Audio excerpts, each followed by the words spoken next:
With Stalin. Memoirs from my meetings with Stalin. Enver Hoxha, First Secretary of the Central Committee of the Party of Labour of Albania. December 2014. More titles from us. http://www.amazon.com/s/ref=sign/NB_sb_URL=search-alias% 3D digital text field keywords Anna Archo communist +institute &&RH=N%3A133140011% 2CK%3A Anna Archo communist +institute. Connect with us on for updates, discussion, and more. https://www.facebook.com/pages/Anna Archo communist institute /720648661296382 Introduction. On the centenary of the birth of Joseph Stalin.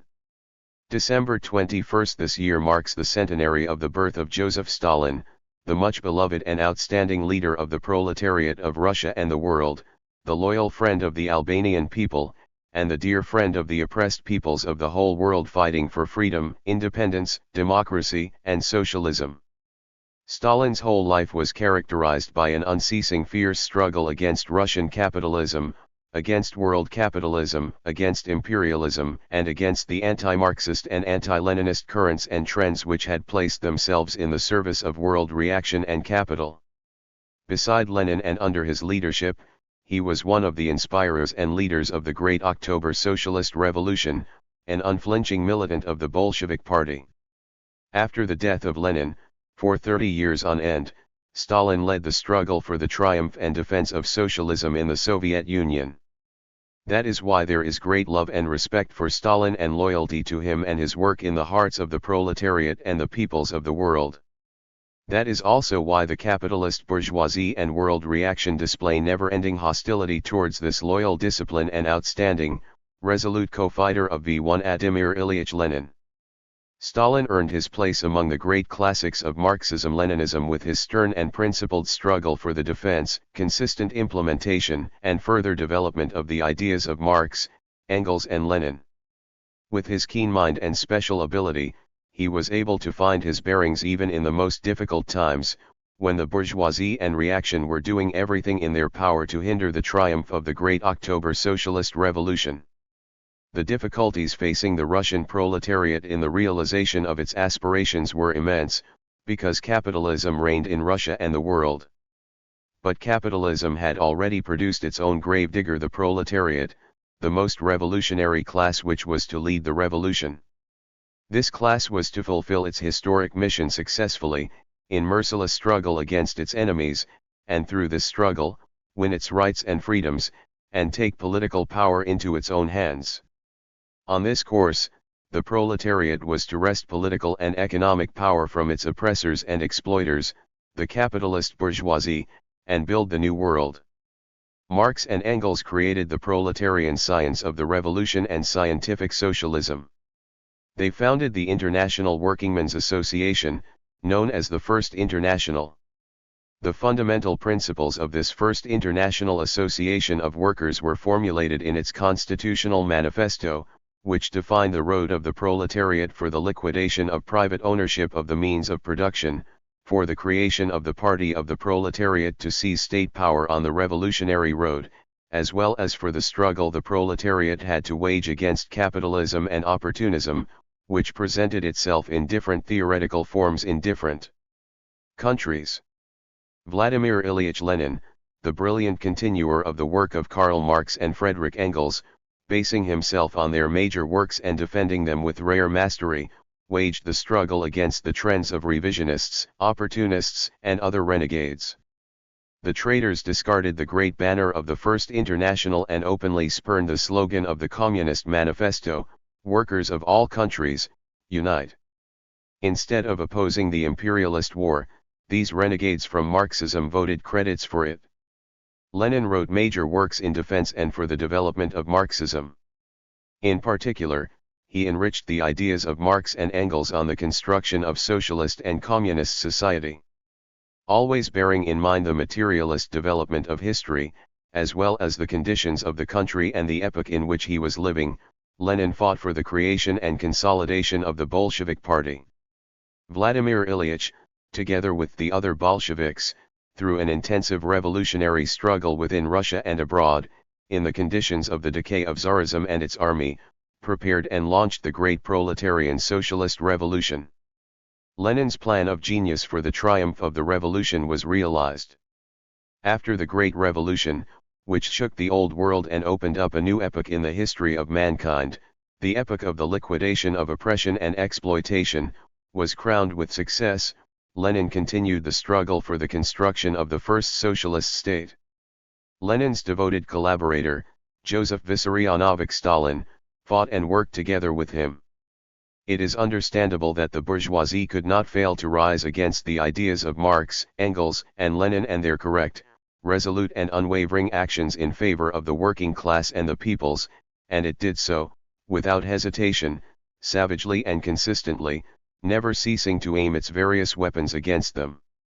This great, organized hostility of capitalism and the reactionary world bourgeoisie was confronted with the great, organized and invincible strength of the Russian proletariat in unity with the world proletariat. This confrontation was an expression of a fierce class struggle within and outside Russia, which was apparent during that whole period in the clashes with the interventionist forces and the remnants of Tsarism and Russian reaction. These enemies had to be fought mercilessly. The Bolshevik Party had to be tempered, the building of the state of the dictatorship of the proletariat, as the principal issue of the revolution, had to be completed and the foundations of the socialist economy laid in the course of this class struggle. Therefore, fundamental reforms had to be carried out in all sectors of life, but on a new course, in a new spirit, with a new purpose. Marx's theory on philosophy, political economy, and scientific socialism had to be applied in a creative manner and under the concrete conditions of Tsarist Russia. All these aims were to be realized under the leadership of the proletariat, as the most advanced and most revolutionary class, relying on its alliance the poor and middle peasantry. After the creation of the new state power, a great and heroic struggle had to be waged to improve the economic and cultural life of the peoples liberated from the yoke of Tsarism and foreign capital of other European countries. In this titanic struggle, Stalin stood firm beside Lenin. He was a front-line fighter. The more the new Soviet state became consolidated politically, the more industry developed in all its branches, the more the collective agriculture and the new socialist culture developed in the Soviet Union, the fiercer the resistance of the external enemies and local reaction became. The enemies intensified the struggle especially after the death of Vladimir Ilyich Lenin.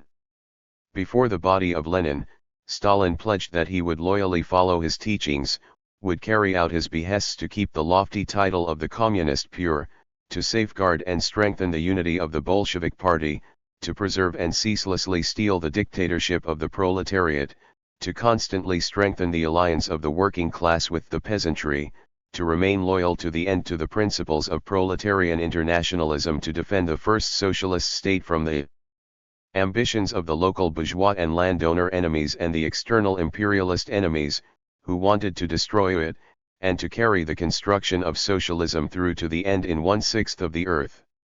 Joseph Stalin kept his word.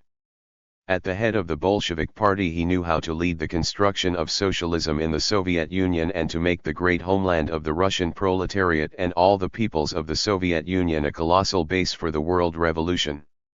He showed himself to be a worthy continuer of the work of Marx, Engels, and Lenin, and gave brilliant proof that he was a great, clear-minded, and resolute Marxist-Leninist.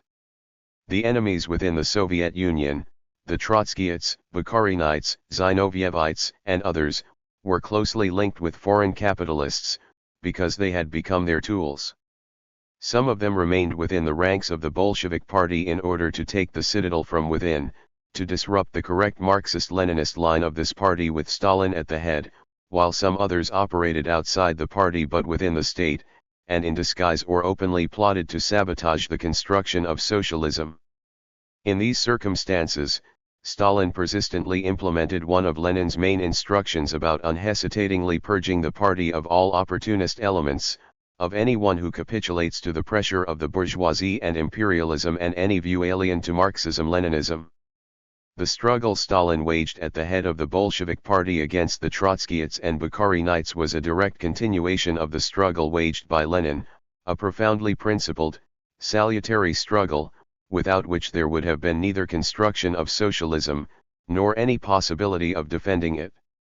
Joseph Stalin knew that the victories could be achieved and defended through efforts, sacrifices, through sweat and struggle. He never displayed ill-founded optimism over the victories that were achieved and was never pessimistic about the difficulties which emerged. On the contrary, Stalin was an exceptionally mature personality, prudent in his thoughts, decisions, and actions. As the great man he was, Stalin was able to win the hearts of the party and people, to mobilize their energies, to temper the militants in battles, and uplift them politically and ideologically in order to carry out a great work, without precedent in history.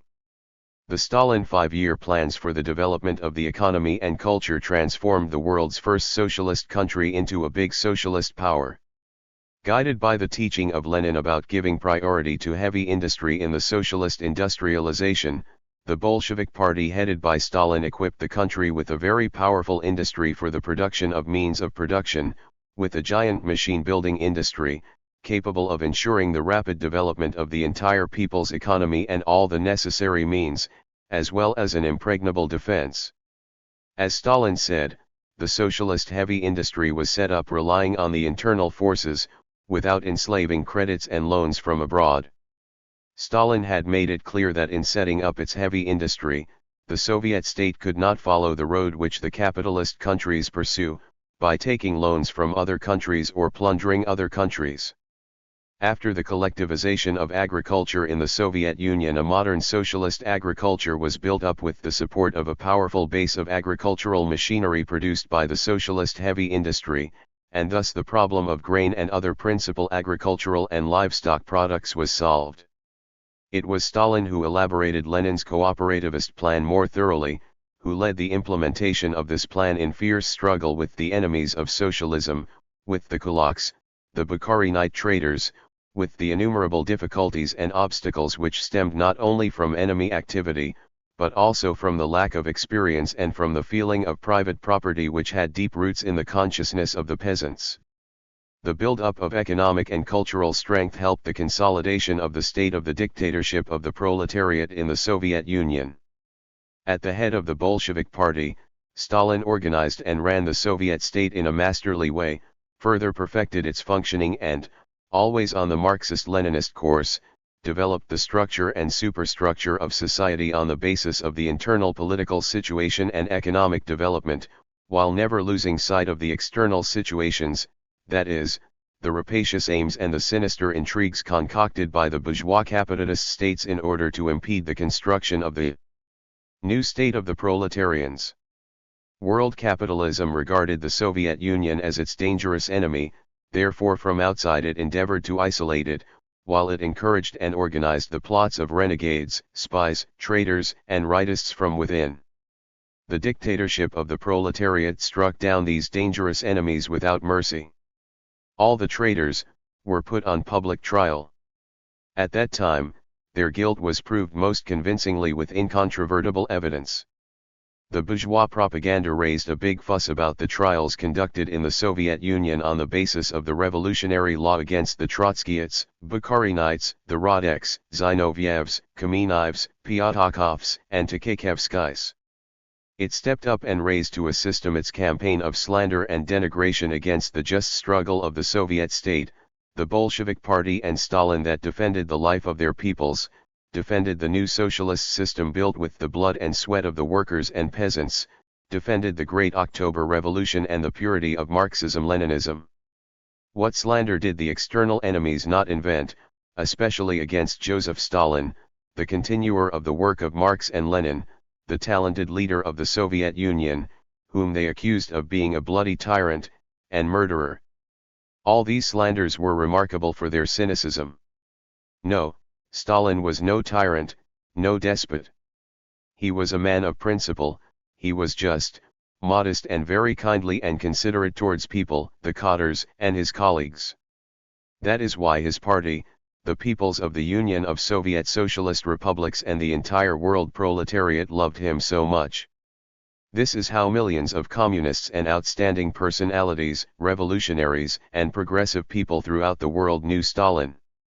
In his book entitled Stalin, Henry Barbusse says among other things, he established and maintains links with the workers, peasants and intellectuals of the USSR, as well as with the revolutionaries of the world, who love their homeland, that is, with many more than 200 million people. He added, this clear and enlightened person is an unpretentious man. He laughs like a child. From many aspects Stalin is very much like the extraordinary Veliik, the same mastery of theory, the same practical sense, the same determination. More than in anyone else, in the person of Stalin one finds the thought and word of Lenin. He is the Lenin of today. Consistent Marxist-Leninist revolutionary ideas run like a red thread through all Stalin's thoughts and works, whether written or applied in practice. No mistake of principle can be found in the works of this outstanding Marxist-Leninist. His work was well weighed up in the interests of the proletariat and the working masses, in the interests of the revolution, socialism and communism, in the interests of national liberation and anti-imperialist struggles. He was not eclectic in his theoretical and political opinions, nor was he vacillating in his practical actions. He who relied on the sincere friendship of Joseph Stalin was confident in his onward march towards a happy future for his people. He who deviated could not escape the keen vigilance and judgment of Joseph Stalin. This judgment had its roots in the great ideas of the Marxist-Leninist theory which had crystallized in his brilliant mind and pure soul. Throughout his whole lifetime he knew how to keep a firm hold on the helm and steer a correct course to socialism amongst the waves and storms created by enemies. Stalin knew when and to what extent compromises should be made provided they did not violate the Marxist-Leninist ideology, but on the contrary, were to the benefit of the revolution, socialism, the Soviet Union and the friends of the Soviet Union. The proletariat, the Marxist-Leninist parties, the genuine communists and all the progressive people in the world considered the salutary actions of the Bolshevik Party and Stalin in defense of the new socialist state and socio-economic order to be just, reasonable and necessary. The work of Stalin was approved by the world proletariat and the peoples, because they saw that he fought against the oppression and exploitation which they felt on their own backs. The people saw that the slanders against Stalin came precisely from those monsters who organized mass tortures and killings in capitalist society, those who were the cause of starvation, poverty, unemployment, and so much misery, hence they did not believe these slanders.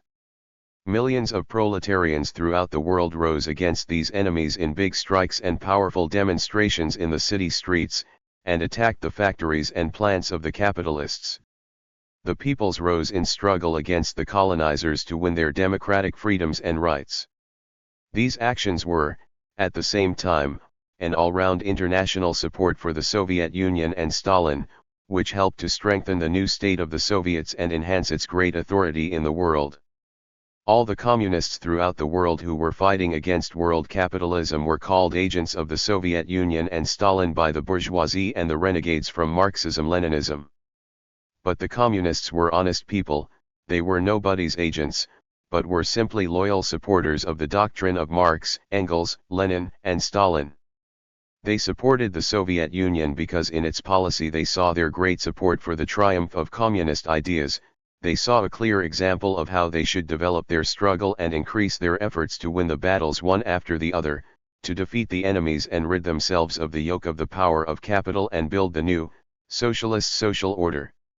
While world capitalism was growing weaker as an outdated order in decay, socialism in the Soviet Union was triumphing as the new order of the future and becoming an ever more powerful support for the world revolution. In these circumstances capitalism was absolutely compelled to employ all its means to strike a mortal blow at the great socialist state of the proletarians, which was showing the world the way to escape from exploitation. Therefore the capitalists prepared and launched World War II. they raised, supported, incited, and armed the Hitlerites for the war against Bolshevism, against the Soviet Union, and to realize their dream of living space in the East. The Soviet Union understood the danger which threatened it. Stalin was vigilant. He knew full well that the slanders concocted against him by the international capitalist bourgeoisie, alleging that he was not fighting the rising Nazism and fascism, were slogans to be expected from this bourgeoisie and the Hitlerite fifth column, in order to deceive world opinion and realize their plans for an attack on the Soviet Union. The Seventh Congress of the Comintern, held in 1935, rightly described fascism as the greatest enemy of the peoples in the concrete circumstances of that time. On the direct initiative of Stalin, this Congress launched the slogan of the People's Anti-Fascist United Front, which should be created in every country with the aim of exposing the aggressive plans and predatory activity of the fascist states, so that the peoples would rise against these plans and this activity in order to avert a new imperialist war which was threatening the world. Never for any moment did Stalin lose sight of the danger threatening the Soviet Union. At all time he fought resolutely and gave clear-cut instructions that the party must be tempered for the coming battles, that the Soviet peoples must be united in a steel-like Marxist-Leninist unity, that the Soviet economy must be consolidated on the socialist road, that the defenses of the Soviet Union must be strengthened with material means and cadres, and have a revolutionary strategy with revolutionary tactics. It was Stalin who showed and proved through facts from life itself, that the imperialists are warmongers and that imperialism is the bearer of predatory wars. Therefore, he instructed that people must be continuously vigilant and always prepared to cope with any action by the Hitlerite Nazis, the Italian fascists, and the Japanese militarists, together with the other capitalist world powers.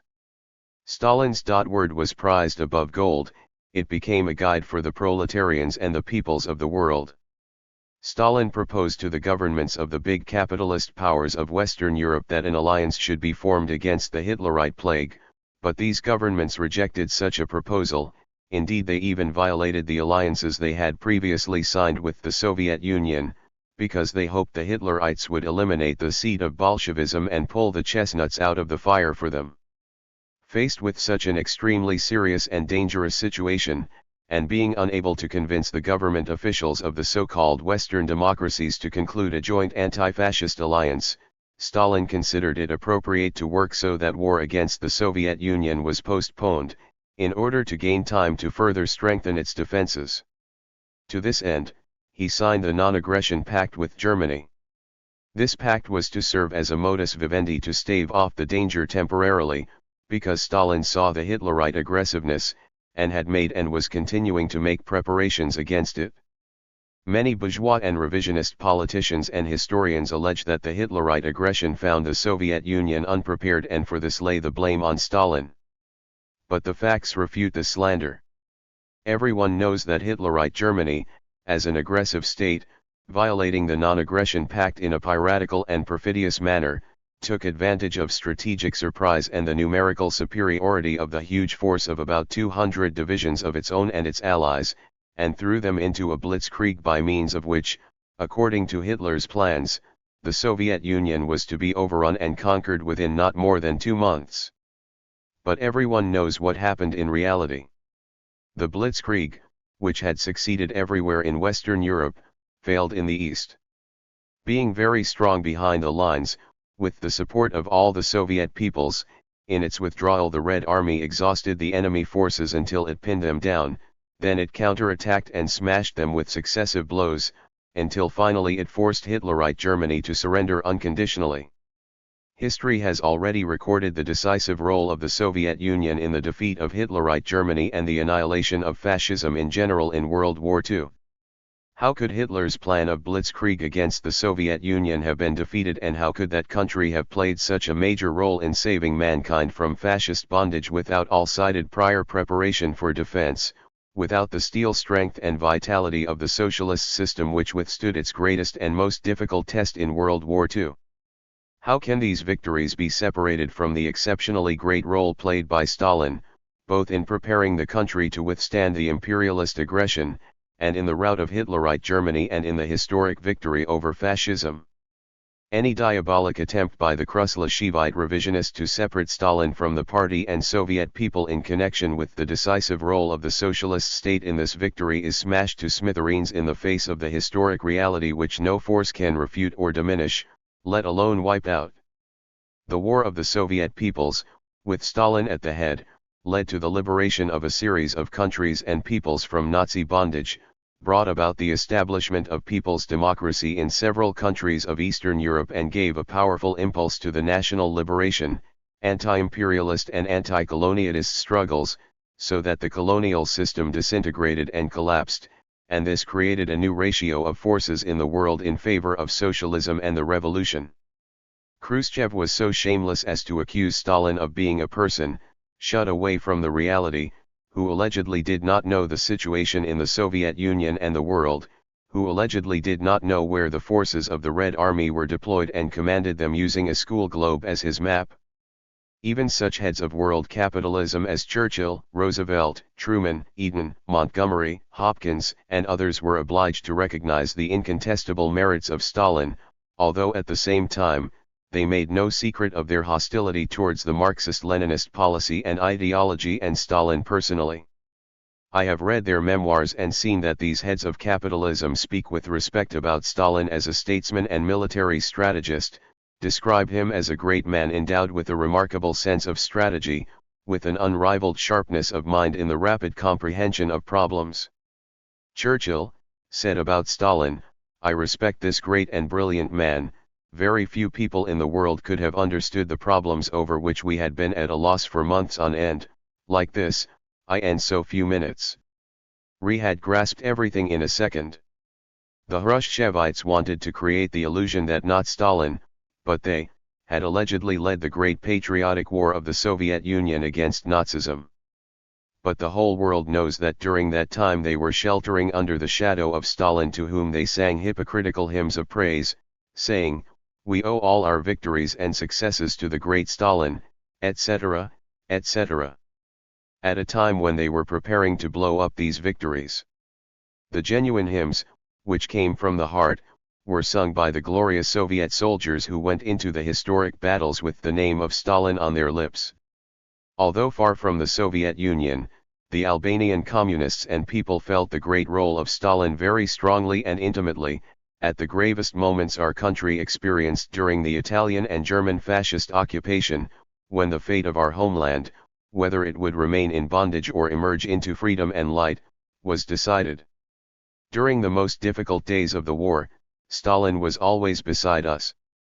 He boosted our hopes, illuminated our perspective, steeled our hearts and will, and increased our confidence in victory. Many a time, the last words of the Albanian communists, patriots, and partisans who gave their lives on the battlefield or facing the enemy's gallows, machine gun or automatic rifle, were, "Long live the Communist Party, long live Stalin."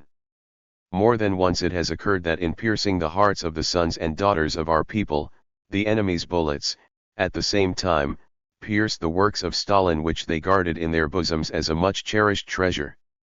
Despite the open and disguised efforts of the internal and external enemies of the Soviet Union to sabotage socialism after World War II, the correctness of Stalin's policy set the tone in major international problems. The war-devastated land of the Soviets, which lost 20 million people on the battlefields, was reconstructed with astounding rapidity. This great work was carried out by the Soviet people, the working class and the collective farm peasantry, led by the Bolshevik Party and the great Stalin. In the years of World War II, revisionism emerged with the betrayal of Browder, ex-General Secretary of the CP of the USA, who, together with his revisionist associates, dissolved the party and placed themselves in the service of American imperialism. Browder was for the liquidation of any demarcation fine between the bourgeoisie and the proletariat, between capitalism and socialism, for their merging in a single world, was against the revolution and civil war and for the peaceful coexistence of classes in society. We can say that with this white line, with his capitulationist policy, Browder preceded Tito, who, because of his anti-Marxist and anti-Leninist views and stands, entered into ideological and political conflict with the Soviet Union at the time of the war, although this conflict broke out openly after the war.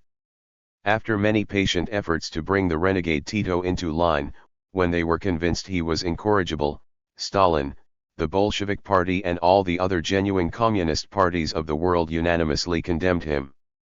It became obvious that the work of Tito was in the service of world imperialism, therefore he relied on and was supported by American imperialism and the other capitalist states. Joining the chorus of the bourgeois propaganda and in order to earn the credits he received from the imperialists, Tito, among other things, slandered that Stalin allegedly prepared the attack against Yugoslavia. Time proved that Tito was lying. In the different talks which I have had the great honor to hold with Stalin, he has told me that there never was and never could be any thought of the Soviet Union attacking Yugoslavia. "We are communists," said Stalin, "and will never attack any foreign country, hence, Yugoslavia either, but we shall expose Tito and the Titoites because that is, our duty as Marxists. Whether they keep Tito in power or overthrow him in Yugoslavia, this is an internal question which it is up to the peoples of Yugoslavia to settle, it is not up to us to interfere in this affair," he said. The Nikita Khrushchev gang was encouraged and supported in its slanders against Stalin by the renegade Josip Broz Tito, who had come out openly long before, and later by Mao Zedong and company and other revisionists of various shades. The reality, all of them were minions of capitalism, set on destroying socialism in the Soviet Union from within, preventing socialism from being built in Yugoslavia, and hindering the construction of socialism in China and the whole world. That is why they opposed Stalin, in whom they saw the strong man, to whom they were unable to put anything across while he was alive. These traitors were the successors to the Social Democrat, revisionist, opportunist renegades of the Second International, the continuers of their inglorious work in other circumstances and conditions. They claimed that they were applying organizational forms of struggle appropriate to the situation and working out allegedly new ideas to correct and complement Marxism-Leninism in accord with the spirit of the time, etc. Irrespective of any formal differences they manifested in their opinions and attitudes, all this scum had the one aim, to combat Marxism-Leninism, to negate the absolute necessity of the proletarian revolution, to destroy socialism, to quell the class struggle and prevent the overthrow of the old capitalist society to its very foundations. Stalin was a genuine internationalist. He took good account of the special feature that the Soviet state was created by the union of many republics which were composed of many peoples, many nationalities, therefore he perfected the state organization of these republics while respecting their equal rights. With the correct Marxist-Leninist policy he pursued on the national question, Stalin succeeded in molding and tempering the militant unity of the different peoples of the Union of Soviet Socialist Republics. While at the head of the party and Soviet state, he made his contribution to transforming the prison of the peoples, the old Tsarist Russia, into a free, independent, and sovereign country, where the peoples and the republics lived in harmony, friendship, and unity with equal rights. Stalin knew the nations and their historical formation, he knew the different characteristics of the culture and psychology of each people and handled them in the Marxist-Leninist way. The internationalism of Joseph Stalin is clearly apparent also in the relations that were established among the countries of people's democracy which he considered free, independent, sovereign states, close allies of the Soviet Union. He never envisaged these states as dominated by the Soviet Union, either politically or economically. This was a correct Marxist-Leninist policy which Stalin followed. In my memoirs I have written of the request I made to Joseph Stalin in 1947 in regard to the creation of some joint Albanian-Soviet companies, which were to utilize our underground wealth. He told me that they did not set up joint companies with the fraternal countries of people's democracy, and explained to me that even some step which had been taken at first in this direction with some country of people's democracy, they had considered mistaken and given up. It is our duty, continued Stalin, to provide the countries of people's democracy with the technology we possess and the economic aid we are able to give, and we shall always be ready to support them. This is what Stalin thought and that is how he acted. The Khrushchevites, on the contrary, did not follow such a course. They embarked on the road of cunning capitalist collaboration, creating a military, political, and economic unity with the former countries of people's democracy in their own interests and to the detriment of others. They transformed the Warsaw Treaty into an instrument to keep their new colonies in bondage, in forms and ways allegedly socialist. They transformed Comecon from an organization of mutual economic aid, which it was in the time of Stalin, into a means of control and exploitation of its member countries. Thus the policy of Joseph Stalin on all the major political, ideological, and economic problems was one thing, while the policy of the Khrushchevite and other modern revisionists is quite another thing. Stalin's policy was principled and internationalist, while that of the Soviet revisionists is a capitalist policy, enslaving for the other peoples who have fallen or are falling into their trap. The imperialists, Tito, the Khrushchevites, and all other enemies accused Stalin, alleging that after World War II he divided up the spheres of influence in agreement with the former anti-fascist allies, the United States of America and Great Britain. Time has consigned this accusation to the rubbish bin, just as it did with all the rest.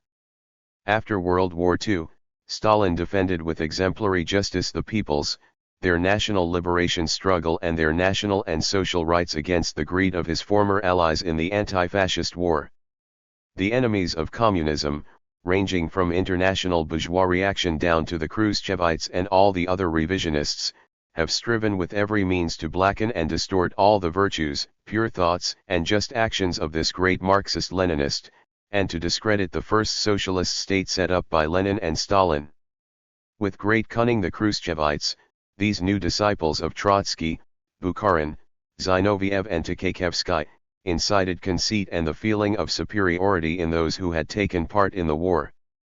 They encouraged privileges for the elite, opened the way to bureaucracy and liberalism in the party and the state, violated the true revolutionary norms, and gradually managed to implant the defeatist spirit among the people. They presented all the evils of their activity as if they were brought about by the stern and sectarian stand, the method and style of work of Stalin.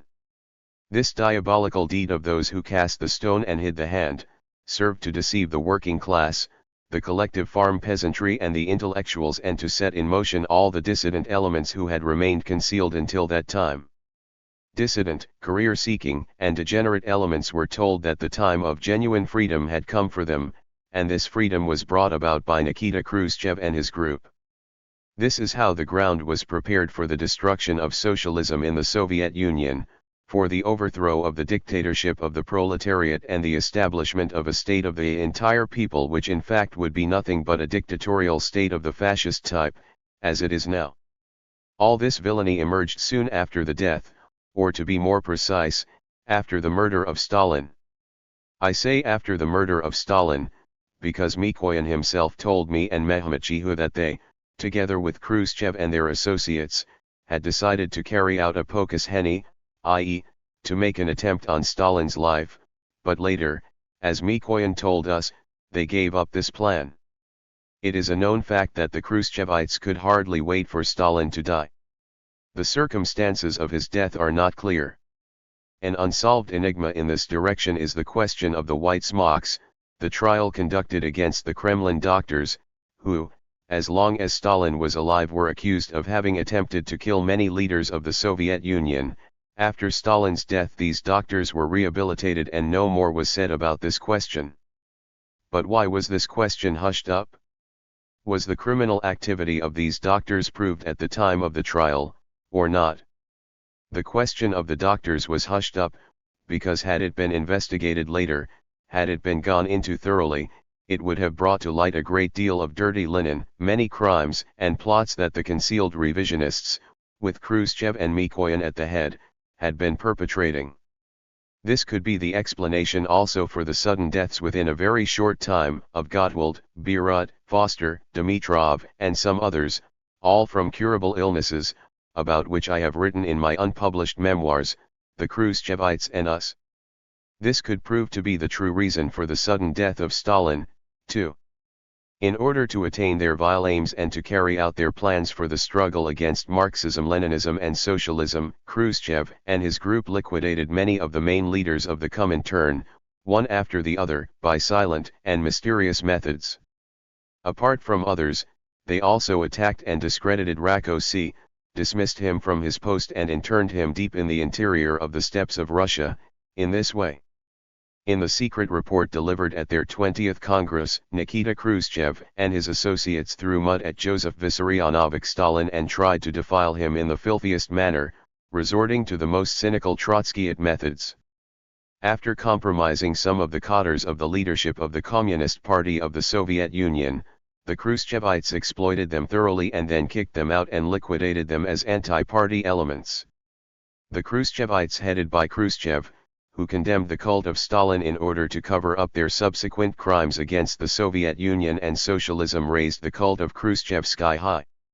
Those top functionaries of the party and Soviet state attributed to Stalin the brutality, cunning, perfidy, and baseness of character, the imprisonments and murders which they themselves practiced and which were second nature to them. As long as Stalin was alive, it was precisely they who sang hymns of praise to him in order to cover up their careerism and their underhand aims and actions. In 1949, Khrushchev described Stalin as the leader and teacher of genius, and said that the name of Comrade Stalin is the banner of all the victories of the Soviet people, the banner of the struggle of the working people the world over. Mikoyan described the works of Stalin as a new, higher historical stage of Leninism. Kosygin said, "We owe all our victories and successes to the great Stalin, etc., etc." While after his death they behaved quite differently. It was the Khrushchevites who strangled the voice of the party, strangled the voice of the working class and filled the concentration camps with patriots. It was they who released the dregs of treachery from prison, the Trotskyites and all the enemies, whom time and the facts had proved and have proved again now with their struggle as dissidents to be opponents of socialism and agents in the service of foreign capitalist enemies. It is the Khrushchevites who, in conspiratorial and mysterious ways, tried and condemned not only the Soviet revolutionaries but also many persons from other countries. In my notes I have written of a meeting with the Soviet leaders, at which Khrushchev, Mikoyan, Molotov, and some others were present. As Mikoyan was to go to Austria, Molotov turned to him and said half-jokingly, "Be careful not to make a mess in Austria, as you did in Hungary." I immediately asked Molotov, why, was it Mikoyan who made the mess in Hungary? He replied, yes, and went on to say, if Mikoyan goes back there again, they will hang him. Mikoyan, this covert anti-Marxist cosmopolitan, answered, if they hang me, they will hang Katter, too. But even if those two were hanged, intrigues and villainy still remain immoral. Khrushchev, Mikoyan, and Suslov first defended the conspirator Imre Nagy, and then condemned and executed him secretly somewhere in Romania. Who gave them the right to act in that way with a foreign citizen? Although he was a conspirator, he should have been subject only to trial in his own country and not to any foreign law, court, or punishment. Stalin never did such things. No, Stalin never acted in that way. He conducted public trials against the traitors to the party and Soviet state. The party and the Soviet peoples were told openly of the crimes they had committed.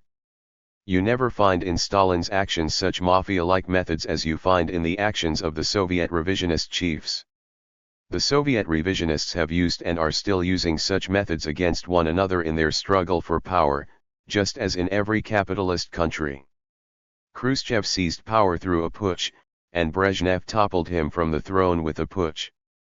Brezhnev and company got rid of Khrushchev to protect the revisionist policy and ideology from the discredit and exposure resulting from his crazy behavior and actions and embarrassing buffoonery. He did not in any way reject Khrushchevism, the reports and decisions of the 20th and 22nd Congresses in which Khrushchevism is embodied. Brezhnev showed himself to be so ungrateful to Khrushchev, whom he had previously lauded so high, that he could not even find a hole in the wall of the Kremlin to put his ashes when he died. Meanwhile, neither the Soviet peoples, nor world opinion have ever been informed of the real reasons for Khrushchev's downfall. Even to this day, the main reason provided by the revisionist documents is his advanced age and deteriorating state of health. Stalin was not at all what the enemies of communism accused and accuse him of being. On the contrary, he was just and a man of principle. Li knew how to help and combat those who made mistakes, knew how to support, encourage, and point out the special merits of those who served Marxism-Leninism loyally, as the occasion required. The question of Rokossovsky and that of Zhukov are now well known. When Rokossovsky and Zhukov made mistakes, they were criticized and discharged from their posts. But they were not cast off as incorrigible. On the contrary, they were warmly assisted, and the moment it was considered that these cadres had corrected themselves, Stalin elevated them to responsible positions, promoted them marshals, and at the time of the Great Patriotic War charged them with extremely important duties on the main fronts of the war against the Hitlerite invaders. Only a leader who had a clear concept of and applied Marxist-Leninist justice in evaluating the work of people, with their good points and errors, could have acted as Stalin did. Following Stalin's death, Marshal Zhukov became a tool of Nikita Khrushchev and his group. He supported the treacherous activity of Khrushchev against the Soviet Union, the Bolshevik Party and Stalin. Eventually, Nikita Khrushchev tossed Zhukov away like a squeezed lemon. He did the same with Rokossovsky and many other main cadres. Many Soviet communists were deceived by the demagogy of the Khrushchevite revisionist group and thought that after Stalin's death the Soviet Union would become a real paradise, as the revisionist traitors started to trumpet. They declared with great pomp that in 1980 communism would be established in the Soviet Union. But what happened? The opposite, and it could not be otherwise. The revisionists seized power not to make the Soviet Union prosper, but to turn it back into a capitalist country, as they did, to make it economically subject to world capital, to form secret and open agreements with American imperialism, to subjugate the peoples of the countries of people's democracy under the guise of military and economic treaties, to keep these states in bondage, to create markets and spheres of influence in the world. Such were the Khrushchevites, who exploited the successful construction of socialism in the Soviet Union, and turned these successes onto such a retrograde course that they created a new class of the social imperialist bourgeoisie to make the Soviet Union an imperialist world power which, together with the United States of America, would rule the world. Stalin had forewarned the party of this danger. Khrushchev himself admitted to us that Stalin had said to them that they would sell out the Soviet Union to imperialism. And this is what happened in fact. What he said has proved true. In the existing situation, the peoples of the world proletariat, logical people with pure hearts, can judge for themselves the correctness of Stalin's stance. But people can judge the correctness of his Marxist-Leninist line only in a broad political, ideological, economic, and military panorama. Up till yesterday, the bourgeoisie and the revisionists, falsifying history through their propaganda, have blackened Stalin's activity in people's minds, but now that people are clear about what the Khrushchevites, Titoites, Maoists, the Euro-communists, and others are, and what the Hitlerites were, what the American imperialists and world capitalism are, they know why Stalin fought, why the Bolsheviks fought, why the proletarians and true Marxist-Leninists are fighting, and what their enemies, the currents and trends in the service of capitalism and the revisionists fight for. Those who think that communism has failed always have been and will surely be disappointed. Time is proving every day that our doctrine is alive and omnipotent. Any person who assesses Stalin's work as a whole can understand that the genius and communist spirit of this outstanding personality are rare in the modern world. The great cause of Marx, Engels, Lenin, and Stalin, the cause of socialism and communism, is the future of the world.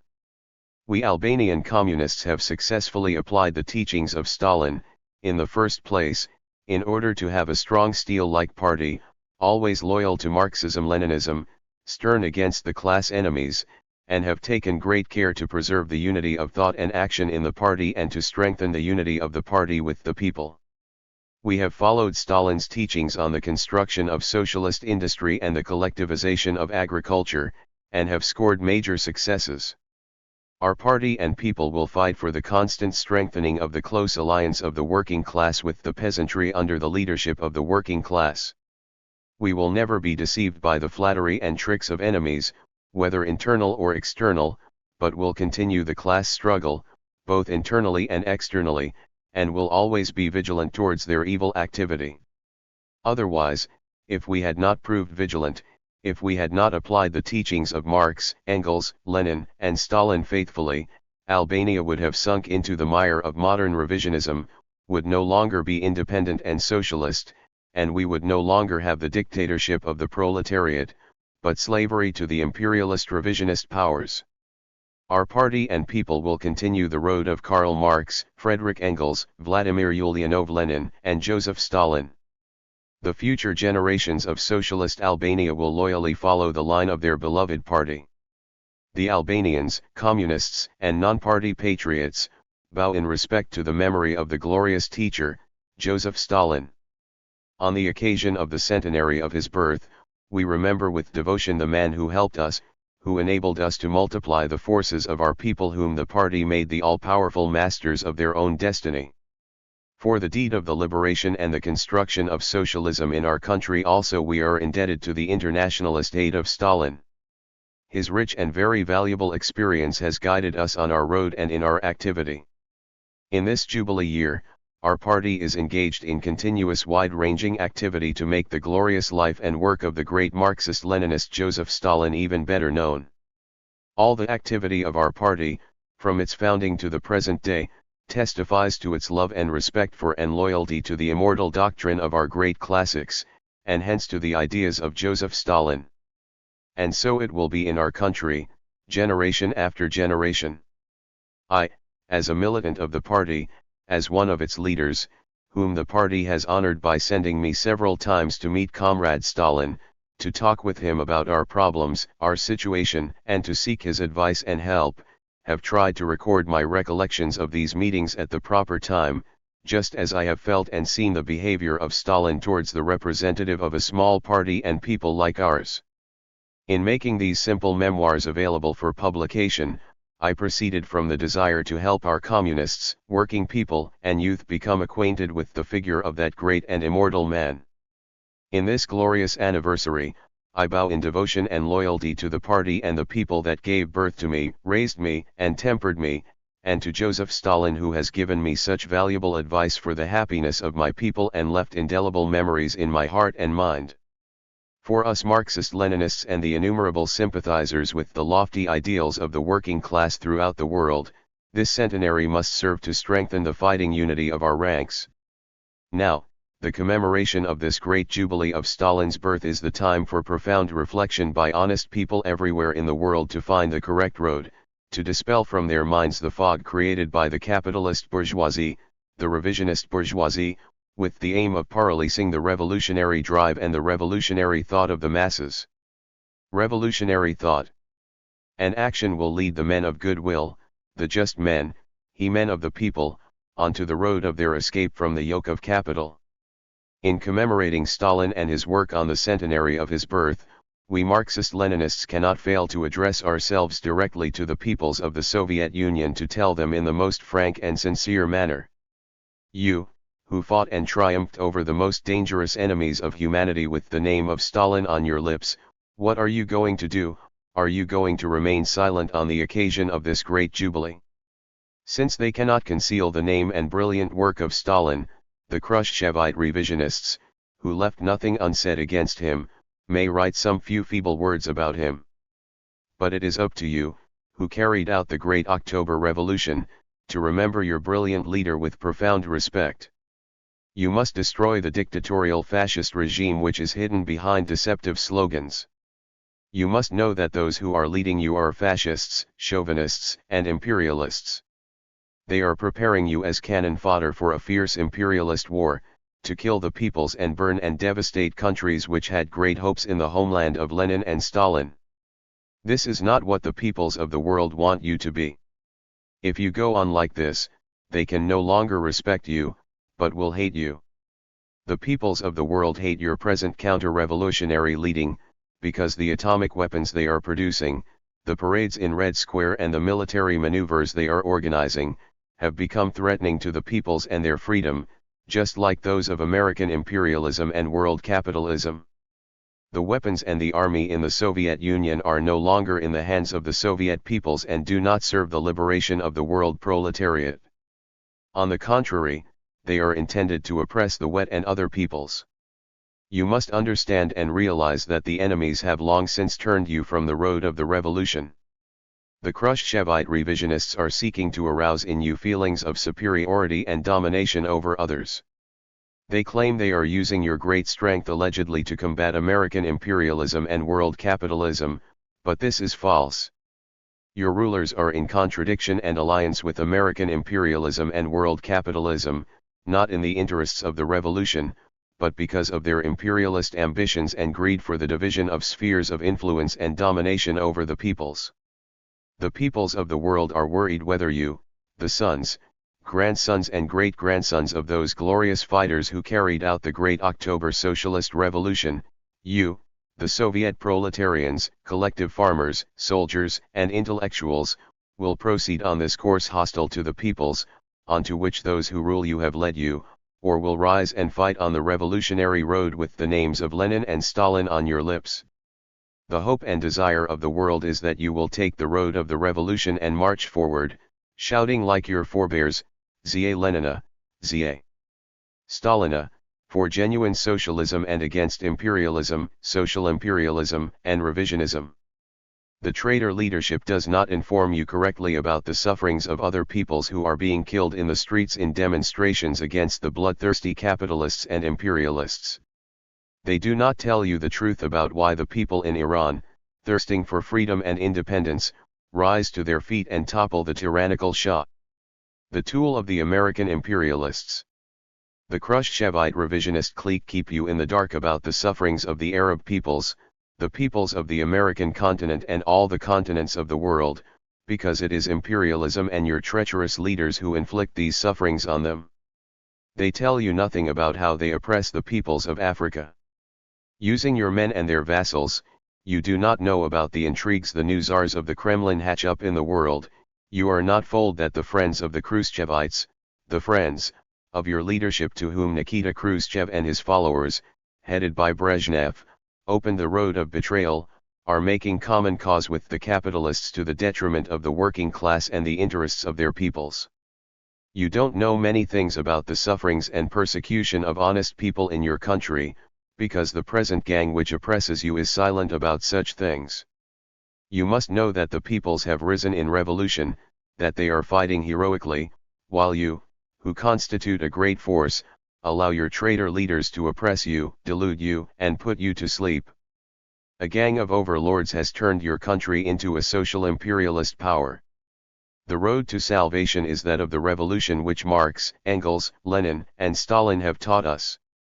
The Brezhnevs, Kosygin's, Ustinovs, and Yakubovskys, like the Solzhenitsyns and Sakharovs, are counter-revolutionaries and as such must be overthrown and liquidated. You are a great power, but you have to regain the trust of the world proletariat, the trust of the peoples of the world, that great trust that Lenin and Stalin created through work and struggle. You must not delay reflecting deeply about your future and that of mankind. The time has come for you to become what you were when Lenin and Stalin were alive, glorious participants in the proletarian revolution. Therefore, you must not remain under the yoke of enemies of the revolution and the peoples, enemies of the freedom and independence of states. You must never allow yourselves to become tools of an imperialism which is seeking to enslave the peoples, using Leninism as a mask. If you follow the road of the revolution and Marxism-Leninism, if you link yourselves closely with the world proletariat, then American imperialism and the decaying capitalism in general will be shaken to their very foundations, the face of the world will be changed and socialism will triumph. You, the Soviet peoples, Soviet workers, collective farmers, and soldiers, have great responsibilities and duties to mankind. You can perform these duties honorably by refusing to tolerate the domination of the barbarous clique which now prevails over the once glorious Bolshevik party of Lenin and Stalin and over you. In your country the party is no longer a Marxist-Leninist party. You must build a new party of the Lenin-Stalin type through struggle. You must understand that the Soviet Union is no longer a union of peoples for freedom, in full harmony with one another. It was Bolshevism which succeeded in creating the fraternal unity of the peoples of the Soviet Union. Revisionism has done the opposite. It has split the peoples of your country, has aroused chauvinism in every republic, has incited hostility amongst them, and has aroused the hatred of other peoples against the Russian people, who were the vanguard in the revolution under the leadership of Lenin and Stalin. Will you go on allowing yourselves to be downtrodden? Will you go on allowing the deepening of the process of bourgeois degeneration in all fields of life in your country, as the revisionists are doing? Will you accept the yoke of a new capital, under the cloak of a false socialism? We Albanian communists and people, like all the communists and freedom-loving peoples of the world, have loved the true socialist Soviet Union of the time of Lenin and Stalin. We resolutely follow the road of Lenin and Stalin and have faith in the great revolutionary strength of the Soviet peoples, the Soviet proletariat, and that gradually express itself, through struggle and sacrifices, will be built up to the level the time demands and will smash Soviet social imperialism to its very foundations. The revolution and sacrifices you will make will not weaken your country but will revive the true socialist Soviet Union. They will overthrow the social imperialist dictatorship and the Soviet Union will emerge from this stronger than ever. In this glorious work you will have the support of all the peoples of the world and the world proletariat. The strength of the ideas of socialism and communism is based on this revolutionary overthrow and not on the empty words and underhand actions of the clique ruling you. Only in this way, proceeding on this course, will the genuine communists, the Marxist-Leninists everywhere in the world, be able to defeat imperialism and world capitalism. They will assist the peoples of the world to liberate themselves, one after the other, will assist Great China to set out on the genuine road to socialism and not become a superpower so that it, too, can rule the world, by transforming itself into a third partner in the predatory wars which American imperialism, Soviet social imperialism and the clique of Hua Kuofeng and Teng Xiaoping which is ruling in China at present, are preparing. In this glorious jubilee, we Albanian communists, as loyal pupils of Lenin and Stalin and soldiers of the revolution, remind you to think over these problems, vital to you and the world because we are your brothers, your comrades in the cause of the proletarian revolution and the liberation of the peoples. If you follow the road of the predatory, imperialist war, on which your renegade leaders are taking you, then, without doubt, we shall remain enemies of your system and your counter-revolutionary actions. This is as clear as the light of the day. It cannot be otherwise. When we are convinced that we are acting correctly, we Albanian communists, linked with our people like flesh to bone, do not heave to in the face of even the fiercest storm. And we are convinced that we shall weather any storm, just as the Bolshevik Party and the Soviet power did, just as the great captains of the revolution, Lenin and Stalin, weathered them. FIRSTMEETING. July 1947. The external situation of the PRA. Its relations with the neighboring states and the Anglo-Americans. The Corfu Channel incident and the Hague Court. The political, economic, and social class situation in Albania. Stalin's all-round interest in and high estimation of our country, people, and party. For a party to be in power and remain illegal, doesn't make sense. Your Communist Party can call itself the Party of Labor. On July 14, 1947 I arrived in Moscow at the head of the first official delegation of the government of the People's Republic of Albania and the Communist Party of Albania on a friendly visit to the Soviet Union. The joy of my comrades and I, that we were appointed by the Central Committee of the party to go to Moscow where we would meet the great Stalin, was indescribable. Since the time when we first became acquainted with the Marxist-Leninist theory, we had always dreamed, night and day, of meeting Stalin. During the period of the anti-fascist National Liberation War this desire had grown even stronger. Next to the outstanding figures of Marx, Engels, and Lenin, Comrade Stalin was extremely respected and dear to us, because his teachings led us to the founding of the Communist Party of Albania as a party of the Leninist type, inspired us during the National Liberation War and were helping us in the construction of socialism. The talks with Stalin and his advice would be a guide in the great and arduous work which we were doing to consolidate the victories achieved. For all these reasons, our first visit to the Soviet Union was a cause of indescribable joy and great satisfaction not only for the Communists and for us, the members of the delegation, but also for the entire Albanian people, who had been eagerly awaiting this visit and hailed it with great enthusiasm. As we saw with our own eyes and felt in our hearts, Stalin and the Soviet government welcomed our delegation in a very cordial and warm manner, with sincere affection. During the 12 days of our stay in Moscow we met Comrade Stalin several times, and the talks which we held with him, his sincere, comradely advice and instructions, have remained and will remain forever dear to us. The day of my first meeting with Joseph Vissarionovich Stalin will remain unforgettable. It was the 6th of July 1947, the third day of our stay in Moscow. It was an extraordinary day from the outset. In the morning we went to the mausoleum of the great Lenin where we bowed our heads in deep respect before the body of the brilliant leader of the revolution, before that man whose name and colossal work was deeply engraved in our minds and hearts, and had enlightened us on the glorious road of our struggle for freedom, the revolution, and socialism. On this occasion, in the name of the Albanian people, our Communist Party and in my own name personally, I laid a wreath of many-colored flowers at the entrance to the mausoleum of the immortal Lenin.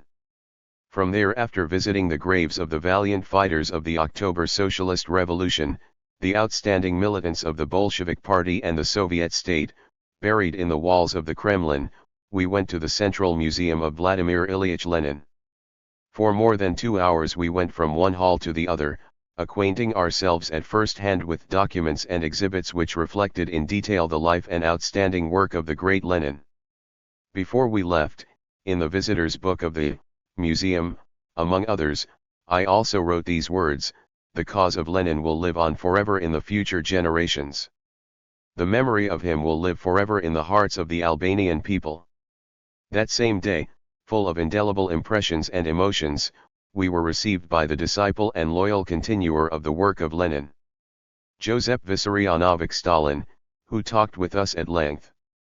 From the beginning he created such a comradely atmosphere that we were very quickly relieved of that natural emotion which we felt when we entered his office, a large room, with a long table for meetings, close to his writing desk.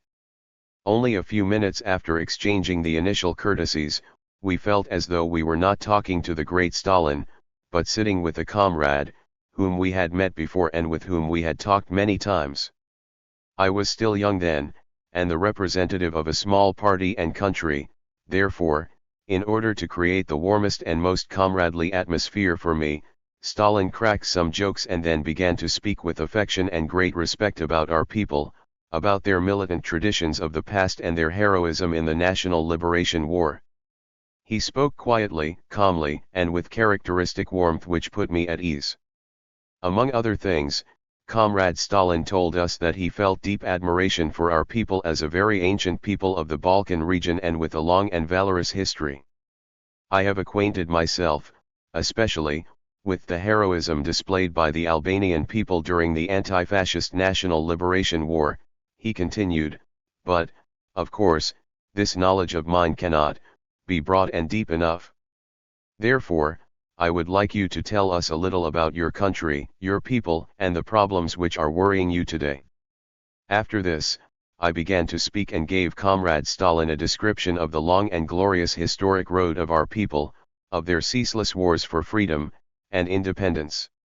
I dwelt in particular on the period of the years of our National Liberation War, spoke about the founding of our Communist Party as a party of the Leninist type, about the decisive role it played and was playing as the only leading force in the war and the efforts of the Albanian people to win the freedom and independence of the homeland, to overthrow the old feudal bourgeois power, to set up the new people's power and to lead the country successfully towards profound socialist transformations.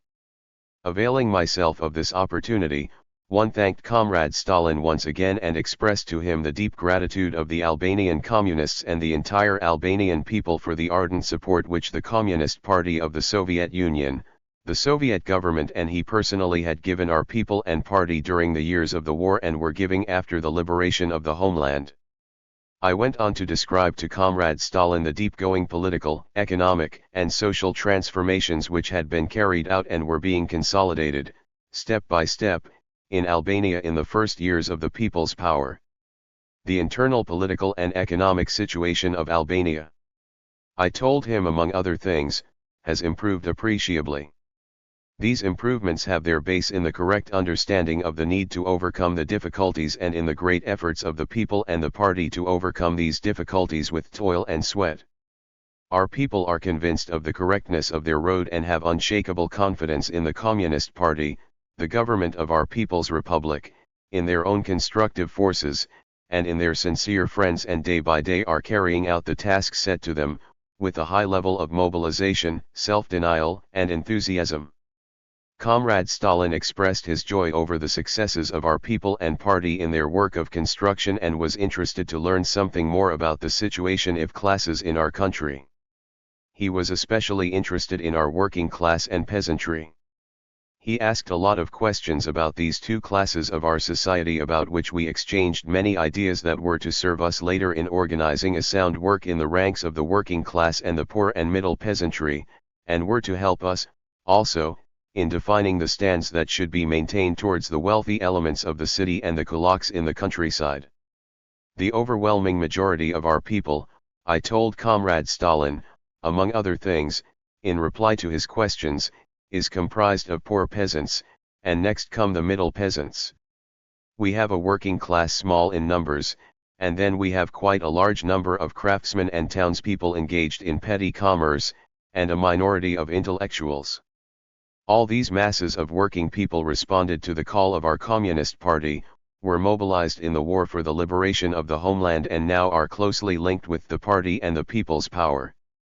Has the working class of Albania any tradition of class struggle? Comrade Stalin asked. Before the liberation of the country, I told him, this class was very small. It had just been created and was made up of a number of wage earners, apprentices or artisans dispersed among small enterprises and workshops. In the past, the workers in some towns of our country came out in strikes, but these were small and uncoordinated, due both to the small number of the workers and to the lack of organization in trade unions. Irrespective of this, I told Comrade Stalin, our Communist Party was founded as a party of the working class, which would be led by the Marxist-Leninist ideology and would express and defend the interests of the proletariat and the broad working masses, in the first place, of the Albanian peasantry, which constituted the majority of our population. Comrade Stalin asked us in detail about the situation of the middle and poor peasants in our country. In reply to his questions, I told Comrade Stalin about the policy which our party had followed, and the great, all-round work it had done since its founding in order to find support among the peasantry and to win it over to its side. We acted in that way, I said, proceeding not only from the Marxist-Leninist principle that the peasantry is the closest and most natural ally of the proletariat in the revolution, but also from the fact that the peasantry in Albania constitutes the overwhelming majority of the population and through the centuries has been characterized by great patriotic and revolutionary traditions. Continuing our talk, I tried to describe the economic situation of the peasants after the liberation of the country, as well as their cultural and technical level. Besides affirming the lofty virtues of our peasantry as patriotic, hard-working, closely linked with the soil and the homeland, and thirsting for freedom, development, and progress, I also spoke of the pronounced hangovers of the past and the economic and cultural backwardness of our peasantry, as well as of its deeply implanted petty bourgeois mentality. Our party, I stressed, has had to fight with all its strength against this situation, and we have achieved some successes, but we are aware that we must fight harder and more persistently in order to make the peasantry conscious, so that it will embrace and implement the line of the party at every step. Comrade Stalin replied, in general, the peasants are afraid of communism at first because they imagine that the communists will take the land and everything they have. The enemies, he continued, talk a great deal to the peasants in this direction with the aim of detaching them from the alliance with the working class and turning them away from the policy of the party and the road of socialism. Therefore the careful and far-sighted work of the Communist Party is very important, as you also said, to ensure that the peasantry links itself indissolubly with the party and the working class. On this occasion, I also gave Comrade Stalin a general outline of the social class structure of our party and explained that this structure faithfully reflected the very social structure of our people. This is the reason, I said, why communists of peasant social status at present comprise the largest number of the members of our party. The policy of our party in this direction is that, step by step, parallel with the growth of the working class, the number of worker communists should increase respectively. While assessing the policy which our party had followed towards the masses in general and the peasantry in particular as correct, Comrade Stalin gave us some valuable, comradely advice about our work in the future. Apart from other things, he expressed the opinion that since the biggest percentage of its members were peasants, our Communist Party should call itself the Party of Labor of Albania. However, he stressed, this is only an idea of mine, because it is you, your party, that must decide. After thanking Comrade Stalin for this valuable idea, I said, we shall put forward your proposal at the first Congress of the party for which we are preparing, and I am confident that both the rank-and file of the party and its leadership will find it appropriate and endorse it. Then I went on to expound to Comrade Stalin our idea about making our party completely legal at the Congress which we were preparing. In reality, I said among other things, our Communist Party has been and is the only force which plays the leading role in the entire life of the country, but formally it still retains its semi-illegal status. It seems to us incorrect that this situation should continue any longer. Note, the plenum of the CC of the CPA which met from 13-24th of September 1948 and the LST Congress of the CPA decided on the complete and immediate legalization of the CPA. Both the plenum and the Congress considered the keeping of the party until that time in a semi-illegal status a mistake which had come about as a result of the pressure and influence of the Trotskyite Yugoslav leadership, which, for ulterior motives, while considering the front the main leading force of the country, demanded that the party should be merged with the front, hence underrating and negating the Communist Party itself and its leading role both in the front and in the whole life of the country. Quite right, replied Comrade Stalin. For a party to be in power and remain illegal or consider itself illegal, doesn't make sense. Going on to other questions, in connection with our armed forces, I explained to Comrade Stalin that the overwhelming majority of our army, which had emerged from the war, was made up of poor peasants, young workers, and city intellectuals. The cadres of the army, the commanding officers had emerged from the war and had gained their experience of leadership in the course of the war. I also spoke about the Soviet instructors we already had and asked him to send us some more. Having insufficient experience, I said, the political work we carry out in the ranks of the army is weak, therefore I requested that they examine this question in order to help us raise the political work in the army to a higher level. It is true that we also have Yugoslav instructors, I said, and I cannot say that they have no experience at all, but, in fact their experience is limited. They, too, have emerged from a great national liberation war, nevertheless, they cannot be compared with the Soviet officers. After speaking about the high morale of our army, about its discipline, as well as a series of other problems, I asked Comrade Stalin to assign me a Soviet comrade with whom I would talk at greater length about the problems of our army and its needs for the future in more detail. And then I raised the problem of strengthening our coastal defenses. In particular, we need to strengthen the defenses of Sazan Island and the coast of Vlora and Durs, I said, because these are very delicate positions. The enemy has attacked us there on 2 occasions. Later we could be attacked there by the Anglo-Americans or the Italians. As for the strengthening of your coastal defenses, said Comrade Stalin, among other things, I agree with you. For our part, we shall help you, but the arms and other means of defense must be used by Albanians and not by Soviet forces. True, the mechanism of some of them is a bit complicated, but you must send your people here to learn how to use them.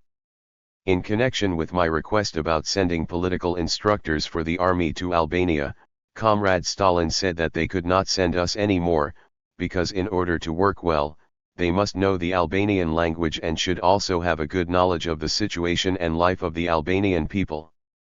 Therefore, he advised us, it would be better for us to send people to the Soviet Union to learn from the Soviet experience and apply this experience themselves in the ranks of the Albanian People's Army. Then, Comrade Stalin inquired about the attempts of internal reaction in Albania and our stand towards it. We have struck and continue to strike hard at internal reaction, I told him. We have had successes in our struggle to expose and defeat it.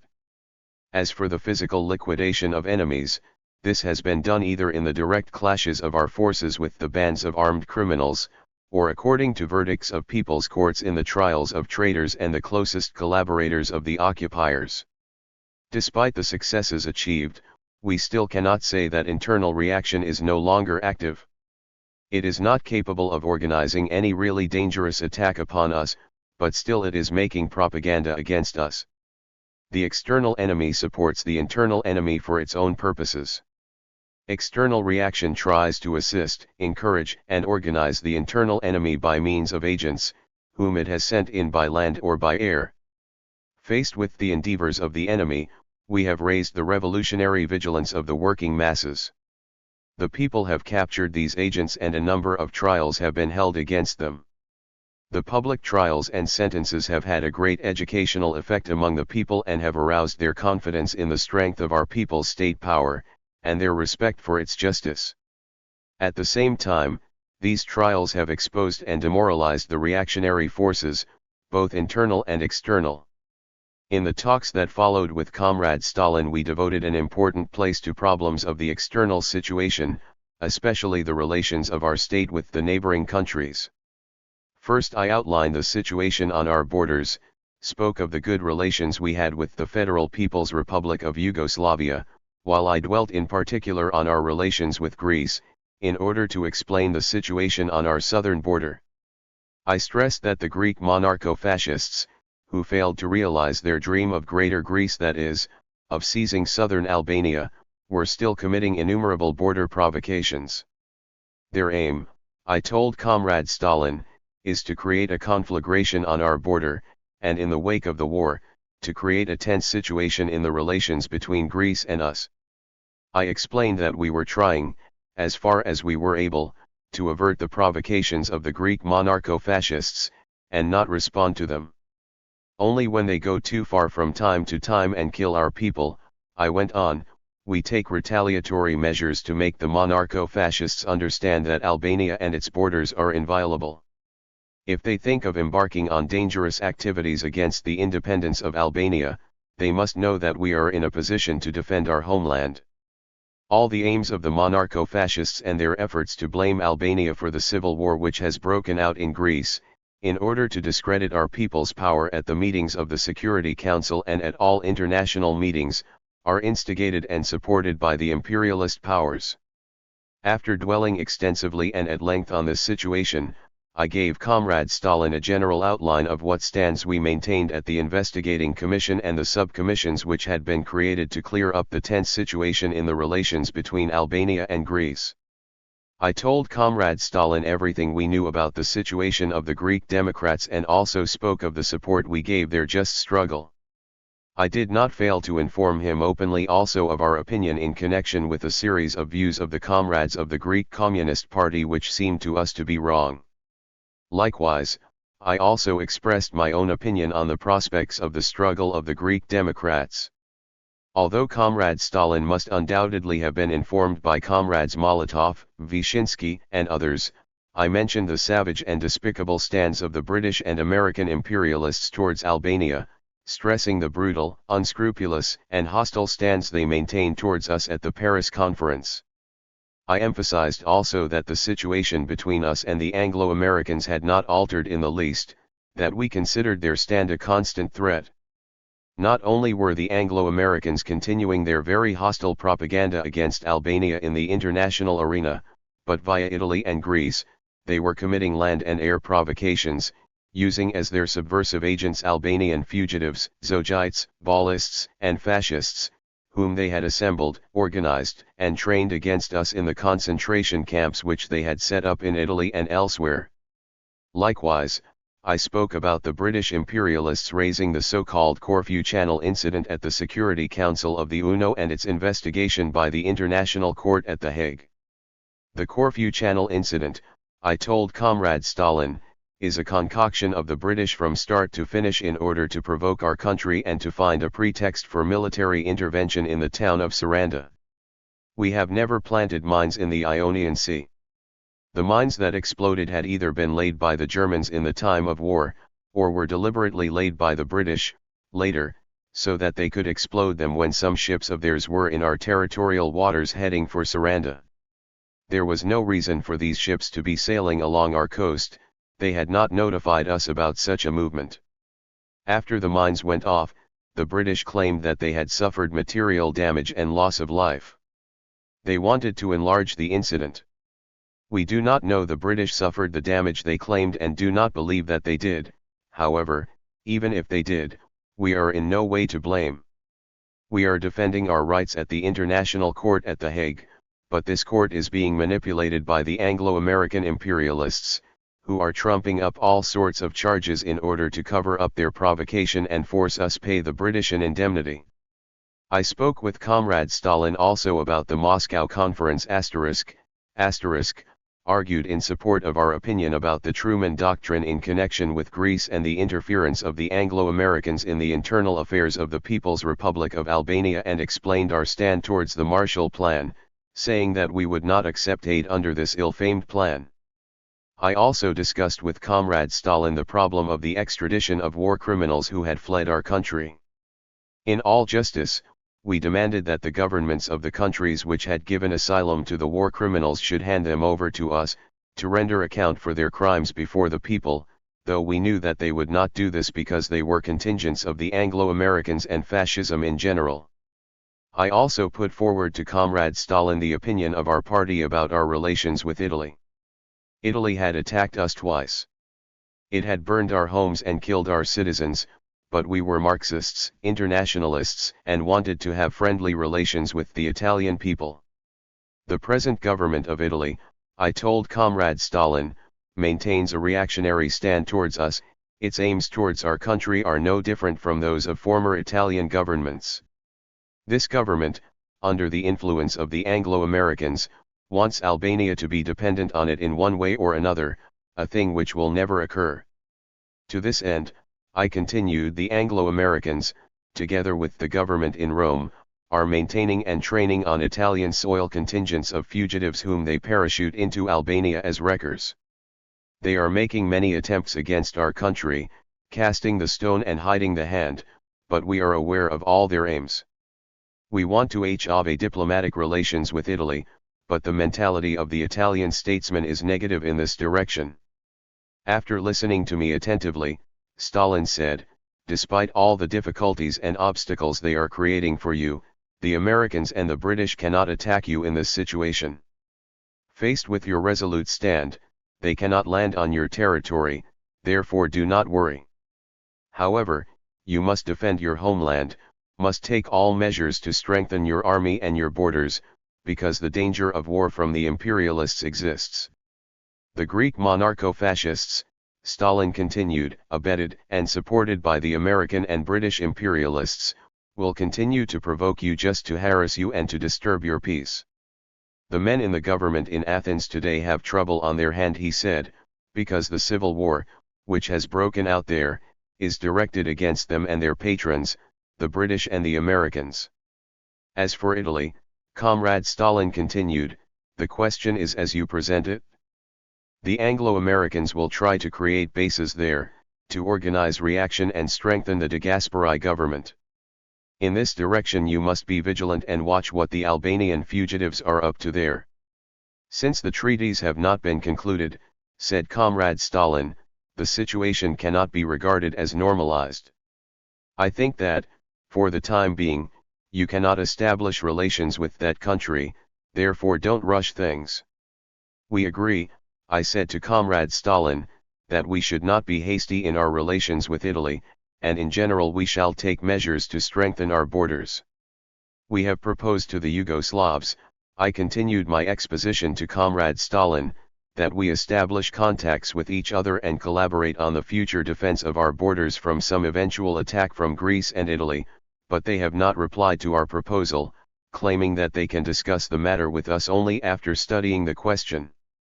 The collaboration we propose consists in the exchange of information with the Yugoslavs on the dangers that may threaten us from the external enemies, so that each country, within its own borders and with its own armies, is in a position to take appropriate measures to cope with any eventuality. I also informed Comrade Stalin that we had 2 divisions of our army on our southern border. During the conversation I underlined the fact that some Yugoslav aircraft had landed in Tirana contrary to the recognized and accepted rules of relations among states.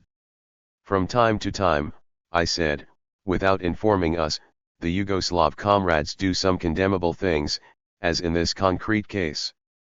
It is not right that the Yugoslav aircraft should fly over Albanian territory without the knowledge of the Albanian government. We have pointed out this violation to the Yugoslav comrades and they have replied that they made a mistake.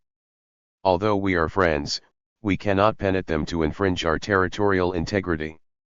We are independent states, and without damaging our friendly relations, each must protect its sovereignty and rights, while at the same time, respecting the sovereignty and rights of the other.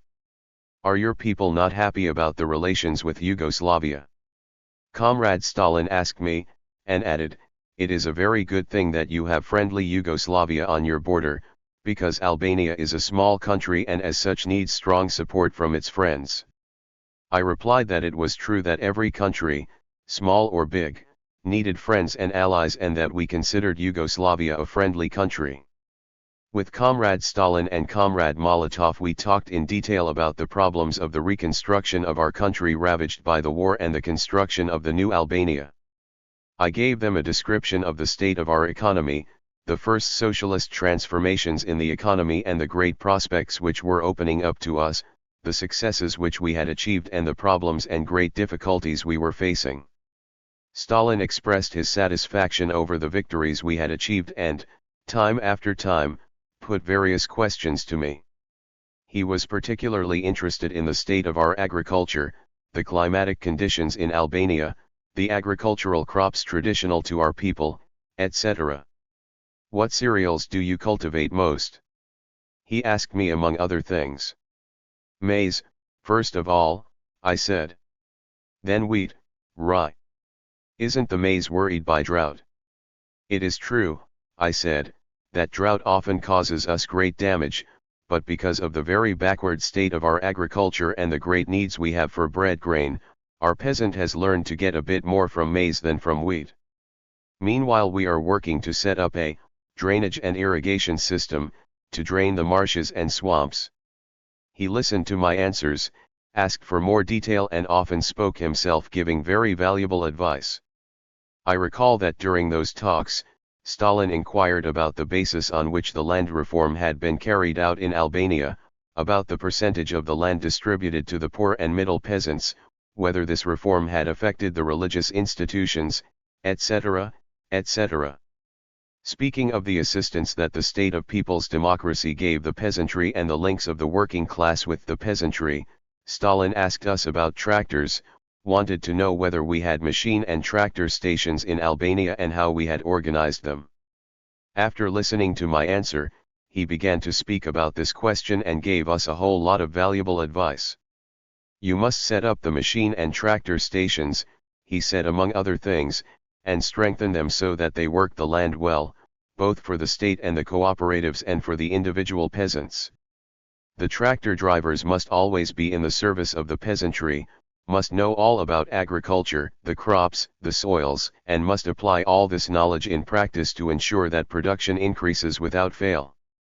This has great importance, he continued, otherwise all-round damage is caused.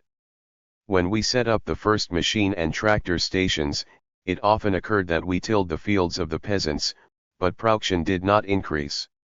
This happened because it is not enough for a tractor driver to know only how to drive his tractor. He must also be a good farmer, must know when and how the land should be worked. Tractor drivers, Stalin continued, are elements of the working class who work in continuous direct daily contact with the peasantry. Therefore, they must work conscientiously in order to strengthen the alliance between the working class and the laboring peasantry. The attention with which he followed my explanations about our new economy and its course of development made a very deep impression on us. Both during the talk about these problems, and in all the other talks with him, one wonderful feature of his, among others, made an indelible impression on my mind: he never gave orders or sought to impose his opinion. He spoke, gave advice, made various proposals, but always added, "This is my opinion, this is what we think. You, comrades, must judge and decide for yourselves, according to the concrete situation on the basis of your conditions." His interest extended to every problem. While I was speaking about the state of our transport and the great difficulties we had to cope with, Stalin asked, "Do you build small ships in Albania?" "No," I said. "Do you have pine trees?" "Yes, we do," I answered, "whole forests of them."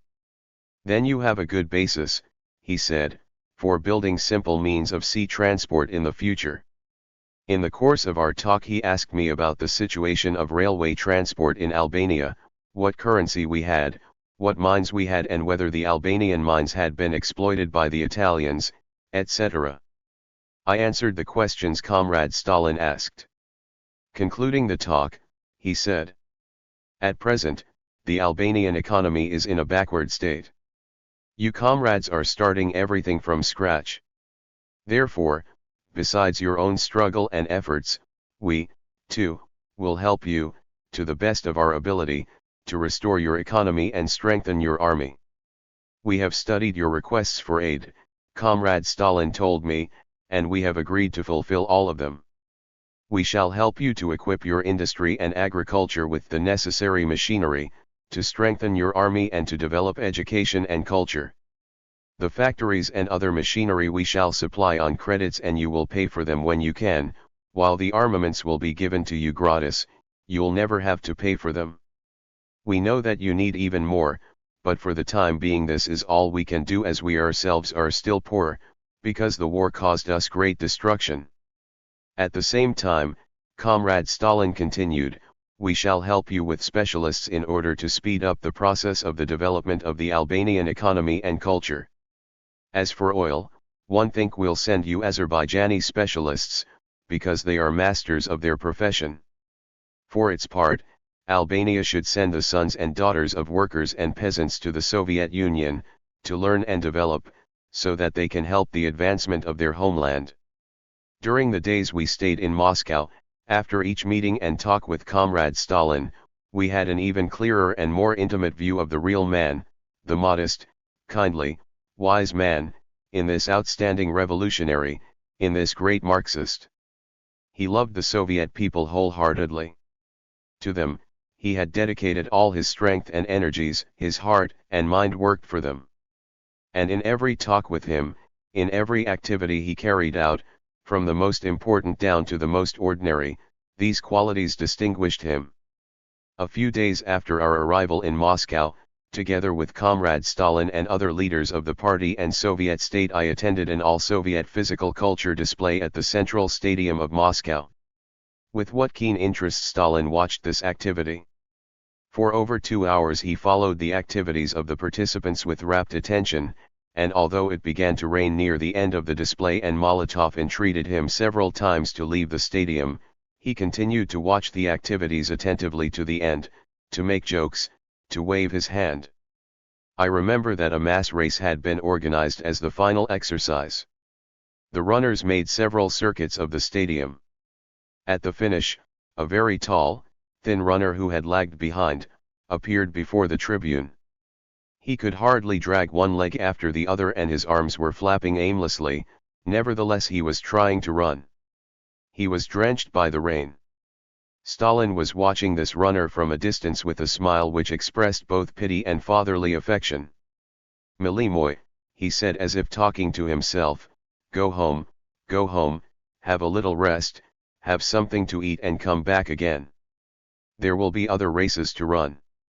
Stalin's great respect and affection for our people, his eagerness to learn as much as possible about the history and customs of the Albanian people remain indelible in our memory. At one of the meetings we had those days, during a dinner which Stalin put on for our delegation in the Kremlin, we had a very interesting conversation with him about the origin and language of the Albanian people. What is the origin and language of your people?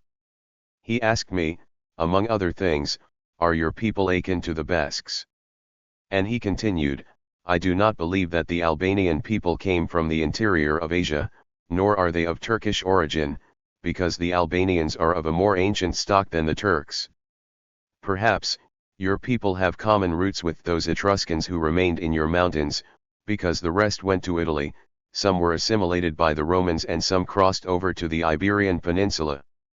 I replied to Comrade Stalin that the origin of our people was very ancient, that their language was Indo-European. There are many theories on this question, I continued, but the truth is that our origin is Illyrian. We are a people of Illyrian descent. There is also a theory which defends the thesis that the Albanian people are the most ancient people of the Balkans and that the Pelasgians were the ancient pre-Homeric forefathers of the Albanians. I went on to explain that the Pelasgian theory was upheld for a time by many scholars, especially German scholars. There is also an Albanian scholar, I told him, who is known as an expert on Homer, who has reached the same conclusion, basing himself on some words used in the Iliad and the Odyssey, and which are in use today among the Albanian people, as for example, the word gur, which means kamenje in Russian. Homer uses this word as a prefix to the Greek word, saying Guri Petra. Thus, on the basis of a few such words, bearing in mind the Oracle of Dodona, and some documents or etymologies of words, which have undergone changes, according to many philological interpretations, the scientists conclude that our ancient forefathers were the Pelasgians, who lived on the Balkan Peninsula before the Greeks. However, I have not heard that the Albanians are of the same origin as the Basques, I said to Comrade Stalin.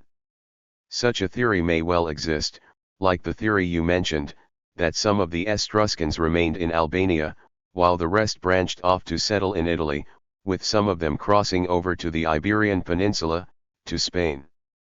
It is possible that this theory, too, may have its supporters, but I have no knowledge of it. In the Caucasus we have a place called Albania, Stalin told me on one occasion. Could it have any connection with Albania? I don't know, one said, but it is a fact that during the centuries, many Albanians, forced by the savage Ottoman occupation, the wars and ferocious persecution of the Ottoman sultans and padishahs, were obliged to leave the land of their birth and settle in foreign lands where they have formed whole villages. This is what happened with thousands of Albanians who settled in southern Italy back in the 15th century, after the death of our national hero, Skanderbeg, and now there are whole areas inhabited by the Arborishi of Italy, who still retain their language and the old customs of the homeland of their forefathers, although they have been living in a foreign land for 4 to 5 centuries.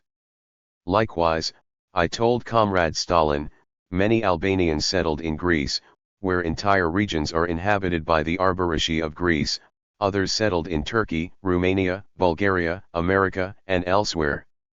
However, as to the place in your country called Albania, I said, I know nothing concrete. Then Stalin asked me about a number of words of our language. He wanted to know the names of some work tools, household utensils, etc. I told him the Albanian words, and after listening to them carefully he repeated them, made comparisons between the Albanian name for the tool and its equivalent in the language of the Albanians of the Caucasus. Now and then he turned to Molotov and Mikovan and sought their opinion. It turned out that the roots of the words compared had no similarity. At this moment, Stalin pressed a button, and after a few seconds the general who was Stalin's aide-de-camp, a tall, very attentive man, who behaved towards us with great kindness and sympathy, came in. Comrade Enver Hoxha and I are trying to solve a problem, but we cannot, said Stalin, smiling at the general. Please get in touch with Professor and ask him on my behalf whether there is any connection between the Albanias of the Caucasus and those of Albania. When the general left, Stalin picked up an orange, and said, "In Russian this is called a pyelsin. What is it in Albanian?" "Portokal," I replied. Again he made the comparison, pronouncing the words of the two languages and shrugged his shoulders. Hardly 10 minutes had passed when the general came in again. "I have the professor's answer," he announced. He says there is no evidence at all of any connection between the Albanians of the Caucasus and those of Albania. However, he added that in the Ukraine, in the region of Odessa, there were several villages inhabited by Albanians. The professor has precise information about this. For my part, I instructed our ambassador in Moscow, there and then, to see to it that some of our students, who were studying history in the Soviet Union should do their practice in these villages and study how and when these Albanians had settled in Odessa, whether they still preserved the language and customs of their forefathers, etc. Stalin listened very attentively, as always, and said to me, "Very good, that will be very good. Let your students do their practice there, and moreover, together with some of ours." Continuing this free conversation with Comrade Stalin, I said, "In the past the Albanological sciences were not properly developed and those engaged in them were mostly foreign scholars. Apart from other things, this has led to the emergence of all sorts of theories about the origin of our people, language, etc. Nevertheless, they are almost all in agreement on one thing, the fact that the Albanian people and their language are of very ancient origin. However, it will be our own albanologists, whom our party and state will train carefully and provide with all the conditions necessary for their work, who will give the precise answer to these problems. Albania must march on its own feet," Stalin said, "because it has all the possibilities to do so. Without fail we shall forge ahead," I replied. "For our part, we shall help the Albanian people wholeheartedly," said Comrade Stalin in the kindliest tone, "because the Albanians are fine people." The whole dinner which Comrade Stalin put on in honor of our delegation passed in a very warm, cordial, and intimate atmosphere. Stalin proposed the first toast to our people, to the further progress and prosperity of our country, to the Communist Party of Albania. Then he proposed a toast to me, his knee **** and all the members of the Albanian delegation. I recall that later during the dinner, when I spoke to him about the great resistance our people had put up through the centuries against foreign invasions, Comrade Stalin described our people as an heroic people and again proposed a toast to them. Apart from the free chat we had together, from time to time he talked to the others, made jokes and prop toasts. He did not eat much, but kept his glass of red wine close at hand and clinked it with ours with a smile at every toast. After the dinner, Comrade Stalin invited us to go to the Kremlin cinema where, apart from some Soviet newsreels, we saw the Soviet feature film The Tractor Driver. We sat together on a sofa, and I was impressed by the attention with which Stalin followed this new Soviet film. Frequently he would raise his warm voice to comment on various moments of the events treated in the film. He was especially pleased with the way in which the main character in the film, a vanguard tractor driver, in order to win the confidence of his comrades and the fanners, struggled to become well acquainted with the customs and the behavior of the people in the countryside, their ideas and aspirations. By working and living among the people, this tractor driver succeeded in becoming a leader honored and respected by the peasants. At this moment Stalin said, "To be able to lead, you must know the masses, and in order to know them, you must go down among the masses." It was past midnight when we rose to leave. At that moment, Stalin invited us once again to take our glasses of wine and for the third time proposed a toast to the heroic Albanian people. After this he shook hands with us one by one and, when he gave me his hand, said, "Give my cordial regards to the heroic Albanian people, whom I wish success." On July 26, 1947, our delegation, very satisfied with the meetings and talks with Comrade Stalin, set off to return to the homeland. Second meeting. March-April 1949. Our stand towards the Yugoslav leadership from the years of the war. The First Congress of the CPA. Policy of terror in Kosovo. On the Yugoslav divisions which were to be deployed in Albania. The Titoites aimed to overturn the situation in Albania. On the war of the fraternal Greek people. Erroneous views of the leadership of the Greek Communist Party. The British want naval bases in our ports as a condition for recognition. The road of the economic and cultural development of Albania. On the situation of our peasantry. On the history, culture, language, and customs of the Albanian people. I went to Moscow again on March 21, 1949, at the head of an official delegation of the government of the People's Republic of Albania and stayed there until April 11 that year. Mikoyan, Wyszynski, and others, as well as all the diplomatic representatives of the countries of People's Democracy had come out to welcome us at the Moscow airport. We had the first official meeting with Wyszynski the day after our arrival and on March 23, at 22:05 hours. I was received by Comrade Stalin in the Kremlin, in the presence of Wyszynski and the ambassador of the USSR to Albania, Shavakin. I went to this meeting with Spiro Kolka and Mihail Pripti who, at that time, was our ambassador in Moscow. Comrade Stalin received us very warmly in his office. After shaking hands with each of us in turn, he stopped in front of me. "You look thin in the face," he said. "Have you been ill? Or are you tired?" "I feel very glad and happy to meet you again," I replied, and, after we sat down, I told him that I wanted to raise several questions with him. "Take all the time you need," he said with great goodwill, so that I would talk about anything I considered necessary. I gave Comrade Stalin an exposition on a series of problems. I spoke in general about the situation in our party and country, the recent events, the mistakes recognized, as well as about our stand in connection with the Yugoslav question. I told him that, as a result of the influence of the Trotskyite Yugoslav leadership on our leadership and the excessive trust of some of our leaders in the treacherous Yugoslav leadership, grave mistakes had been made, especially in the organizational line of the party, as noted by the 11th Plenum of the Central Committee of the Communist Party of Albania, the proceedings of which had been held in the light of the letters of the Central Committee of the Communist Party of the Soviet Union. Addressed to the Central Committee of the Communist Party of Yugoslavia and the resolution of the Information Bureau on the situation in the Communist Party of Yugoslavia. The Central Committee of our party, I told Comrade Stalin, fully endorsed the resolution of the Information Bureau, and we condemned the treacherous anti-Albanian and anti-Soviet course of the Trotskyite Yugoslav leadership in a special communique. The leadership of our party, I pointed out, for many years had encountered the hostile conspiratorial activity of the Titoites, the arrogance and intrigues of Tito's envoys, Vukmanović Tempo and Dušan Mujosha.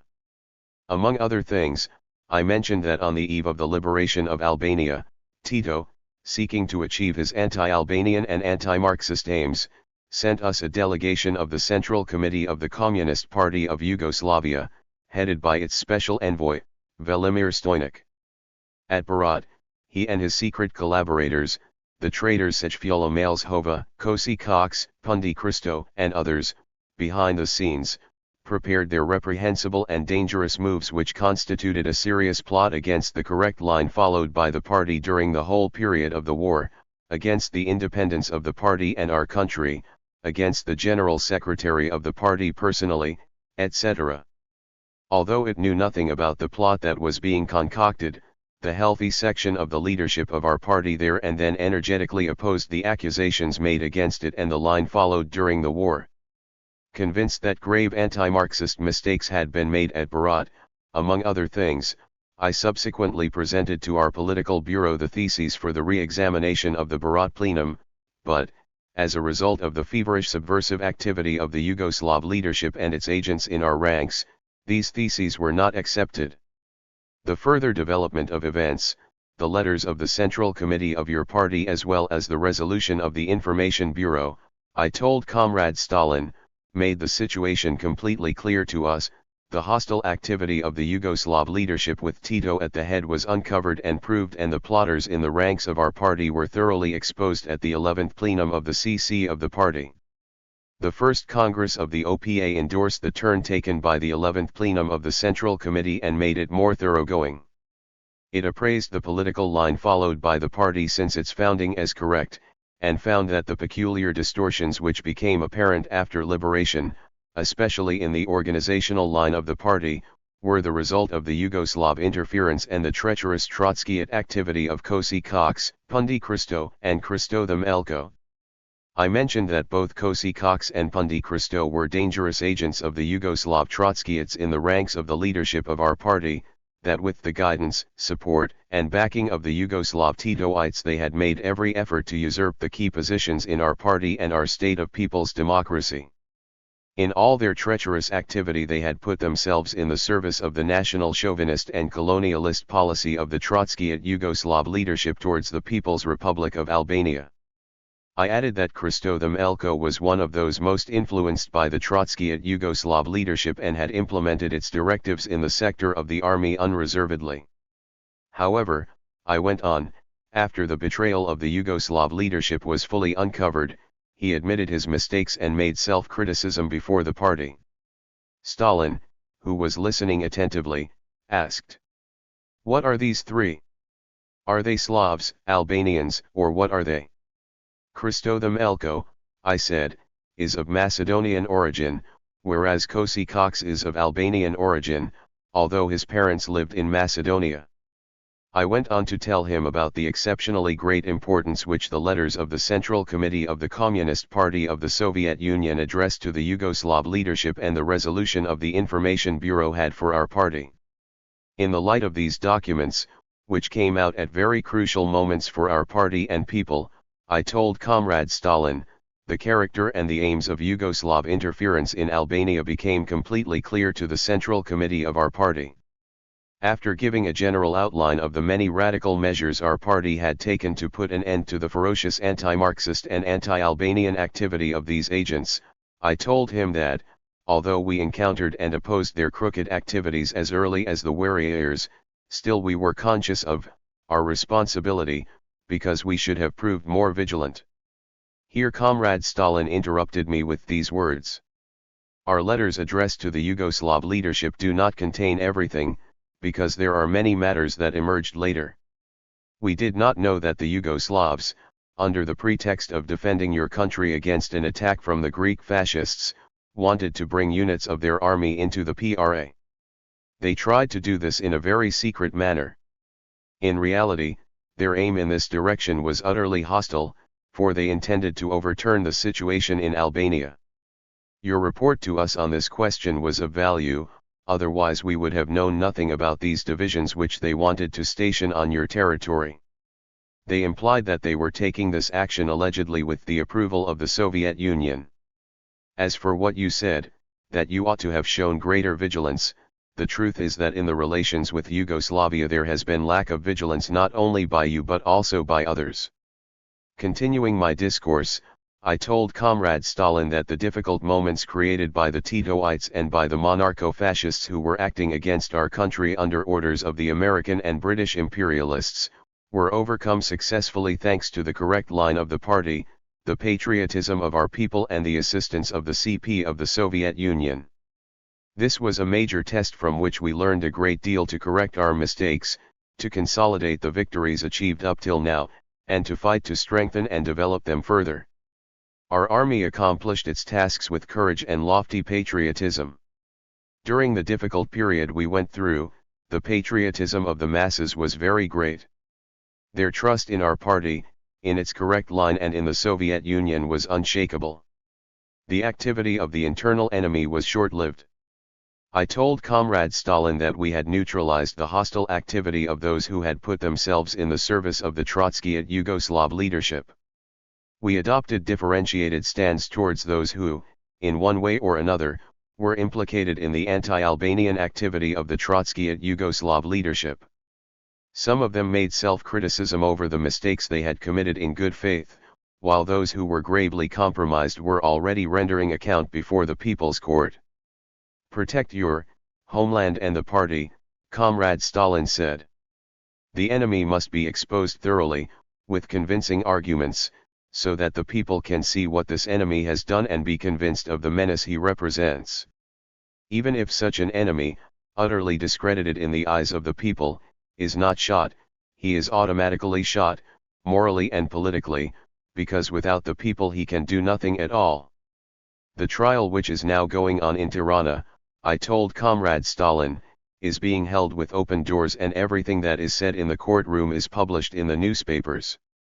At the same time, I added, those who have thoroughly understood their mistakes, who have made sincere and convincing self-criticism, we have treated patiently and magnanimously, and have given them the possibility to make amends for their mistakes and faults through work, through loyalty to the party and the people. We have even thought we should send one of them to study in the Soviet Union, and I mentioned one name. Really?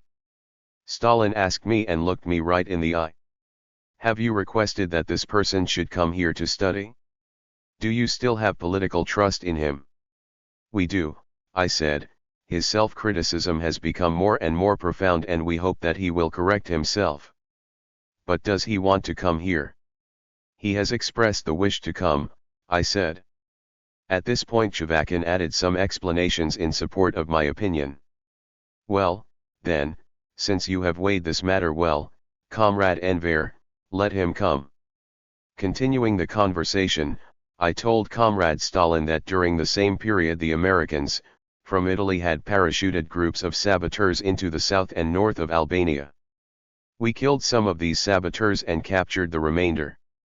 Foreseeing the difficulties on our southern border and wanting to have the forces available for any eventuality, we first had to undertake a mopping up operation in North Albania against the groups of political and common bandits who operated within our borders under the direction of agents sent in by Rankovic, and we did this. These bands in the service of the Yugoslavs carried out a number of assassinations. Our mopping up operation ended successfully.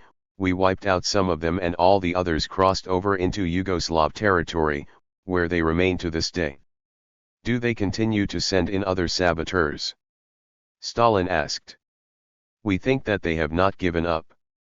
The policy of Tito and Rankovic to lure Albanians into their territories in order to organize groups of saboteurs and wreckers with them, met defeat, and at present there are very few defections. Our government has taken economic measures and the political and organizational work of the party has been strengthened.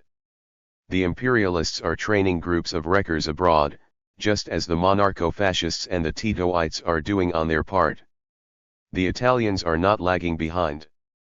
Our present plan is to rout the remnants of the bandits at large in our mountains for whom we have already made things very difficult, and to destroy their bases, which are among the kulaks, especially. Most of the reactionary groupings in the cities have been smashed by the state security forces which have scored many successes. Our party put things in order in the Ministry of Internal Affairs, a former center of the Titoites, and the state security has become a very powerful and much beloved weapon of the party and our people. The party has set itself the task of strengthening its positions more and more each day in order to cope with and smash all the attempts and attacks our many enemies may make. The party is growing stronger from day to day, I went on to tell Comrade Stalin. In the ranks of our young party there is great courage and great will. The ideological and cultural level of our party workers is low, but there is great eagerness to learn. We are working in this direction to improve the situation. We still have many shortcomings in the work of our party, but with persistent efforts, with confidence in the future and with the experience of the Bolshevik Party, we shall eliminate these shortcomings. In continuation of the talk, I gave Comrade Stalin a general outline of the economic situation in Albania, the results achieved and the big struggle the party and the people had waged and were waging to cope with the difficulties created in the economy by the hostile work of the Yugoslav Trotskyists and their agents. I told him that our people were unpretentious and hard-working, and they had mobilized themselves under the leadership of the party to overcome the backwardness and the difficulties created and to carry out the tasks set by the First Congress of the party. I told him that the First Congress of the party, along with the socialist industrialization, had laid down the guidelines for the strengthening of the socialist sector in agriculture by increasing the state farms and stepping up the gradual collectivization in the form of agricultural cooperatives, which the state would support politically, economically, and organizationally. Have you set up many such cooperatives? What criteria do you follow? Comrade Stalin asked. Here I explained to him that the Congress had given the orientation that the collectivization of agriculture should be carried out gradually, patiently, and on a voluntary basis. On this road we would neither rush things nor mark time. In my opinion, said Comrade Stalin, you must not rush things in the collectivization of agriculture. Yours is a mountainous country with a relief that differs from one region to another. In our country, too, in mountain areas similar to those of your country, the kolkhozes were set up much later. Then I went on to speak about the work that was being done in our country to strengthen the alliance of the working class with the working peasantry, about the assistance the state gave the individual peasant, the increase of agricultural production and the policy of procurement of agricultural and livestock products. This has very great importance, Comrade Stalin said, and you are right to devote attention to it. If the Albanian peasants need tractors, other farm machines, draft animals, seeds, or anything else, you must help them. Moreover, he continued, you must also dig canals for the peasantry, then you will see what it will be able to do. In my opinion, it is better that the peasant pays his obligations to the state for the above aid in kind.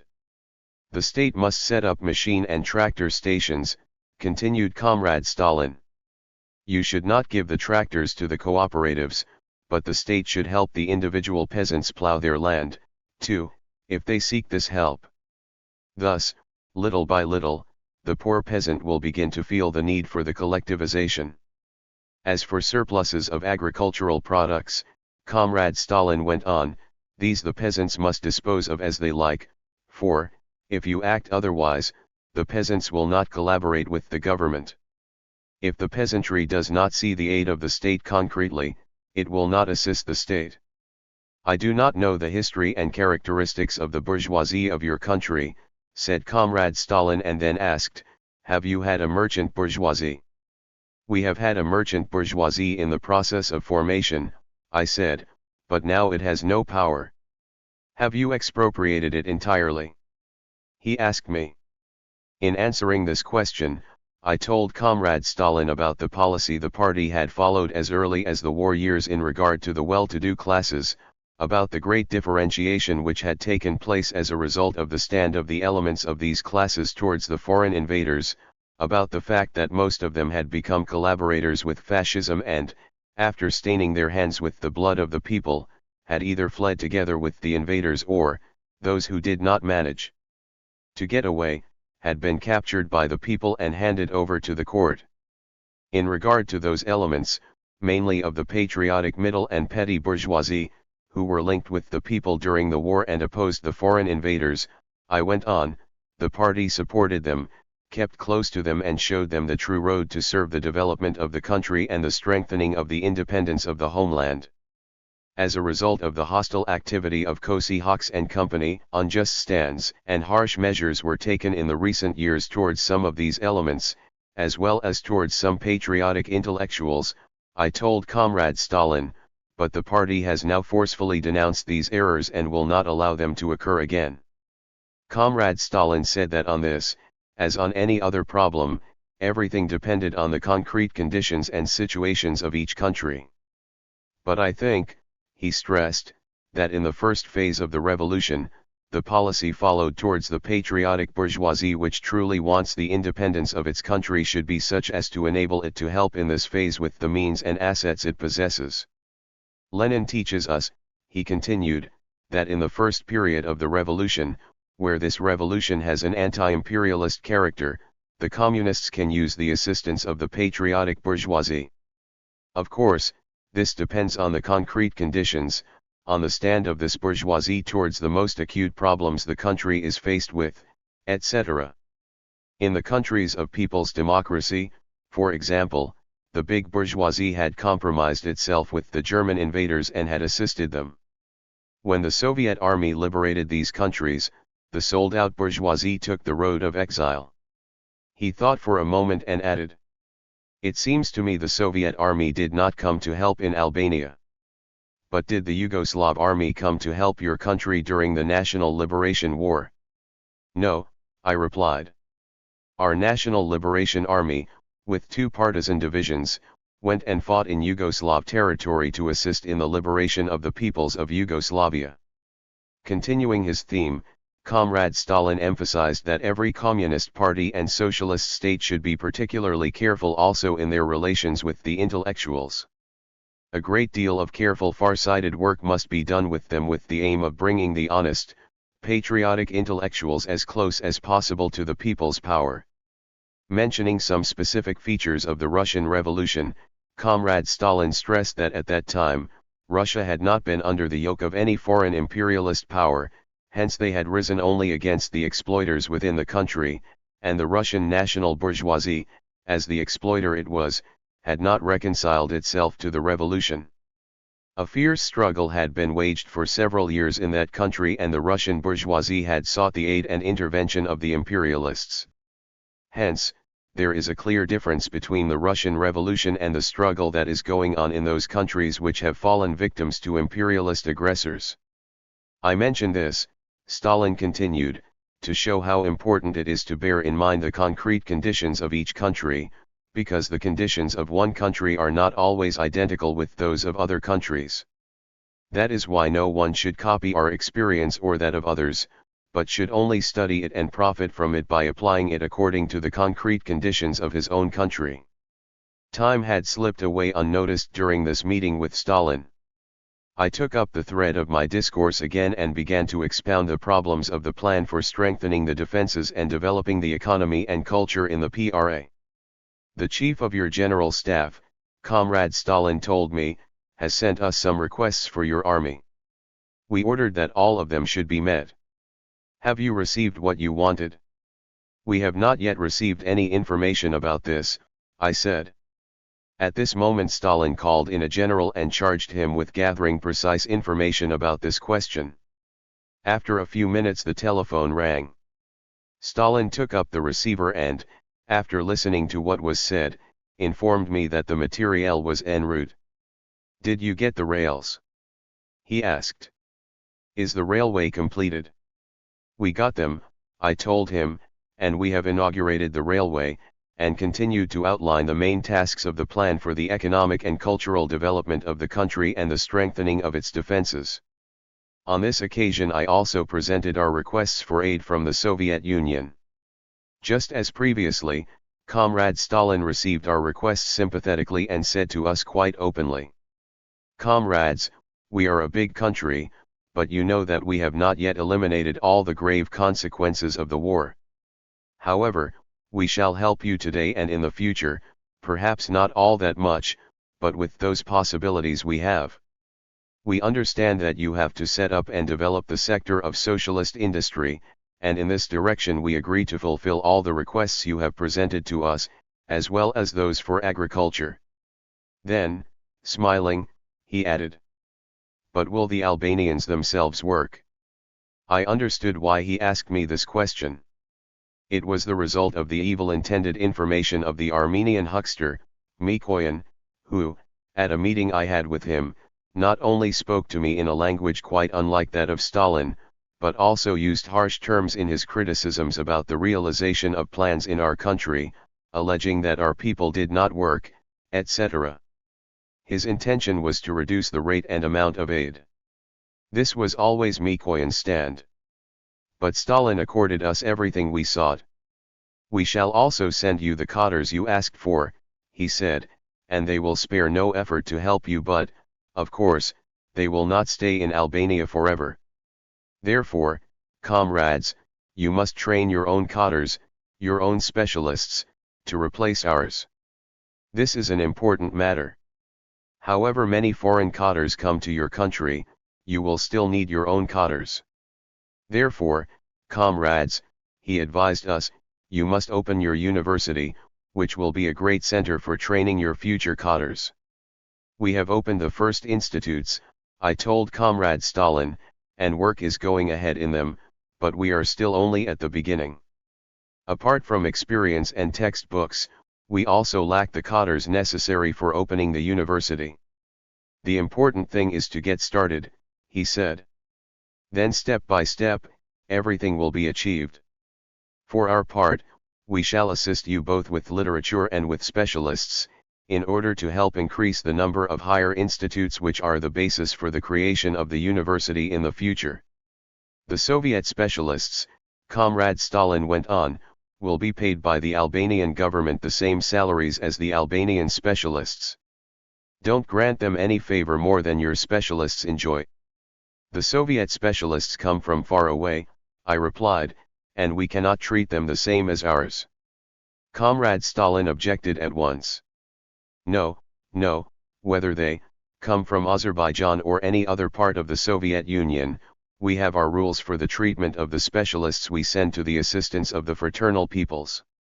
It is their duty to work with all their strength as internationalist revolutionaries, to work for the good of Albania just as for the good of the Soviet Union. The Soviet government undertakes to make up the necessary difference in their salaries. After I thanked Comrade Stalin, I raised the question of the teams that were needed for geological and hydroelectric studies, for the construction of railways and a series of problems of the future of our industrial development. After giving a positive answer to the matters I raised, he asked me a series of questions. Do you have many large rivers for the construction of hydropower stations? Is there much coal in Albania? Etc. I answered Comrade Stalin and then asked whether we could send a number of cadres to the Soviet Union to be trained as specialists for some essential urgent needs of the country. If this is impossible, I said, then let some specialists be sent from the Soviet Union to Albania to train our cadres on the spot. Comrade Stalin said. In this direction we would rather send some instructors to Albania, because were your men to come to the Soviet Union a longer time will be needed for their training, as they will have to learn Russian, etc. Comrade Stalin recommended that we address this request to the Foreign Ministry of the Soviet Union and added, Comrade Vyshinsky has been charged with conducting all the talks from our side, therefore you must address any request to him. I told Comrade Stalin that, in general, those were the questions that I wanted to discuss with him in regard to the internal situation in Albania and expressed the desire to give a brief outline of the political position of Albania in regard to the international situation. He looked at his watch and asked, would 20 minutes be enough? A little longer, if possible, Comrade Stalin, I replied. After speaking about the tense situation in our relations with Yugoslavia, and the hostile activity of the Yugoslav traders, the bands of criminals they had organized and smuggled into Albanian territory to carry out disruption and sabotage against our country, I spoke to Comrade Stalin about the policy of savage terror followed by the Tito clique against the Albanians of Kosovo, Macedonia, and Montenegro. Are there many Albanians in Yugoslavia? Stalin asked me. And what religion do they profess? There are more than 1 million of them, I said, and continued, almost all of them are Muslims. How is it possible that they have not been assimilated by the Slavs? What links do the Albanians living in Yugoslavia maintain with those in Albania? Asked Stalin again. At all periods, the Albanians living in Yugoslavia have been outstanding for their ardent patriotism and their strong links with their homeland and their compatriots, I told Comrade Stalin in reply to his question. They have always forcibly opposed the feverish expansionist efforts of the great Serbian and great Slav reactionary chauvinists and their attempts to assimilate them and have preserved their Albanian national identity in every respect, with fanaticism. At present the Tito clique is following the same line and the same methods in Kosovo and the Albanian inhabited territories of Montenegro and Macedonia, as those used by their counterparts, King Alexander and others in the past. Kosovo is a very weak spot for the Belgrade clique, hence it is using large-scale terror there, with mass deportations, arrests and forced labor, conscription to the army as well as expropriation of a large number of people. The Albanian element is particularly persecuted in Titoid Yugoslavia, because the present Yugoslav leaders are well aware of the patriotic and revolutionary qualities of the Albanian population there, well aware that for this population the national problem has been and still is an open wound which needs to be healed. Apart from this, the Titoites have turned Kosovo, and the other Yugoslav regions inhabited by the Albanians into important centers for assembling Albanian quislings, bandits and spies who, instructed by the men of UDB, prepare acts of terrorism, subversion, sabotage and armed attacks against our country.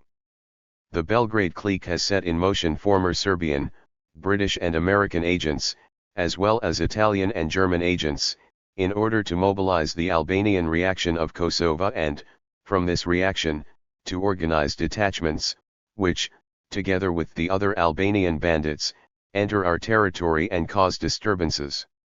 Then I went on to give Comrade Stalin a brief account of the Greek people's war against the monarcho-fascists and the Anglo-Americans, about the political support we gave this just war of the fraternal Greek people and, among other things, pointed out that the Greek Democratic Army stood aloof from the people. Comrade Stalin was astonished when he heard these words and asked, What did you say?" I gave him complete explanations, both about this problem and about the mistaken views of Nikos Zachariadis and company on the role of the party and the Commissar in the army, in the government, etc. "We think," I told Comrade Stalin, among other things, that the leadership of the Greek Communist Party made grave mistakes in regard to the strengthening and expansion of the party in the countryside and the town during the war against the Hitlerites, and that these errors manifested themselves again during the war against internal reaction and Anglo-American intervention. Mistakenly believing that the city would play the decisive role in the victory over the Hitlerites and internal reaction in the years of the anti-fascist war, the Scientos, former general secretary of the Greek Communist Party, an opportunist and capitulator to Anglo-American reaction. Leadership ordered the Greek proletariat to stay in the cities. This brought about that the more revolutionary part of the Greek people remained exposed to the savage blows of the internal Hitlerites, while the Greek National Liberation Partisan Army was deprived of the proletariat, which should have been the motor and the leadership of the Greek people's revolution. Then I pointed out that despite the savage terror and the heavy blows the Hitlerites and internal reaction had struck at the proletariat and the revolutionary elements in the cities, the latter, in general, still remained in the cities, where they were killed, tortured, arrested and interned on islands, and had not taken to the mountains en masse, because such had been the directive of the Greek Communist Party. Of course, even then there were important fighting actions, such as sabotage, executions of enemies, etc., carried out in the cities, but these actions were of second-rate importance in the general context of the fight of the Greek people. The same weaknesses, I stressed further, were observed in the countryside, too, where the extension of the party was limited, and its organization weak and lax, with the organizations of the party frequently confounded with those of EAM. There was opportunism both in the organization and in the political line of the National Liberation Councils at the village level. There was duality of power and coexistence with the Zervist reactionary organizations, etc., in the liberated areas and elsewhere. We told the Greek comrades that they're putting the command of the National Liberation Army under the orders of the Mediterranean Command, their talks and agreements of an opportunist and capitulationist character with Zervas and the reactionary Greek government in exile, the predominance of peasant elements and of the old career officers in the leadership of the Greek National Liberation Army, and so on, were grave errors which would lead the heroic struggle of the Greek people to defeat. The Varkiza Agreement was the logical conclusion to all these wrong actions and views. It brought about the capitulation to British and local reaction. However, we think that even after the capitulationist Varkiza Agreement and the period of legality of the Greek Communist Party, the leadership of the Greek Communist Party did not go deep enough into its former mistakes in order to correct them in a radical manner, I told Comrade Stalin.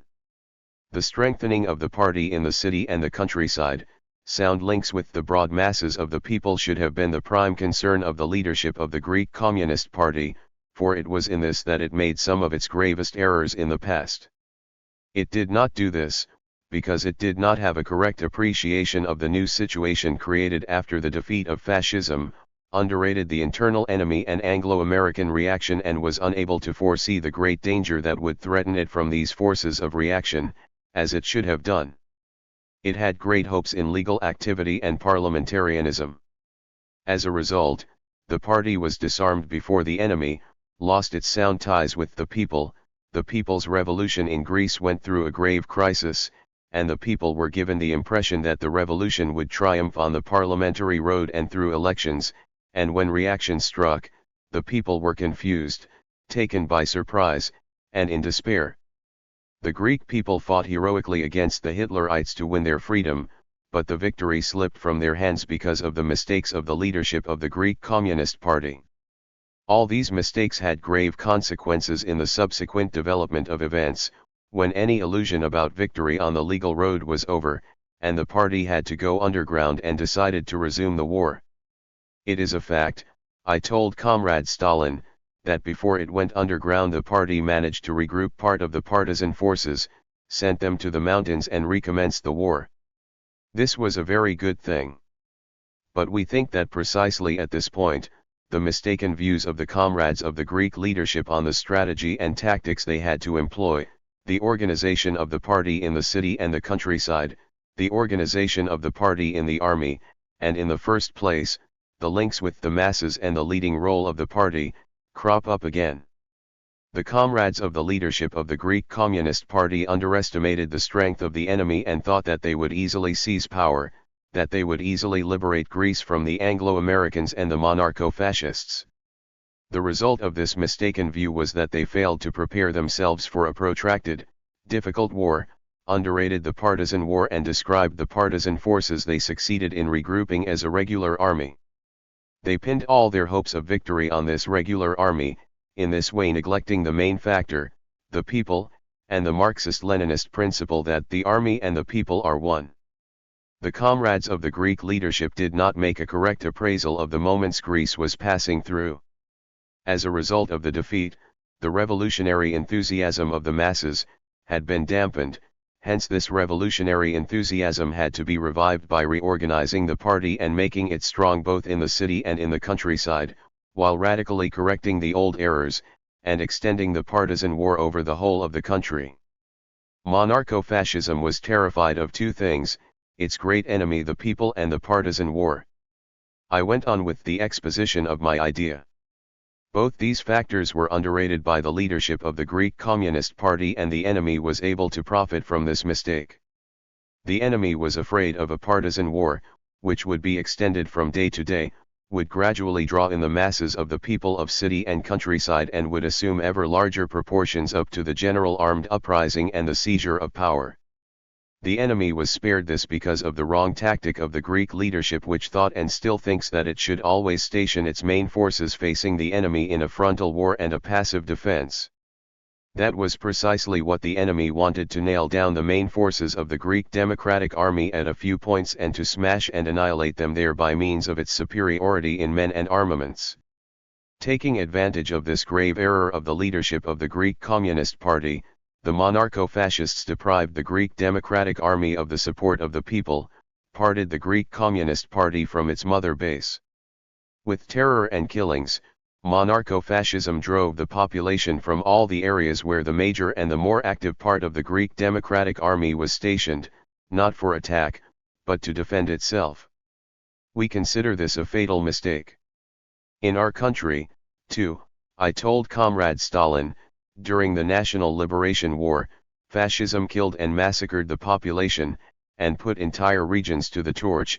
However, the people did not go into camps behind barbed wire, but took to the mountains, fought and returned to their ruined homes and there put up resolute resistance, because the party had told them to fight and resist. Our National Liberation Army was never apart from the people, because our party itself had its sound bases among the people. We think that the enemy succeeded in isolating the Greek partisans among the barren mountains, because the Greek Communist Party did not have sound bases among the people. That is why I said that the leadership of the Greek Communist Party deprived itself and the Democratic Army of its mother base, the people. In conclusion, I mentioned to Comrade Stalin the threats the external enemies were making towards Albania. He listened to me attentively and, on the problems I had raised, expressed his opinion.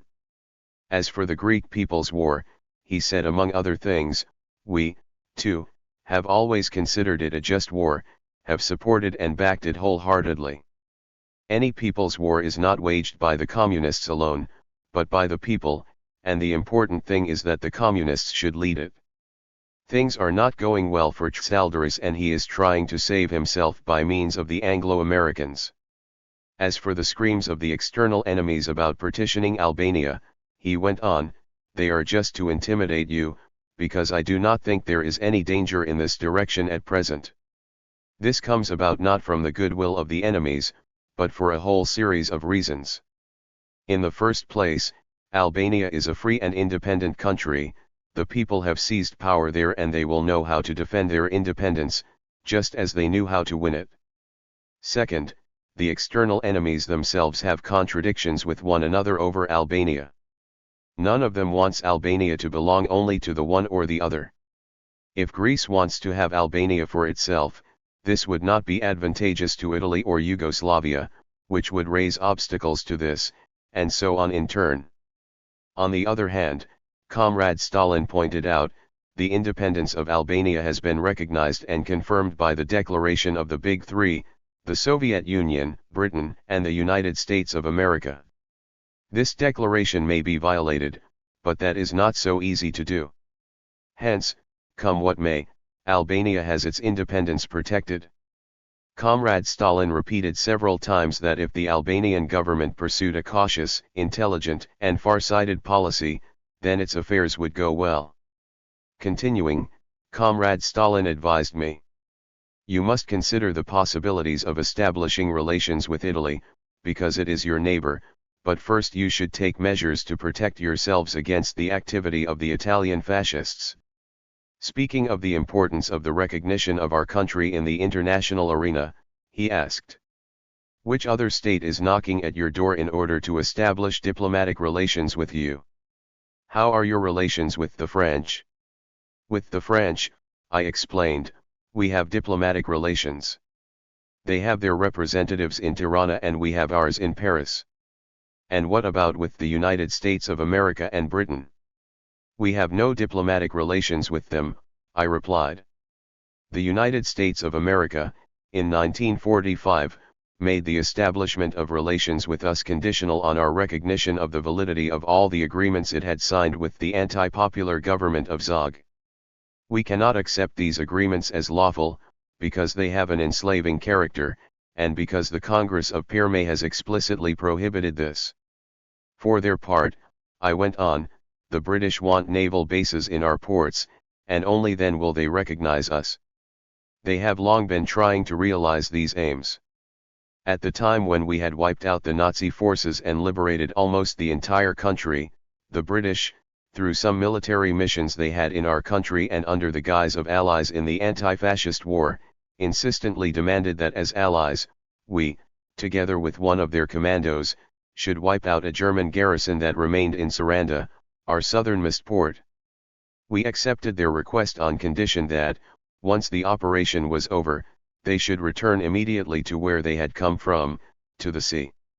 The operation was completed and the British not only wanted to stay there, but also intended to penetrate into the interior of the country.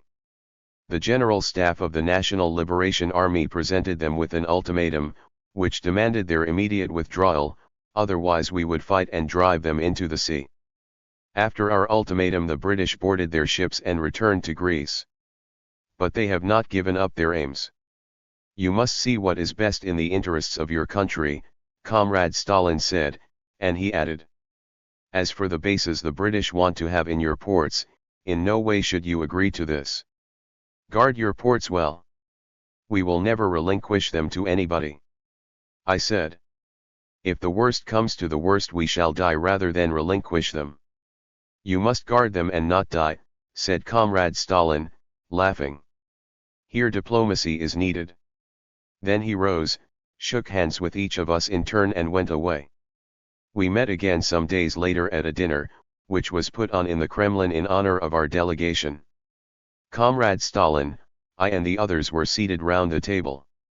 At this dinner, Just as in all other meetings we had with him, we were impressed and moved by Stalin's great love for our country and people, his interest to learn as much as possible about the history, culture, language, and customs of our people. He started the conversation by asking me about some words of the Albanian language. "I want to hear," he told me, "how the words, people, man, bread, gift, wife, husband, and land, sound in Albanian." I began pronouncing these Albanian words and he listened to me with great concentration. I remember that a funny situation arose over one of these words. He had asked me what was the Albanian equivalent of the Russian word dar. Peshkesh. I was quick to reply. "No, no." He said, "Peshkesh is not Albanian, but Turkish." And he laughed.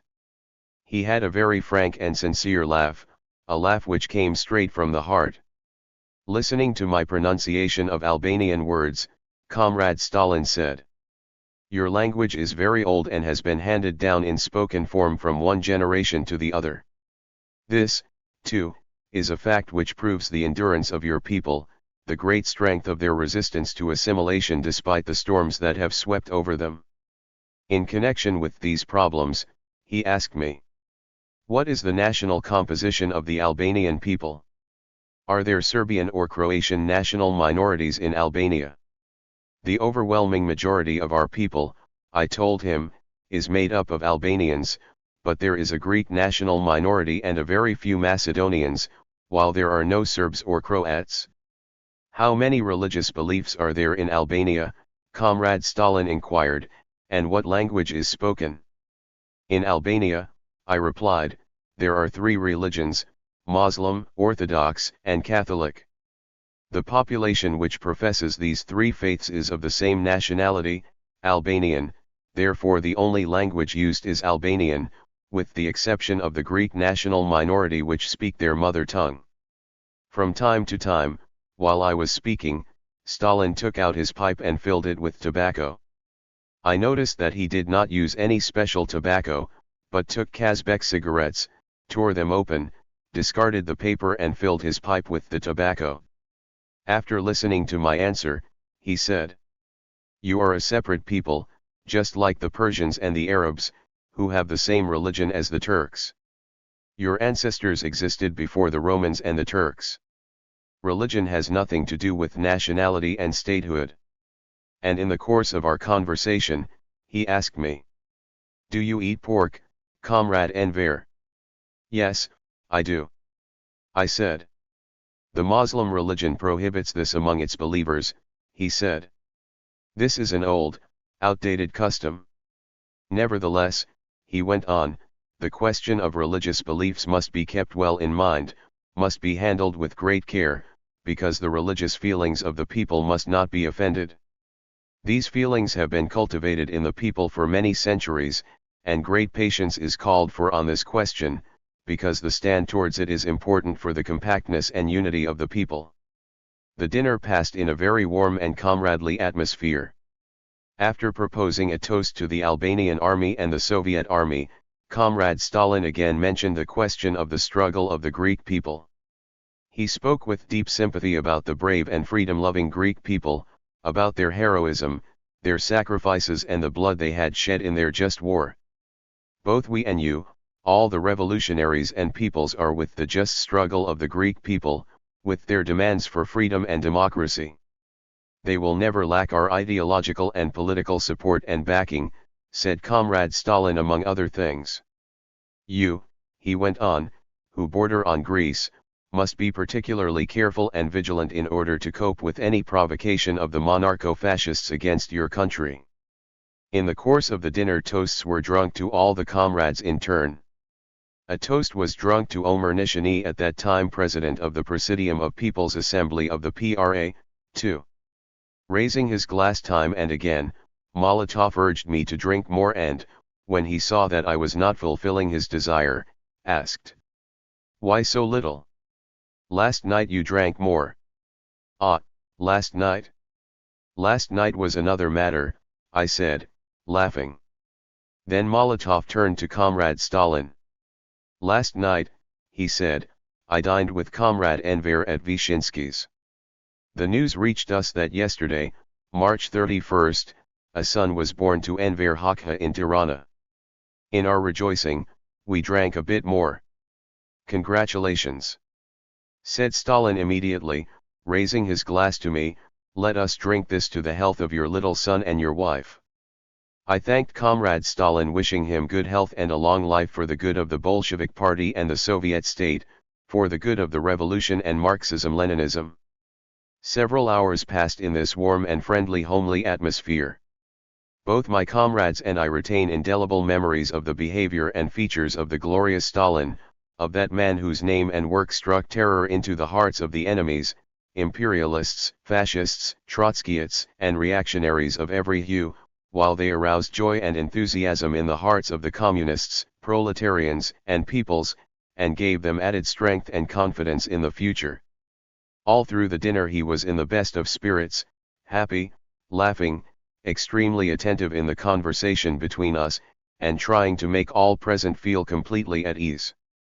At about 23 hours Stalin suggested, "What about some coffee?" We all rose and went to the adjacent room. While coffee was being served, at a table nearby two Soviet comrades were laughing and trying to persuade Hafer Spahio to drink a bit more. Hafer was resisting and said something to them. This scene did not escape the ever-attentive Stalin, who said jokingly to the Soviet comrades, "Oh, this is not fair. You are not on an equal footing with the guest, you are 2-1. We all laughed and continued talking and joking just as in a circle of intimate friends. Then Stalin rose again. "Comrades," he said, "now I invite you to the cinema." We all rose and Stalin led us to the Kremlin cinema, where he personally chose the films our delegation would see. They were some documentary color films with scenes from various parts of the Soviet Union, as well as the film The Faraway Bride. This brought our second visit to Stalin to a close. Underscore underscore underscore underscore underscore underscore underscore underscore underscore underscore underscore underscore underscore underscore underscore underscore underscore underscore underscore. Third meeting. November 1949. A 5-hour meeting at Sukhernai. A tete-a-tete talk with Comrade Stalin. Once again about the Greek problem. About the situation in Yugoslavia after Tito's betrayal. The problem of Kosovo and other parts of Yugoslavia inhabited by Albanians. To attack Albania is not easy. If Albania is strong internally, it has no danger from abroad. An unforgettable dinner. Again about the economic and cultural development of Albania. Stand towards religion and the clergy. The Vatican is a center of reaction, a tool in the service of capital and world reaction. In November 1949 I went to Moscow for the third time.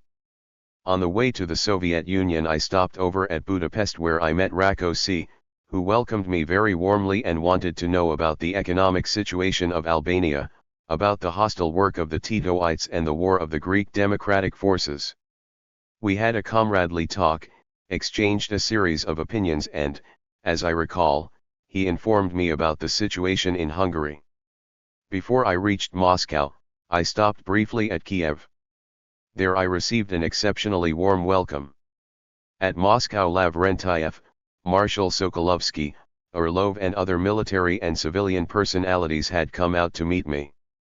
Later I met Malenkov, with whom I had the first short talk.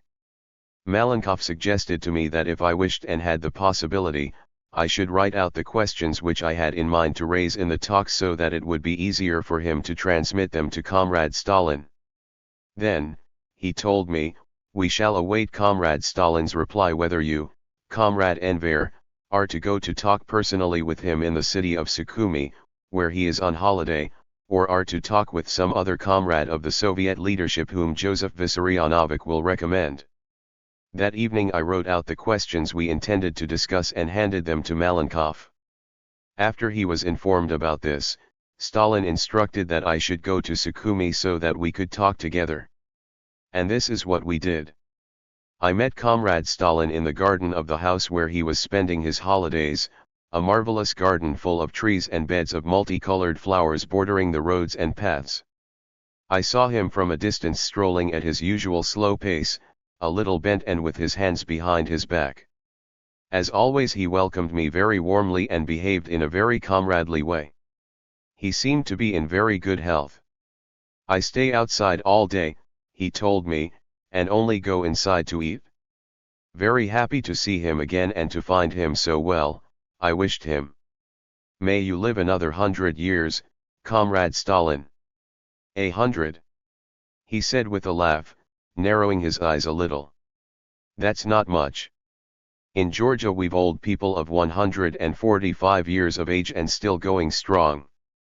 Another 100, Comrade Stalin, this is what our people say, another 100 above the age you have.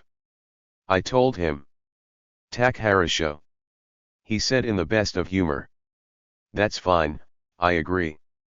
We laughed. Our talk, in which only Comrade Stalin and I took part, was held outside on the balcony. It was 9 o'clock in the evening, Moscow time. Stalin was wearing a cap in his head, a brown scarf round his neck and a brown woolen suit. When we were about to sit down to begin the talk, out of respect I took off my hat and hung it on the rack, but he said to me, "Don't take your hat off, keep it on, too." I protested, but he insisted, being concerned that I should not get a cold because it was damp outside, and told his aide-de-camp to bring it to me. During this unforgettable meeting I discussed a series of problems with Comrade Stalin. Among other things, I raised with him our views about the incorrect stands of leading comrades of the Greek Communist Party and the unjust accusations they had made against us. Amongst other things, I said that the Central Committee of our party had always had close relations with the Central Committee of the Greek Communist Party, that our party and people had always openly supported the just and heroic struggle of the Greek people for freedom and democracy, and against the Anglo-American foreign interference. Precisely because of the special links we have had with the Greek comrades, I continued, especially during 1949 we have seen mistakes and defects in the leadership of the Greek Communist Party, and several times we have expressed our views about these mistakes to them openly, in a comradely way and in a sound internationalist spirit. We told them of our views once again after the blows which the Greek democratic forces suffered at Vitsi and Gramos. However, the leading comrades of the Greek Communist Party did not accept our comradely criticisms as correct, this time either, but considering themselves offended, went so far as to send a letter from their political bureau to the political bureau of our party, in which they accused our leading comrades of being Trotskyite and Titoid in regard to our judgment about the line followed by the Greek leaders during their war. Our political bureau, I told Comrade Stalin, analyzed the letter of the Central Committee of the Greek Communist Party signed by Nikos Zachariadis and arrived at the conclusion that with its mistaken views and stands, the Zachariadis group had not only gravely damaged the new line which the Greek Communist Party adopted after the end of the anti-Hitlerite war, but was now trying to put the responsibility onto others for the defeats and the sabotage which it had inflicted on this line itself. "When did you first meet Zachariadis?" Stalin asked me. After I replied, he said to me, "Comrade Zachariadis has never said anything against you Albanians to our comrades," and at this time he opened a letter which the political bureau of the Greek Communist Party had sent to the political bureau of the PLA and read it in silence. Then looking at me he added, "Here I don't see the accusations which you mention, but I read only that they accuse you of having hindered them in some technical matters." At first, I said to Comrade Stalin, they made the accusations I mentioned orally and later in writing, in their last letter. We have sent you a copy of this letter and our reply through Ambassador Chavakin. After asking about the dates of these letters which he had not seen, Stalin gave the order to look them up. In a little while they brought them to him. When he had read them he said to me, "I have been on holiday and I have not read these materials. I have read all your other letters." Then he added, "The Greeks have sought to talk and reach agreement with you. In the opinions and criticisms which we have made of the Greek comrades, I told Comrade Stalin, we have always set out from sincere comradely aims, considering this an internationalist duty, irrespective of whether or not our opinions would be pleasing to them. We have wanted and have always tried to resolve these problems with the Greek comrades in a comradely way and a healthy communist spirit, while they for their part, have not only failed to display a similar spirit of understanding but also make accusations against us and are trying to lay the blame on others. Such views and stand are unacceptable to us, I said, and added that Comrade Zachariadze should bear in mind and not forget that we ourselves were responsible to the Albanian party and people for the affairs of our party, people, and homeland just as he was responsible to his party and people. Listening to me attentively, Comrade Stalin asked, "Are any of the Greek Democrats who were given temporary asylum in Albania still there? How do you intend to act from now on?" In connection with these questions, I gave Comrade Stalin a detailed explanation of our stand. Amongst other things, I said that the imperialists, the monarcho-fascists, and reaction, for ulterior motives, had long been making accusations against us alleging that we were to blame for what had occurred in Greece and were interfering in the internal affairs of Greece, and so on. However, the whole world knows, I said, that we have not interfered and never will interfere in the internal affairs of Greece. In regard to the support which we have expressed and still express for the struggle of the Greek people, this we consider a legitimate right and a duty which every people ought to carry out in regard to the just fight of a fraternal country. But the fact that we are neighbors with Greece brought about that many innocent Greek men, women, and children, maimed, terrified, and hotly pursued by the monarcho-fascists, came over our border as refugees. Towards all of them we adopted a just and very careful stand. We gave them aid and shelter and established them in allocated centers far from the border with Greece. Continuing my explanation of this problem, I told Comrade Stalin that the influx of these refugees had created many acute difficulties for us and, apart from carrying out our humanitarian duty, we were being careful to avoid allowing the presence of Greek democratic refugees on our territory to serve as an opportunity for the further incitement of the anti-Albania psychosis of people in the Greek government. This was one of the main reasons why we welcomed the request of Comrade Zachariadze and the Greek refugees themselves to leave Albania for asylum in other countries. At present, I added, following the incorrect stance towards us by leading comrades of the Greek Communist Party and the grave accusations they are making against us, our political bureau thinks that the departure of those few Greek refugees who still remain in our country has become even more urgent. I told him that not only the democratic soldiers, but also those Greek leaders who had also been given asylum in Albania recently, ought to leave.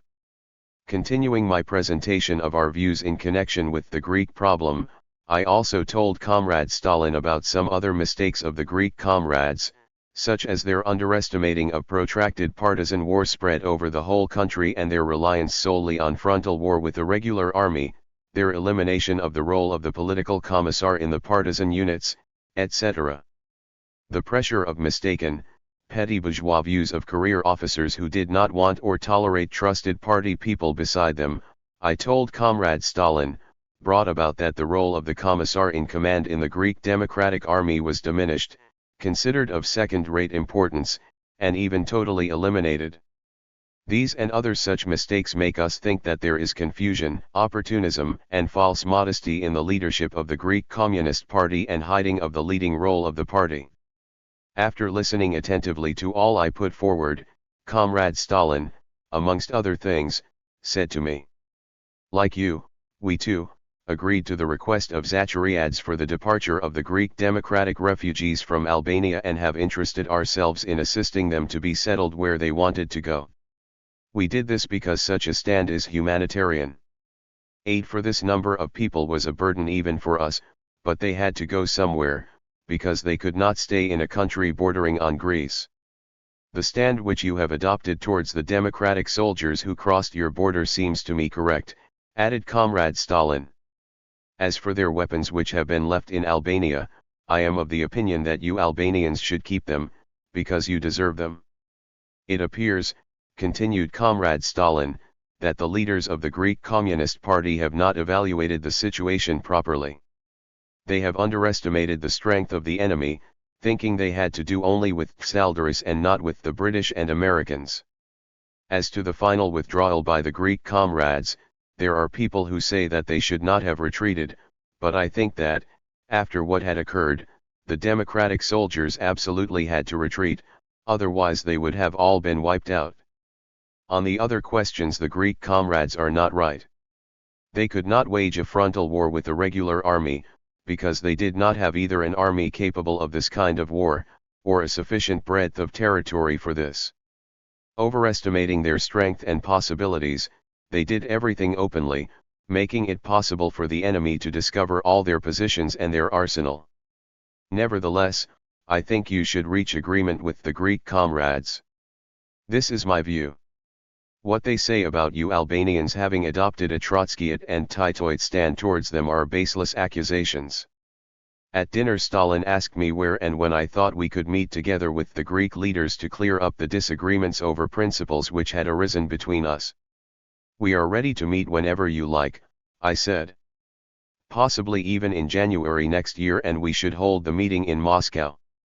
Continuing the talk with Comrade Stalin, we spoke about the grave situation in the Communist Party of Yugoslavia following Tito's betrayal, about the anti-Marxist, nationalist, chauvinist policy which the Titoid clique pursued against Albania and the other countries of People's Democracy.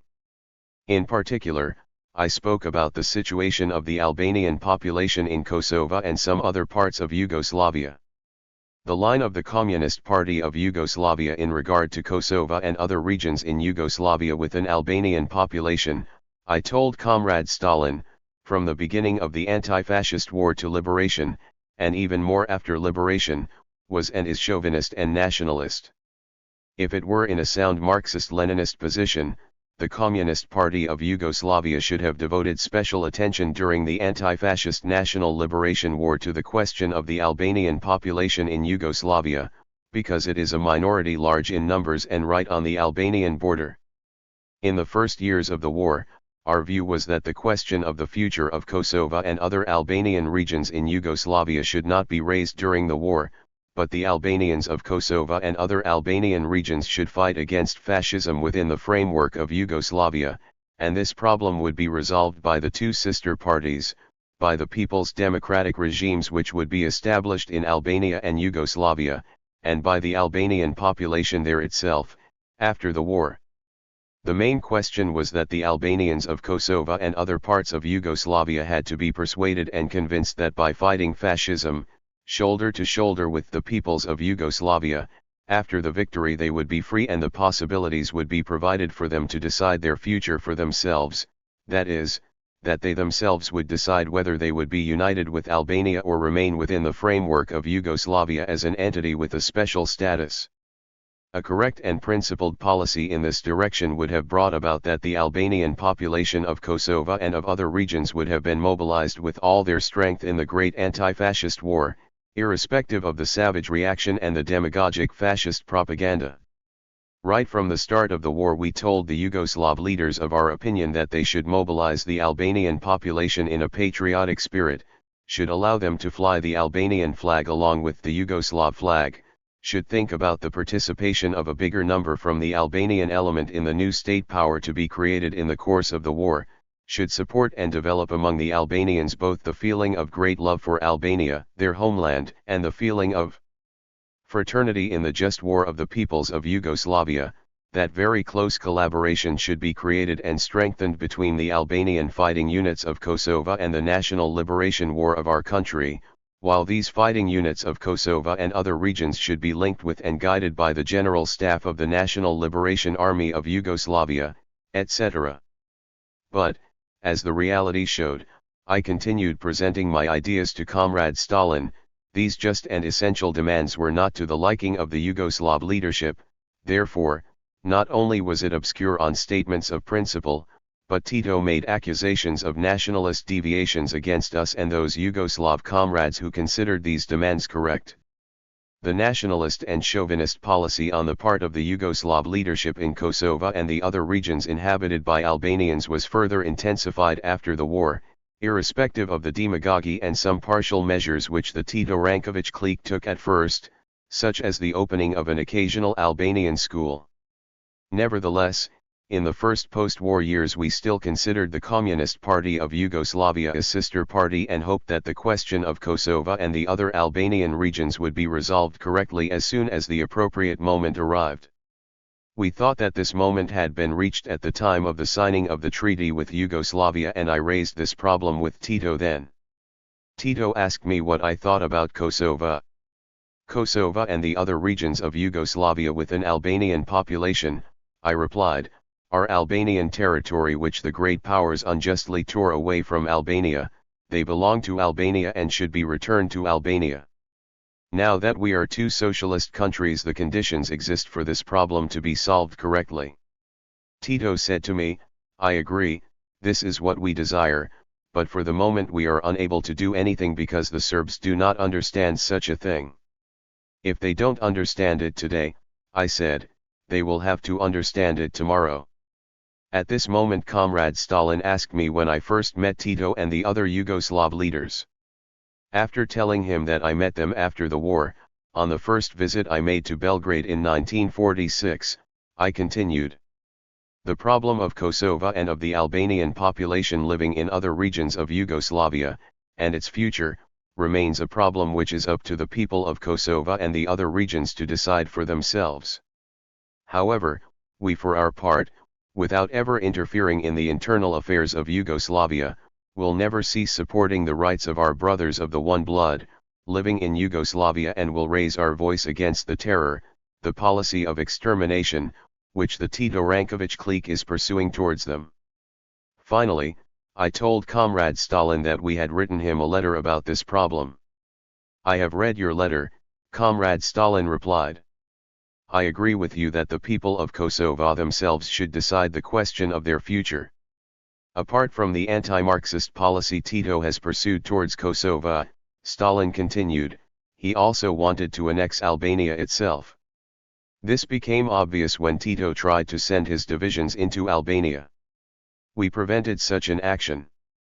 Both of us know that the units of the Yugoslav army were to be dispatched to Albania to assist Kosi Cox, so that, by means of these Yugoslav forces, he would liquidate Free Albania and the Albanian government.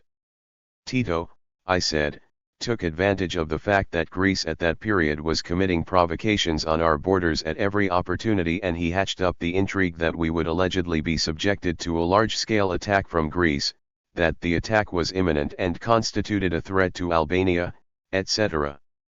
After this, in collaboration with the traitors Kosi Cox and company, with whom he had secret links, Tito suggested to us that he should send his armed forces to Albania, precisely to Korça, and later also to Gjirokastra, to defend us from the Greek attack. We strongly opposed this suggestion and immediately informed you about it.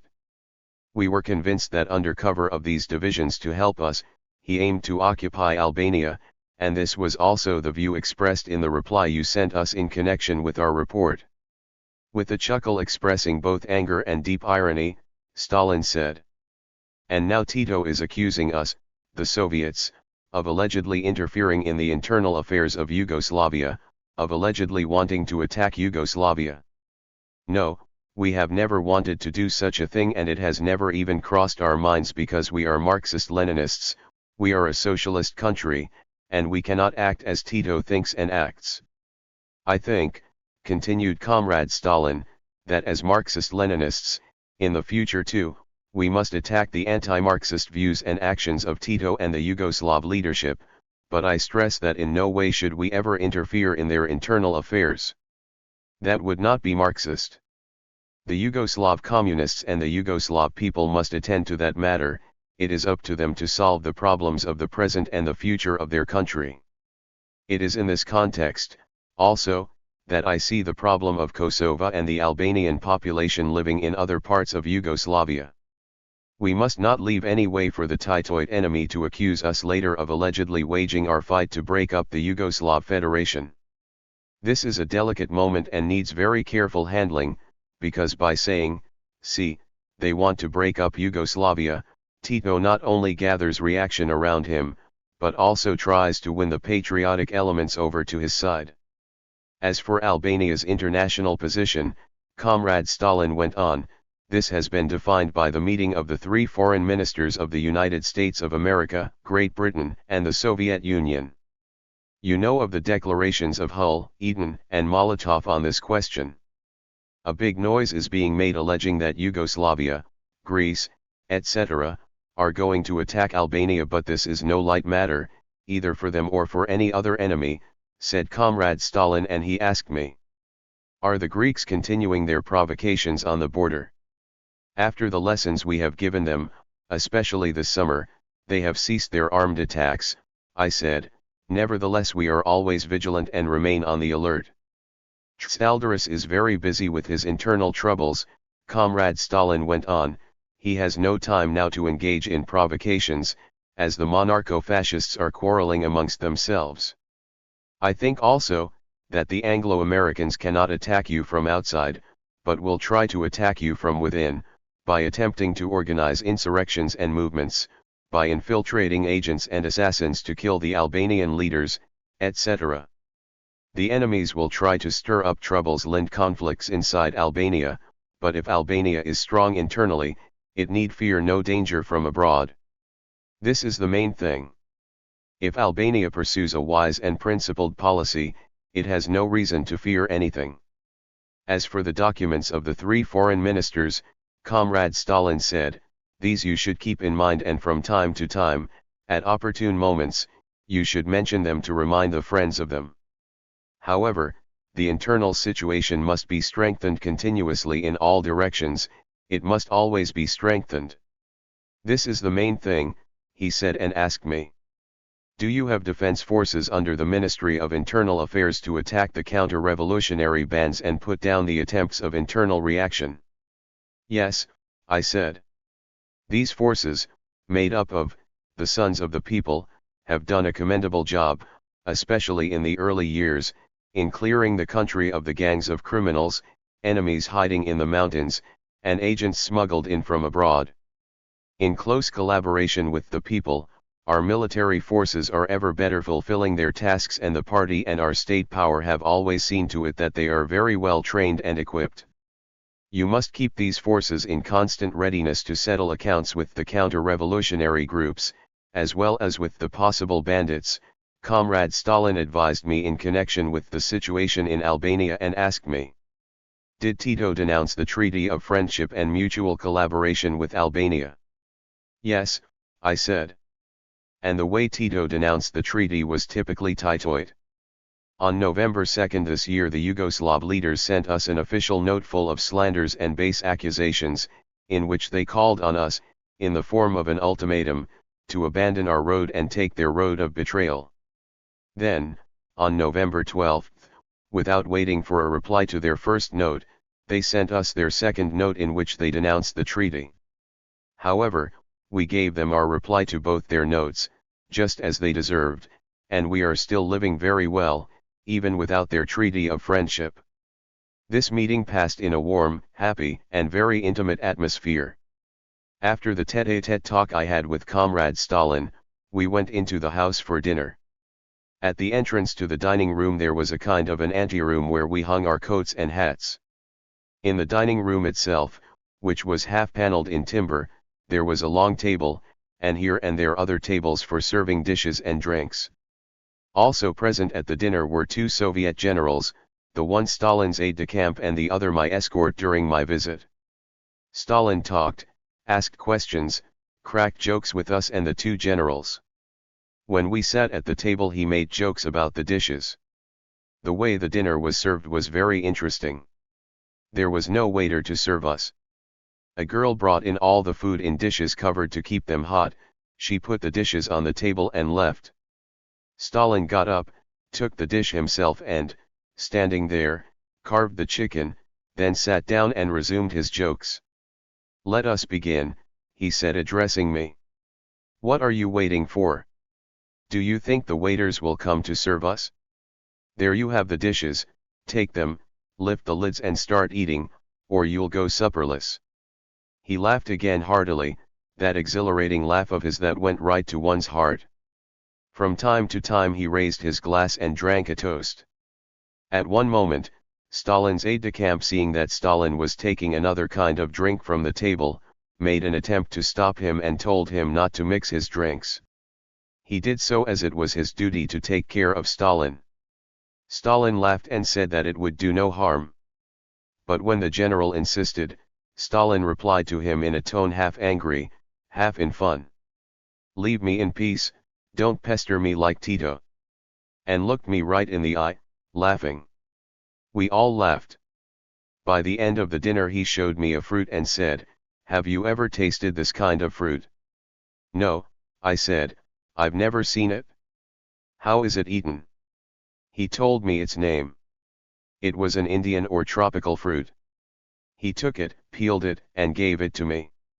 "Try it," he said, "my hands are clean." And I was reminded of the fine custom of our people who, while talking, peel the apple and give it to the guest to eat. In this unforgettable meeting with Comrade Stalin, both during the conversation in the garden and during the dinner, we talked in a profoundly comradely spirit about problems of the economic and socio-cultural development of our country, too. As in all the other meetings, after inquiring in detail about our economic situation and the overall development of the new Albania, Stalin gave me a lot of valuable advice which has always helped us in our work. I gave Comrade Stalin a general outline of the state of affairs with us, told him about the successes achieved in the realization of plans, about the great mobilization of the people, as well as about a number of difficulties and shortcomings which we were aware of and were struggling to overcome. Besides the shortcomings in our work, I told Comrade Stalin, the systematic sabotage of our economy by the Yugoslavs has created very great difficulties in the realization of plans in industry and other sectors. Now we are making great and all-round efforts to eliminate the consequences of this work of sabotage, and we are giving particular importance to the sector of socialist industry, which, although taking its first steps, has great prospects in our country. Along with the construction of new projects, our mineral resources constitute a major field of great value in this direction. There is unexploited mineral wealth in our country. The group of scientists and geologists which the Soviet government will send to our country this year, will provide us with further information on where these resources occur and in what quantities. On the other hand, we are exploiting deposits of oil, chromium, copper, and other minerals. According to expert information, there are big reserves of oil, chromium, copper, and other minerals, not to mention natural bitumen, in our country. Through struggle and efforts with the mobilization of all our forces and possibilities, as well as with the credits granted by the Soviet government, we have improved the exploitation of these valuable products. But we feel that big investments are required in order to step up the extraction of these products to the maximum. For the time being, it's impossible for us to do this with the forces and means we possess. We have used the bulk of the credits accorded by the Soviet government and the countries of people's democracy, I went on, in order to improve the exploitation of the existing mineral resources to a certain degree. This means that, on the one hand, we are unable to exploit the already discovered underground assets such as chromium, copper, and oil, and those which will be discovered in the future, as we would like to, and, on the other hand, we are unable to develop the other branches of industry at rapid rates. Our political bureau has studied this question, which has great importance for the future of our people, and has arrived at the conclusion that, for the time being, we lack the internal means and possibilities to carry out this work ourselves on a full scale. Because of this, we should like to know your opinion about whether you consider it proper to form joint Albanian-Soviet companies for the oil, copper, and chromium industries. This might be a problem which we could put before the Council of Mutual Economic Assistance, but before doing this we want to know your opinion, Comrade Stalin. In reply, after expressing his joy about our successes in the country's economic development, Comrade Stalin told me that he did not agree on the creation of joint Albanian-Soviet companies, and explained to me that though some steps had initially been taken in this direction with some of the countries of people's democracy, they had considered them wrong and given them up. We shall help you today and in the future, too, he continued, therefore we are going to give you more people and more of everything else than we have given you so far. We now have the practical possibilities to give you more because our current 5-year plan is going on well. I thanked Comrade Stalin for the aid they had given and would give us in the future. Thank me when you receive the aid, he said smiling, and then asked. What do your trains run on, oil or coal? Coal, mainly, I told him, but the new types of locomotives we have received run on oil. Do you process your oil? How is work going on with the refinery? He asked, continuing the talk. We are building a new refinery with Soviet equipment, I said. Next year we shall install the machinery. Do you have coal? We do, I told him, and geological surveys show that our prospects in this direction are good. You must work to discover and extract as much coal as possible, Comrade Stalin advised me. It is very necessary for the development of industry and the economy in general, therefore give it attention, because it will be difficult for you without it. As at all the other meetings, Comrade Stalin displayed special interest in and concern about the situation of our peasantry, the development of agriculture and the policy of our party in this important field. He asked me how we were getting on with cereal production and what seeds we used for bread grain.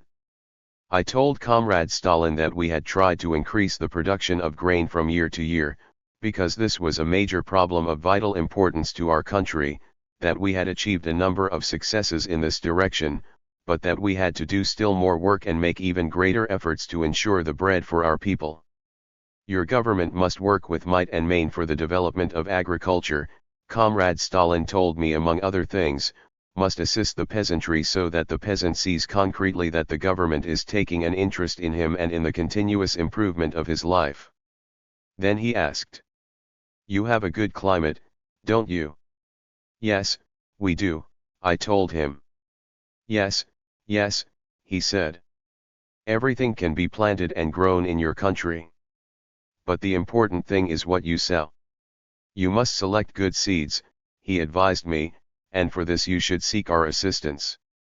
You must train many agronomists of your own for the future because Albania is an agricultural country and agriculture advances with good work and thorough scientific knowledge.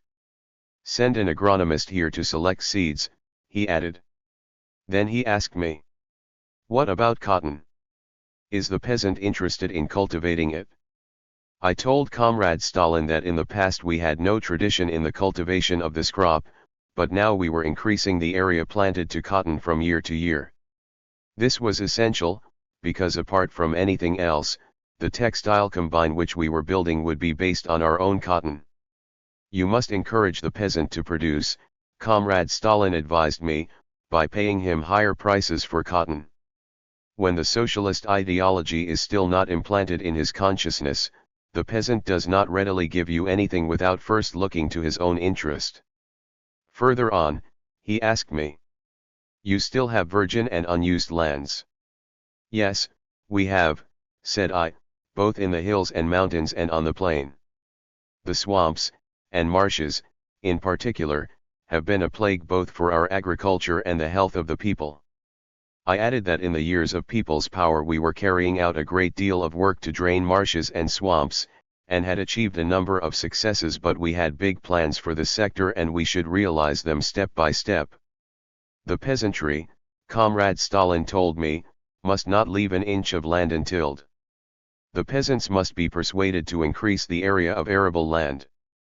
In order to avoid the evils of swamps and combat malaria, he advised me, you must plant eucalypts. This is a very good tree and it grows in many regions of our country. Mosquitoes keep well clear of this tree which grows quickly and absorbs the water of marshes. During dinner Comrade Stalin also asked me, what do the Albanian peasants who visited the Soviet Union say? I told him that they had returned to Albania with very good and indelible impressions. In their talks with comrades and friends, at meetings and open discussions with the people, they spoke with admiration about everything they saw in the Soviet Union, about its all-round successes and especially about the development of Soviet agriculture. Among other things, I told him how one of our peasants, who had been in the Soviet Union, described the sample of the Georgian maize. This pleased Comrade Stalin greatly, and the next day I learnt that he had told it to some Soviet comrades who came to visit me. On this occasion Stalin, personally, had instructed them to bring me some bags of seed maize from Georgia. Also on his instructions, that same day they brought us eucalypt seeds, too. During this meeting, Comrade Stalin talked, as always, quietly and calmly, asked questions and listened very attentively, expressed his opinion, gave us advice, but always in a thoroughly comradely spirit. There are no cut and dried prescriptions about how you should behave on this or that occasion, about how this or that problem should be solved, he would repeat frequently, according to the various questions I raised. During the talk with Stalin I pointed out to him the stand of the clergy, especially the Catholic clergy in Albania, our position in relation to it, and asked how he judged our stand. The Vatican is a center of reaction, Comrade Stalin told me, among other things. It is a tool in the service of capital and world reaction, which supports this international organization of subversion and espionage. It is a fact that many Catholic priests and missionaries of the Vatican are old hands at espionage on a world scale. Imperialism has tried and is still trying to realize its aims by means of them. Then he told me of what had happened once in Yalta with Roosevelt, with the representative of the American Catholic Church and others. During the talk with Roosevelt, Churchill, and others on problems of the anti-Hitlerite war, they had said, "We must no longer fight the Pope in Rome. What have you against him that you attack him?" "I have nothing against him," Stalin had replied. Then, "Let us make the Pope our ally," they had said, "let us admit him to the coalition of the great allies." "All right," Stalin had said, "but the anti-fascist alliance is an alliance to wipe out fascism and Nazism.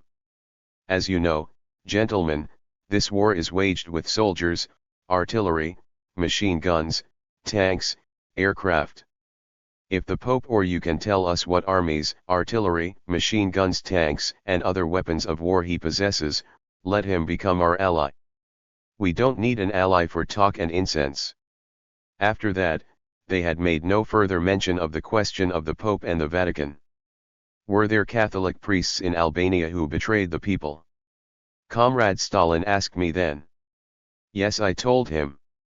Indeed, the heads of the Catholic Church made common cause with the Nazi-fascist foreign invaders right from the start, placed themselves completely in their service and did everything within their power to disrupt our national liberation war and perpetuate the foreign domination. What did you do with them? After the victory, I told him, we arrested them and put them on trial and they received the punishment they deserved. You have done well, he said. But were there others who maintained a good stand? He asked. Yes, I replied, especially clergymen of the Orthodox and Muslim religion.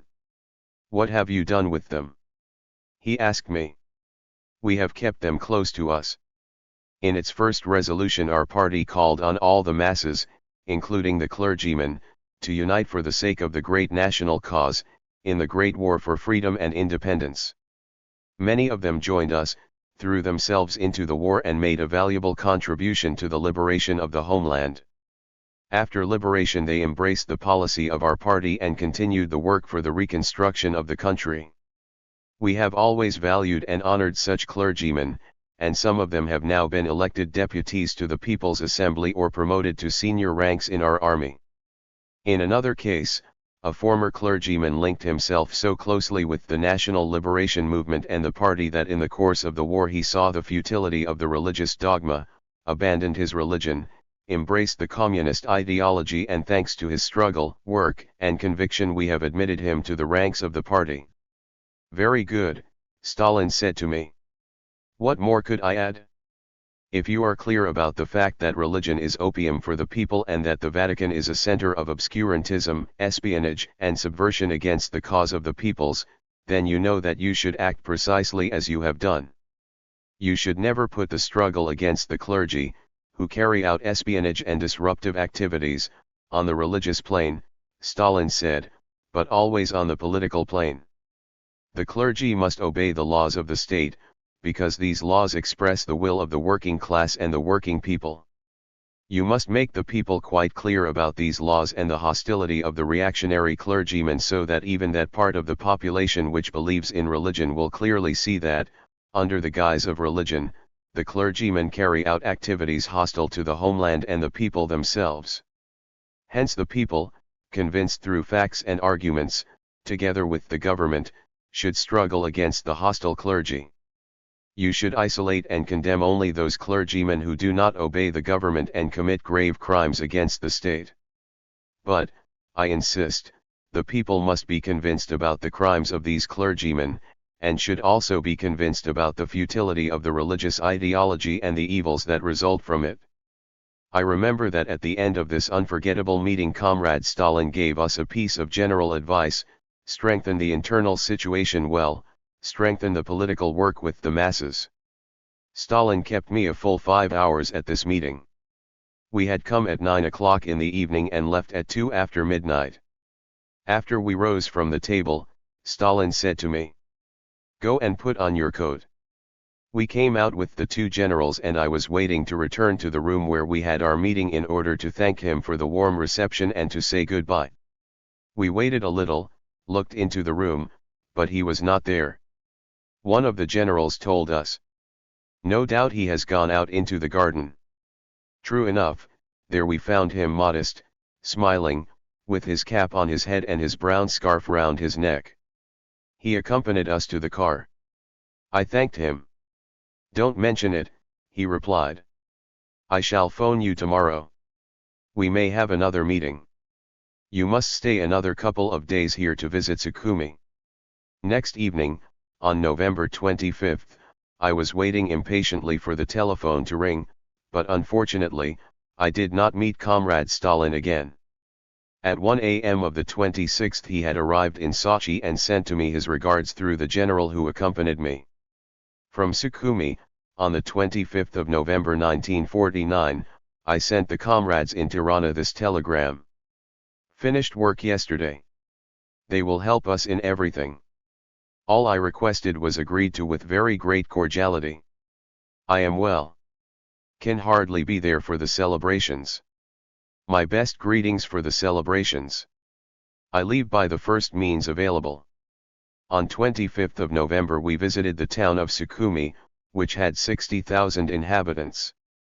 The Minister of the Interior of the Soviet Socialist Republic of Georgia and another general accompanied me during the visit to Sukhumi. Sukhumi was a very beautiful, clean city, full of gardens and parks. There were many trees from tropical countries. Flowers everywhere. Among other things, I was struck by a wonderful park which had been built by the inhabitants of the city in just 50 days. The park was a little larger than the space in front of our Dajti hotel. By night Sukhumi was ablaze with lights. Its inhabitants were handsome, smiling, looked happy and content. Not an inch of uncultivated ground to be seen. Stretching before our eyes were plantations of mandarins, lemons, grapefruit, oranges, and grapes, boundless plains sown with wheat, maize, etc. The hills were cultivated and covered with fruit trees and forests. In the city and everywhere one saw tall eucalypt trees. We went to see a state farm on the outskirts of the city. It was nothing but hills covered with mandarins, oranges, lemons, and grapevines. The branches of the mandarin trees were breaking under the weight of the fruit. One tree produced 1,500, 1,600, 2,000 mandarins. Sometimes we cannot manage to pick them all, the director of the state farm told us. We visited the place where the mandarins, etc. were packed. Women were working there. A big machine grated the oranges and mandarins one by one, according to size. We also visited an old bridge built back in the 15th century and preserved as a monument of antiquity, as well as the botanical garden. It was a garden rich in trees and flowers of different varieties. We also saw a center where they raised monkeys which get up to all sorts of amusing games. We were told that the center had served Pavlov for his scientific experiments. The Georgians were very kindly people. They welcomed and farewelled us in the friendliest way. In the morning of November 26th, The Soviet comrade who accompanied me came with the newspaper Krasnaya Zvezda in his hand and told me the news of my promotion by the Presidium of the People's Assembly of the PRA. At 8:00 hours of November 27, we left for Moscow by plane. The flight lasted 5.5 hours. A few days later I returned to the homeland. Fourth meeting. January 1950. Confrontation in Stalin's presence over disagreements of principle between the leadership of the Party of Labour of Albania and the leaders of the Greek Communist Party. Present were, Stalin, Molotov, Malenkov, Enver Hoxha, Mehmet Chihua, Niros Zachariadze, Mitsos Partsalides. On the strategy and tactics of the Greek Democratic Army. Varkiza. The tactics of passive defense is the mother of defeat. Why the defeats at Vitsi and Gramos? On the leading role of the party in the army. The place and role of the Commissar. Nikos Zakarlades expresses his views. Stalin's evaluation. During the talk I had with Comrade Stalin in Sukhumi, in November 1949, he asked me when we could meet the representatives of the Greek Communist Party to clear up the disagreements of principle between us and the leaders of that party. We were agreed on January, and after the Greek comrades agreed to this, the meeting took place in the beginning of January 1950 in Moscow, in the Kremlin. From the Soviet side the meeting was attended by Comrades Stalin, Molotov, Malenkov, and a number of functionaries of the Central Committee of the Communist Party of the Soviet Union. From our party it was me and Mehmet Chihua, while from the Greek Communist Party Nikos Zachariadze and Mitsos Partsalides. The meeting was held in Stalin's office. Unpretentious and kindly as usual, Stalin welcomed us with a smile, rose from his desk and came to shake hands with all of us in turn. He opened the talk by asking me, "Comrade Hoxha, what have you to say about the comrades of the Greek Communist Party?" At the same time he addressed the Greek comrades by saying, "Let the Albanian comrades speak first, then comes your turn to put forward your opinions on what they will say." Taking the floor I said, "Comrade Stalin, we have sent a letter to the Central Committee of the Communist Party of the Soviet Union about the disagreements over matters of principle we have with the Greek Communist Party, especially with its main leaders. We have requested this meeting in your presence in order for you to judge whether we are right or wrong in our views. I am aware of the questions you have raised," said Comrade Stalin, "but I would like you to repeat the problems you are concerned about here in the presence of the Greek comrades." Of course I shall state here all the questions our party has put forward in the letter we have sent you. We have discussed these questions with the Greek comrades, too, especially with Comrade Nikos Zachariadze, with Comrade Ioannidis, with General Vilantas, with Bardzotas and other comrades of the leadership of the Greek Communist Party. I would like to begin by pointing out that we have had disagreements, on a number of questions, but here I shall speak about the most important ones. That is what we want, to stress Stalin. Then I began my exposé. Our first disagreement with the Greek comrades was over the strategy and tactics of the war of the Greek Democratic Army. Both for us Albanians and for the Greek people, the war against Hitlerite and Italian fascists was a liberation war, on which the fate of our peoples depended. We had to and did base this war on the heroic war of the Red Army of the Soviet Union. Right from the start, we Albanians were convinced that we would come out victorious, because our entire people had risen in a great liberation war, in which they had beside them the great Soviet Union, which would smash German Nazism. Our party supported the Soviet-British-American alliance, because, through to the end, it considered this an anti-fascist coalition to crush the German Nazis. But at the same time we never created the illusion that the Anglo-American imperialists would be the loyal friends and allies of the Albanian people. On the contrary, while supporting the alliance in general, we made a radical distinction between the Soviet Union and the Anglo-Americans from the beginning. With this I want to say that our party, our army, and the general staff of our army not only never submitted to the dictate of the British and the Allied Mediterranean headquarters, but even when we allowed them to give us advice, we took it with very great caution. We asked for weapons from the British, but we saw they sent us very few. As you know, we waged partisan warfare, from which we went on later to big detachments up to the creation of the regular National Liberation Army. The Greek people fought under the same conditions as we. They rose against Italian fascist aggressors, drove them back, defeated them, and even entered Albania. Although our Communist Party was not founded at that time, the Communists and our people helped the Greeks in their war against fascist Italy, although they were under occupation themselves. However, with the intervention of the Hitlerite army in the war against Greece, the Greek monarchist army was forced to withdraw to its own territory and was defeated. After that period, the Greek people, led by the Greek Communist Party, which created the EAM, organized the partisan units and other bigger units later, began the resistance and the National Liberation War. During the National Liberation War which they waged, our two peoples developed even closer fraternal relations. Friendly ties have existed between the Albanian and the Greek peoples from the past. As is known, many Albanians participated and played a very important role in the Greek Revolution of the 20s of the last century, led by Ypsilantis. However, this time the character of our war was the same and our communist parties were at the head of the peoples of our two countries.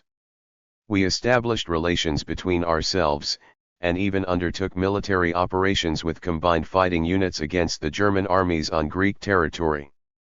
Just as in our country, reaction in Greece, too, was strong and the occupiers were very well organized.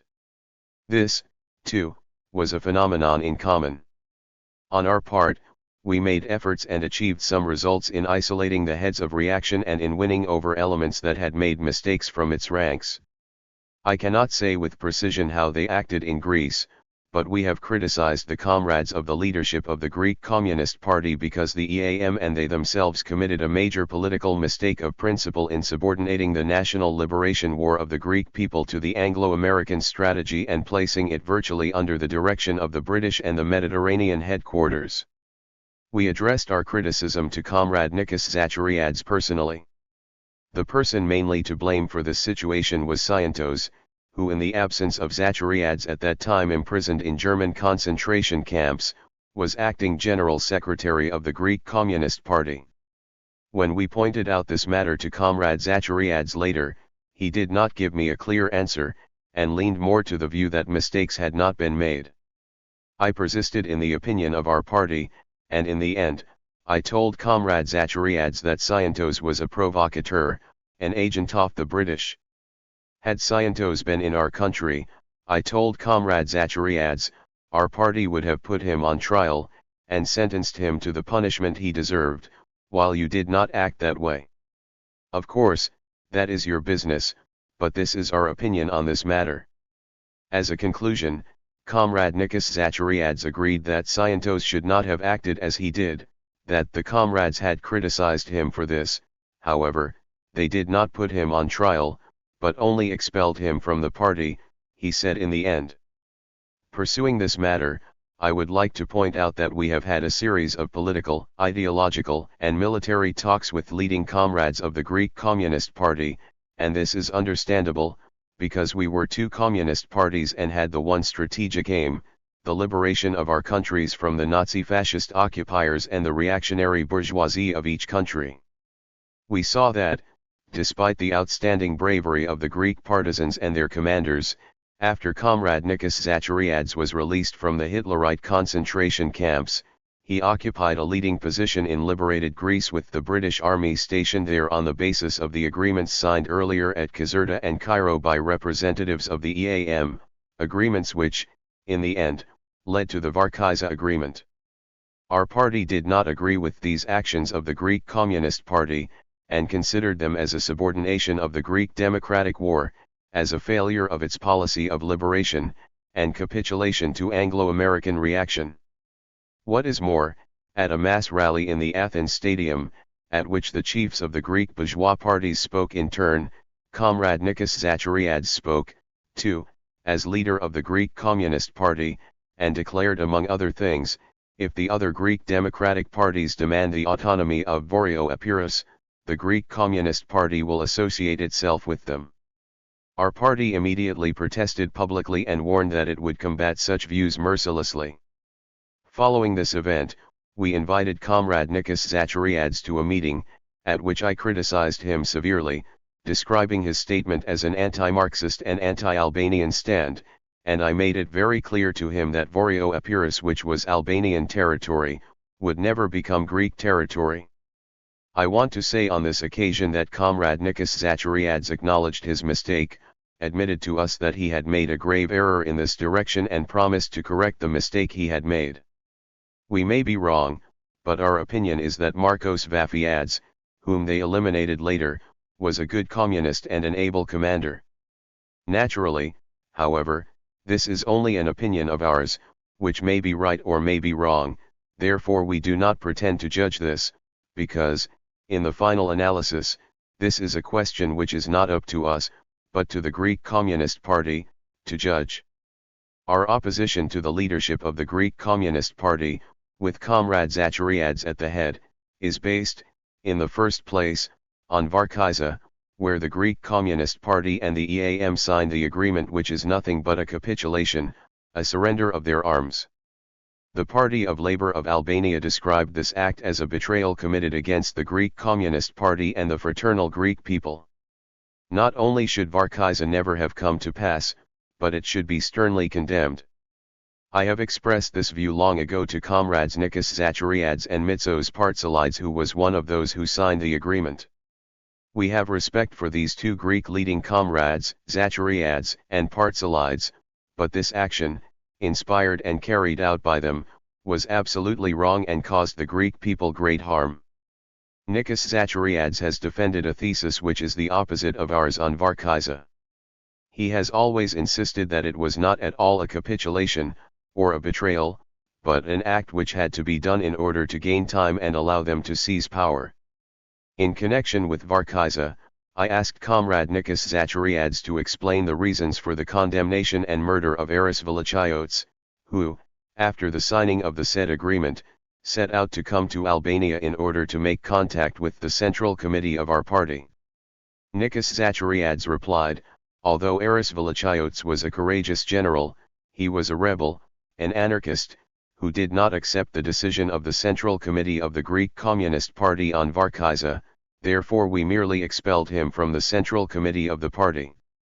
But what happened to him later, who killed him, etc., Zachariadis said, we do not know. We assure you that we are not the authors of his assassination, he said. I have expressed to Comrade Nikos Zachariadis our opinion that, without wanting in any way to interfere in their affairs and without knowing Aris personally, only judging from the fact that he was a valiant fighter of the Greek people, he should not have been condemned. As for his assassination, I said, we believe what you have told us, but on this score, too, we have some contradictions with you, because we are consistent on the Varkiza question.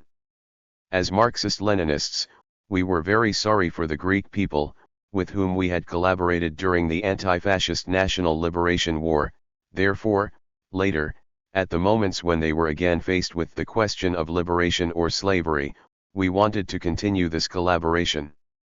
I do not want to speak here about the internationalist support and backing which we gave the Greek Communist Party and the Greek National Liberation War, despite the very difficult conditions with which our country, just liberated from the occupiers, had to cope. Let the Greek comrades speak about this. Despite our great poverty, when the time came, we did everything we could to provide food and shelter to help the Greek refugees who had entered our territory. The fact that Albania was a friendly liberated country, where the people and the Party of Labour of Albania had come to power, a thing which enabled the Greek Democratic Army to feel secure and defended on its northwestern flank, was of great assistance to the Greek Democratic Army. After the capitulation at Varkiza, the Greek National Liberation War was resumed. The Central Committee of the Greek Communist Party held its plenary meeting to which delegates from our party were invited. On this occasion, changes were made in the leadership, however all these were internal questions of the Greek Communist Party. We simply rejoiced over and encouraged the fierce attacks launched all over Greece against the monarcho-fascists, who, seeing the danger of the situation created, went over from reliance on the British to reliance on the Americans. The United States of America sent the notorious General Van Fleet, whom they considered a consummate strategist, to command its army in Greece. We have had contradictions with Zachariads, Barzotas, and Ioannidis over the character of the war that the Greek Democratic Army should have waged against the numerous regular forces of Greek reaction, armed with most modern means of warfare by the American imperialists. Thus, there has been a contradiction over principles between our two parties on this question, too. On the basis of our National Liberation War, we think that the Greek Democratic War should not have been transformed into a frontal war, but should have retained the character of a partisan war, fought with small and large units. In this way, Van Fleet's superior forces would not have been able to liquidate the Greek Democratic Army, but, on the contrary, this army would have harassed and attacked these forces from all quarters with the tactics of partisan warfare, inflicted losses, and gradually weakened them, until it had prepared the counter-offensive. We supported the thesis that the Greek partisan war should have been based on the people, while the weapons should have been captured from the enemy. Zachariadis' views on strategy were in opposition to ours. The comrades of the leadership of the Greek Communist Party not only described the regrouping of the National Liberation partisan forces, which they managed to carry out, as a regular and modern army in form, but they also claimed that they had equipped it with the strategy and tactics of the frontal war of a regular army. In our opinion, the forces which they regrouped were, in fact, just a partisan army, which they did not succeed in equipping either with the partisan tactics, or with the tactics of a regular army. On the other hand, in their military operations the Greek comrades followed the tactics of passive defense, which is the mother of defeat. This, in our opinion, was a grave mistake of the leading comrades of the Greek Communist Party, who have proceeded from the incorrect principle that partisan warfare has no final objective, that is, does not lead to the seizure of power. From the talks we have had with them, we have formed the opinion that the Greek comrades conceive partisan war as a war of isolated guerrilla units of 10 to 15 men, which, according to them, have no prospect of growth and development into brigades, divisions, army corps, etc. This is not correct. As the experience of every such war has shown, and as our National Liberation War confirmed, provided it is well led, partisan warfare with small units grows gradually as the war develops, as the revolutionary drive of the masses gathers impetus, and thus reaches the stage of the general armed uprising and the creation of a regular people's army. But the comrades of the leadership of the Greek Communist Party stubbornly defended their views and categorically excluded the necessity for the expansion and strengthening of partisan war in Greece. We have not accepted and do not accept these views of theirs. Allow me to express our opinion about how the situation presented itself at the time when the Greek Communist Party went underground and had to begin the war anew. At that time, the Elas detachments had surrendered their arms, their bases had been destroyed, they lacked clothing, food, weapons, the morale of the Elas fighters had declined, the movement was in retreat. From the outset, the Greek Communist Party described precisely these regrouped forces as a regular and modern army which, according to them, could fight with the strategy and tactics of a modern army and withstand open frontal war with an enemy 10 times its strength. We think that this partisan army should have fought according to the partisan tactics, as our teachers, Marx, Engels, Lenin, and Stalin, teach us. How can this regrouping of partisan forces which the Greek Communist Party carried out, be called a regular army when it did not have the necessary cotters, tanks, aircraft, artillery, means of communication, clothing, food, or even the most necessary light weapons? We think that these views of the Greek comrades are wrong. While calling this regrouping of partisan forces a regular army equipped, according to them, with the fighting strategy and tactics of a regular army, the leadership of the Greek Communist Party also did not think seriously, in a Marxist manner, about how this army would be supplied. The Greek comrades said, "There is no possibility of capturing our weapons from the enemy." But such views, in our opinion, are contrary to the teachings of Lenin, who said that in no instance should you wait for aid from abroad, or from on high, but you must secure everything for yourselves, that in no instance should the organization or reorganization of detachments be neglected on the pretext of jack of weapons, etc. The comrades of the Greek leadership, underrating the enemy, thought that the seizure of power was an easy thing and could be done without protracted and bloody battles, and without sound, all-round organization. These views of the Greek comrades brought other bitter consequences which caused their ultimate defeat, but the astonishing thing is that, even in the recent talks we have had with them, they consider their views correct. However, in our opinion based on facts, the tactics and strategy for the war which Comrade Nikos upholds are wrong. In the conversation I had with Comrade Zachariadze, he claimed that the units of the Greek Democratic Army could not penetrate deep into Greek territory, because the monarcho-fascists and Van Fleet had burned the villages and had deported the population, so that, according to him, all the inhabited centers were deserted. I told him that such a thing could occur, but not to the proportions Zachariadze claimed.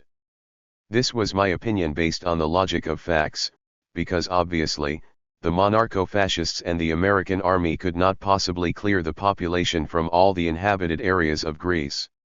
Likewise we disagreed with the claims and views expressed in a letter of the Political Bureau of the Greek Communist Party addressed to the Political Bureau of our party, in which the Greek leaders, wanting to avoid going deeply into their mistakes and wanting to hide them, claim that their defeats stem from their not being supplied with weapons, ammunition, and clothing in the necessary quantities, and that the enemy had domination in the air and on the sea and was amply supplied by the Anglo-Americans.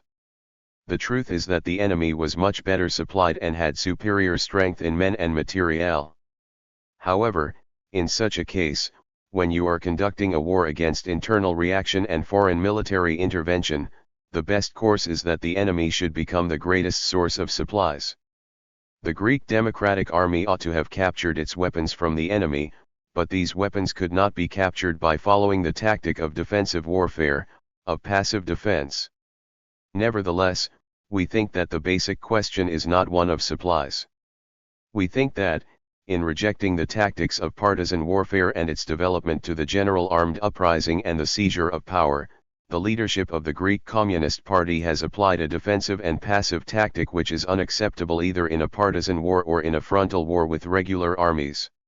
By pursuing such a tactic, the Greek Democratic Army, apart from other things, deprived itself of the possibility of extending to other areas of the country where it would certainly have found an inexhaustible source of supply of manpower in the sons and daughters of the people, and likewise deprived itself of the possibility of capturing its weapons from the enemy through ceaseless, rapid, well-thought actions, carried out where the enemy least expected them.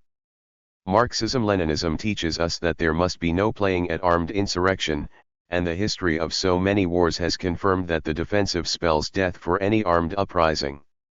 If it remains on the defensive, the uprising is very quickly crushed by a more powerful and better equipped enemy. In our opinion, the very tactic the Greek comrades employed confirms this.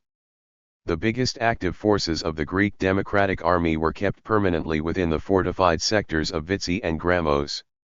These forces were trained for defensive trench warfare, and a frontal war with the enemy army was imposed on them at the wish of their leadership, and they accepted it.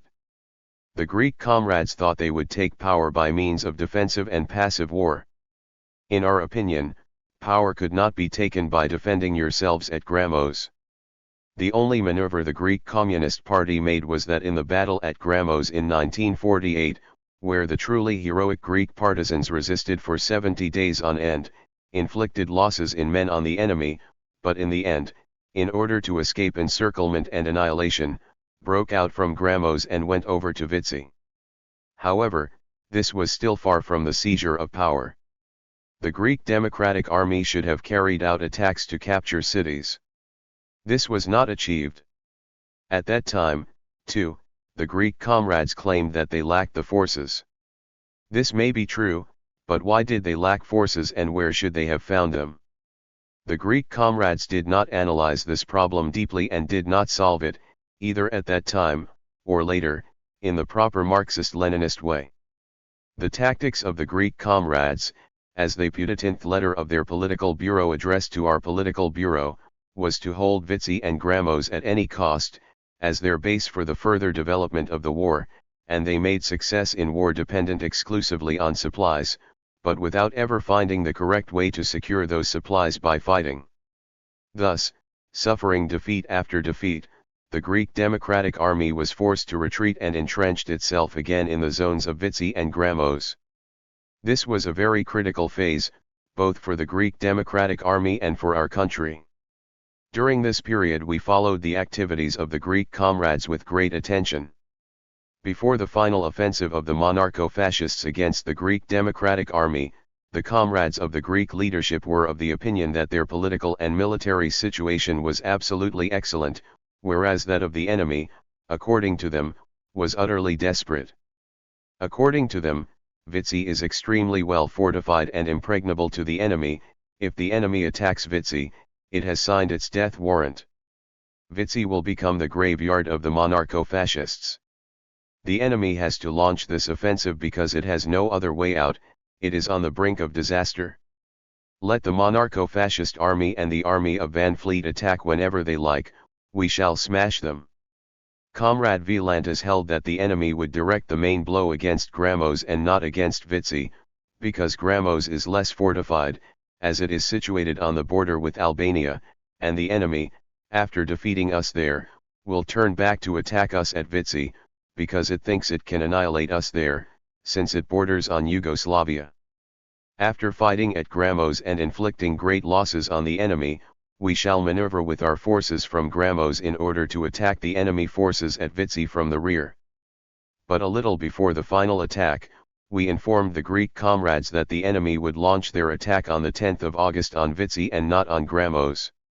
This information enabled the Greek comrades to avoid being caught by surprise, and to take measures in time.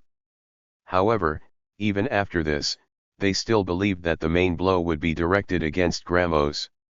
According to them, the enemy attack on Vitzi, and not on Grammos, changes nothing for us. We have taken all measures both at Vitzi and at Grammos. Vitzi is impregnable, they thought, it is extremely well fortified. All the roads through which the enemy might attempt to pass have been made impassable. The enemy cannot bring his heavy weapons into the Vitzi zone, victory is ours. These were the views of the Greek comrades 2 days before the enemy attack on Vitzi. Within 1 day the monarcho-fascists captured the third line of defense at Vitzi, and Vitzi was reduced in a matter of 2 or 3 days. There was very little fighting and resistance. This came as a great surprise to us. However, we had taken all measures for defense against an eventual attack on our territory by the monarcho-fascists. The Greek comrades, and Comrade Partsalides, who is present here, were not really convinced about the need for the defensive measures we had taken, and called them hasty on our part. The Greek comrades were not realistic. Many refugees, among them democratic soldiers, who were routed, were forced to cross our border. What could we do? We accepted them and accommodated them in allocated places.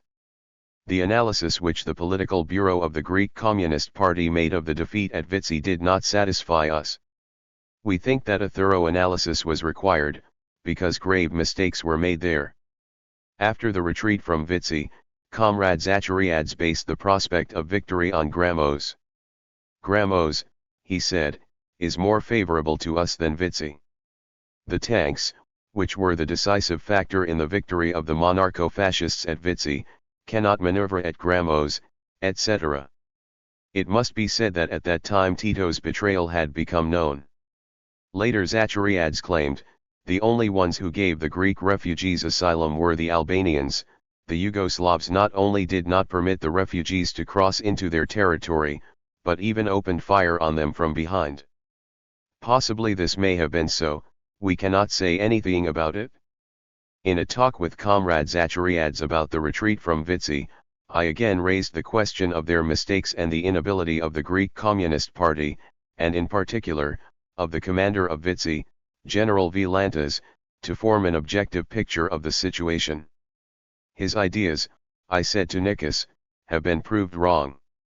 The fact that the Greek Democratic Army was unable to defend Vitzi, proved this. Nikos Zachariadis contradicted me, saying that Vitzi fell because of the mistake of a commander, who had not placed the battalion allocated at one part of the front and failed to appear himself at his position in the fighting. Thus, according to Nikos, this commander was the cause of the defeat at Vitzi. Therefore, he told me, we took measures and condemned him. This was a very simplistic explanation on the part of Comrade Nikos for such a major defeat. I told him frankly and in a comradely way that one could not believe such a thing. Believe me or not, that's how it is, Nikos said. Nevertheless, I continued, what is to be done now? Nikos answered, we'll fight. But where will you fight? At Grammos, which is an impregnable fortress. I asked the question, do you intend to place the whole Greek Democratic Army there? Yes, replied Nikos Zachariadis, we shall send it all back to Grammos. I said, you know your own business and it is you who decide, but our opinion is that Grammos can resist no longer, therefore all those brave fighters of the Greek Democratic Army of whom you are the leader, should not be sacrificed in vain. You must handle your own affairs as seems best to you, however, as we are your comrades and friends, we would like you to summon Comrade Bartzotas, the commander of the Greek troops at Grammos, and discuss this matter with him. Nikos opposed this idea of mine and told me that this was impossible. We know what happened later. Grammos became the final defeat of the Greek Democratic Army. The forces at Grammos were routed in 4 days. In our opinion, the war was not organized there. A completely passive defense was maintained. We do not exclude that fierce fighting may have occurred at some places such as Palge and Kamenik, where some soldiers of the Greek Democratic Army resisted with heroism. With the exception of the Kamenik forces, the whole retreat from Grammos was disorderly, like that from Vitzi. Among the officers and men of the Greek Democratic Army there was murmuring about the wrong defensive tactics employed at Grammos. Comrade Zachariadis has confirmed this to us. We think that at the battles of Grammos and Vitzi the comrades of the Greek leadership did not keep in mind the Marxist-Leninist principles of people's war. The monarcho-fascist columns reached their predetermined positions with great speed and unmolested. They swept through the mountain crags and encircled the democratic forces, who stayed in their trenches and did not counterattack. The enemy attacked, drove the partisans out of the trenches and occupied the fortifications. The command of the Greek Democratic Army had dispersed its forces in fortified positions and failed to use its reserves to counterattack and smash the enemy offensive by means of continual attacks and rapid maneuvering. We think that their erroneous views on the tactic of the war brought about their defeat. The men were capable of what was required of them, they were old partisans, tested, in battle, with high morale, who fought heroically. On the other hand, by applying its tactics of passive defense, the leadership of the Greek Communist Party allowed the monarcho-fascist army to regroup and reorganize, failed to attack in order to hinder the preparations of the enemy and bring about the failure, or at least, the weakening of its offensive, so as to allow the active forces of the Greek Democratic Army to maneuver on a large scale and strike incessantly at the enemy forces everywhere. These are some of the reasons which, in our opinion, caused the recent defeats at Grammos and Vitzi. In its analysis of the defeat at Vitzi, the Political Bureau of the Greek Communist Party says, the leadership has grave responsibility, but it says nothing about where this responsibility lies and, moreover, goes on to shed this responsibility in all directions. We think that this is not a Marxist-Leninist analysis. To achieve success in their war, the Greek comrades should not have followed the tactic of passive defense, but should have thoroughly applied the Marxist-Leninist principles on the armed uprising. The tactic that should have been followed, we believe, had to have the aim of damaging the enemy forces incessantly and in many directions, of making the situation insecure for the enemy at all times, obliging them to disperse their forces, striking panic and terror amongst them, and making it impossible for them to control the situation. Thus, the revolutionary war of the Greek people would have grown continuously, would have alarmed the enemy at first and then would have made it lose control of the situation, would have liberated whole regions and zones and subsequently gone over to the next objective, i.e., the general uprising and the liberation of the whole country. In this way, the partisan war in Greece had the prospect of development. In the talks we have had with them, we have frequently told the Greek comrades in a comradely manner that the Greek partisan army must try to capture its armaments from the enemy in battle, must fight with the weapons of the enemy and secure its food and clothing from the people, together with whom and for whom it must fight. We have told our Greek comrades that, first of all, the partisan army must be linked with the people from whom it has become separated and without whom it cannot exist. The people must be taught to fight together with the army and to assist it and love it as their own liberator. This is an essential condition. The people must be taught that they must not surrender to the enemy, and the ranks of the army should be strengthened with men and women, the sons and daughters of the people, by Greece itself. Likewise, we have told the Greek comrades in a comradely manner that the leading role of the party in the Greek partisan army must be ensured more firmly. The political commissar of the company, battalion, brigade, and division should be the true representative of the party, and as such should have the right to command, just the same as the commander. But we have noticed and have often pointed out to the Greek comrades that they have not taken a correct view of the leading role of the party in the army. On this problem one have expressed the opinion of our party to Comrade Stalin previously, and we deal with this again in the letter we have sent him. Failure to understand the leading role of the party in the army, we think, was one of the main reasons which led to the defeat of the Syriac Democratic Army in the war. We always proceed from the Marxist-Leninist teaching that the commander and the political commissar form an entity which directs the military actions and the political education of the units, that they are equally responsible for the situation of their detachment from every viewpoint, that both of them, the commander and the commissar, lead their unit, their detachment in the fighting. Without the political commissar we would not have had the Red Army, Lenin teaches us.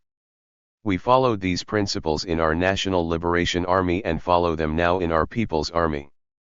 In the Greek National Liberation Army, Elis, the joint command of the commander and the commissar existed, but this was not properly implemented in practice.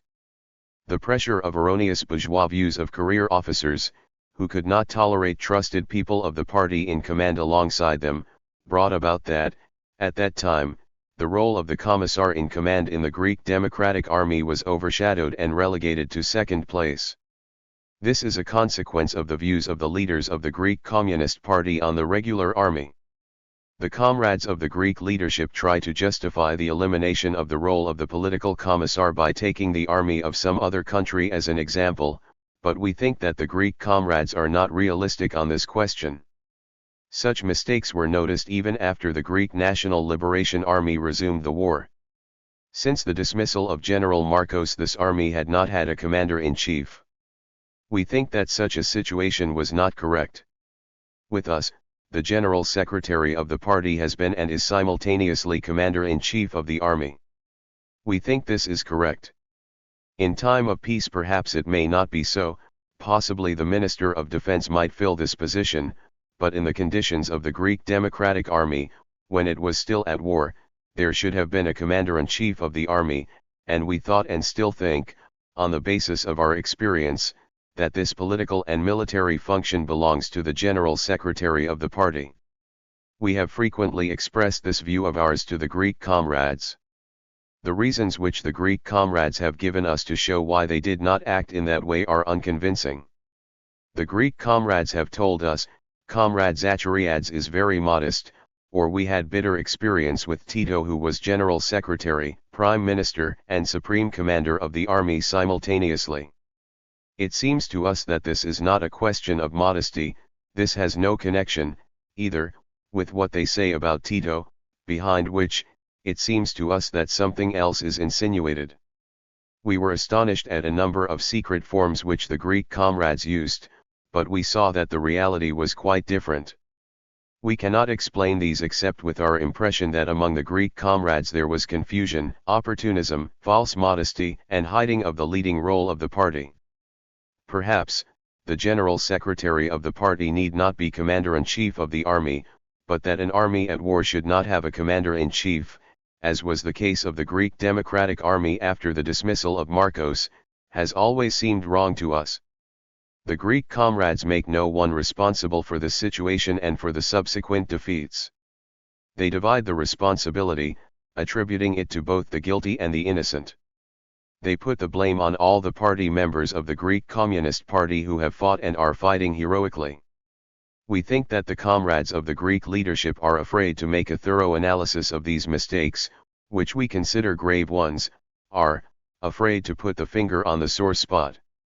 We also think that among some Greek comrades of the leadership there is lack of criticism and self-criticism, and that they protect one another in a comradely way over the mistakes they have made. The comrades of the Greek leadership have been opposed to our opinions, which we have expressed to them in a comradely manner as internationalist communists who are fighting for the same cause, who have great common interests, and who were profoundly sympathetic to the cause of the Greek people's war. They have not welcomed our criticisms. Comrade Nikos Zachariadis has raised many unpleasant things against us, which, of course, we have rejected. His declaration over Vorio Eparusp, which I mentioned in the beginning, is already known.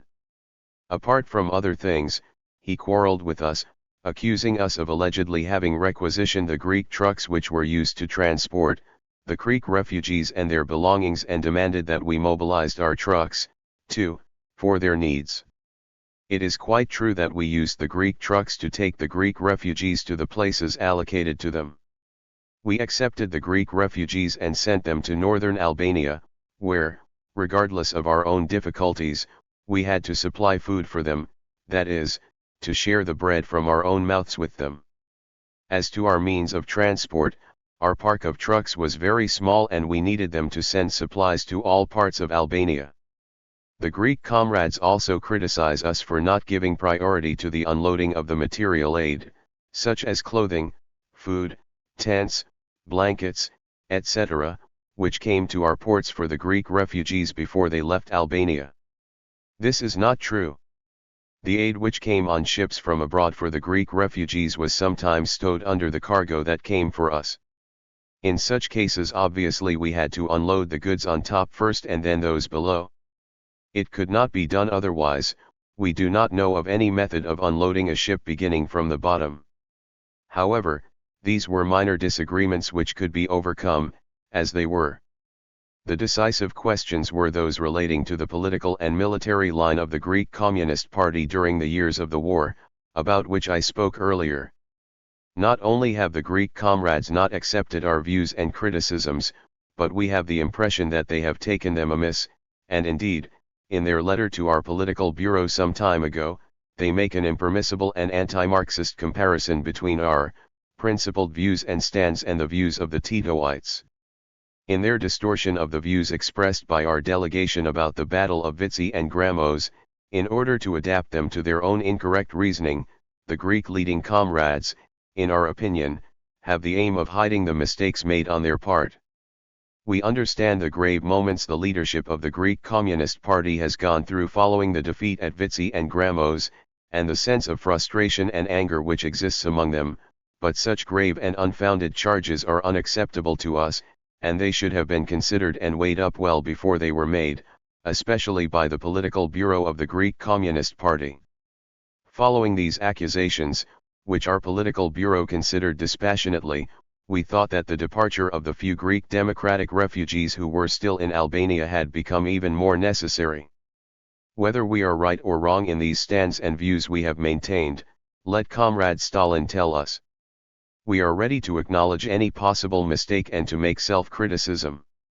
Comrade Stalin interrupted me saying, "You must not reject a comrade when he is down." "You are right, Comrade Stalin," I replied, "but I assure you that we have never rejected the Greek comrades. The questions which we raised for discussion had great importance both for the Greek army and for us. The Central Committee of our party could not permit the Greek Communist Party to have the center of its activities in Albania, nor could it permit their troops to be organized and trained in our country in order to resume the war in Greece. I have said this, in a comradely way, to Comrade Nikos Zachariadis, who had previously asked that the Greek refugees should go to other countries, which in fact one, what has happened with the majority of the refugees. The reference was to a limited number of them who were still in our country. We have never raised the question of expelling the Greek refugees from our country.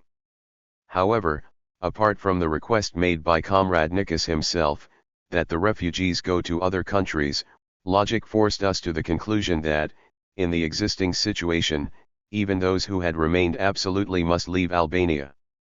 These were some of the problems which I wanted to vise, and which we have raised both with the Greek comrades and in the letter addressed to you earlier, Comrade Stalin.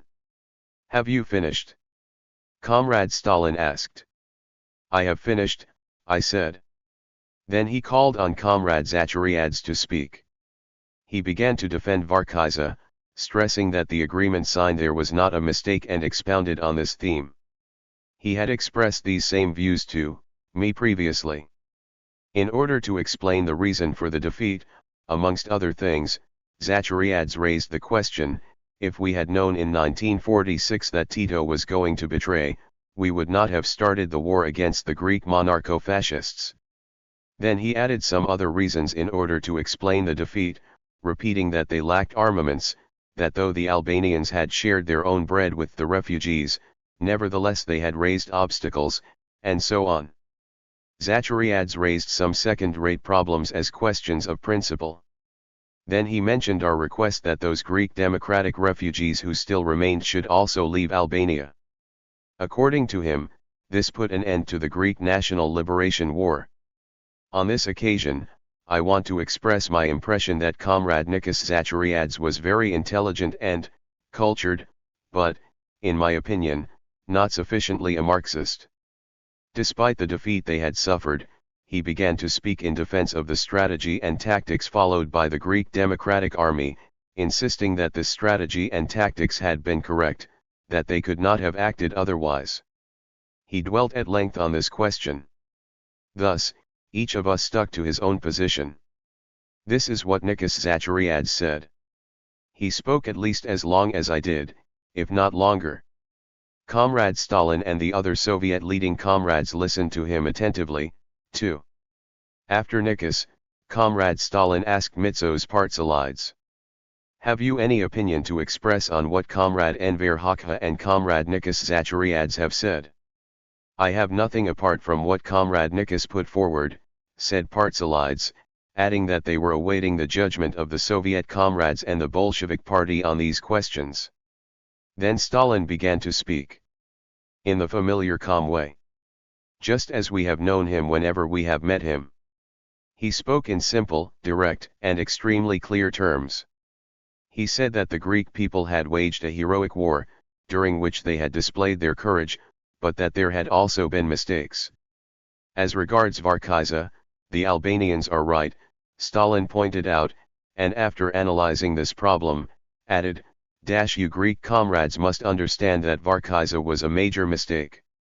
You should not have signed it and should not have laid down your arms, because it has inflicted great harm on the Greek people's war. As regards the assessment of the strategy and tactics you followed in the Greek Democratic War, although it was a heroic war, again I think that the Albanian comrades are right.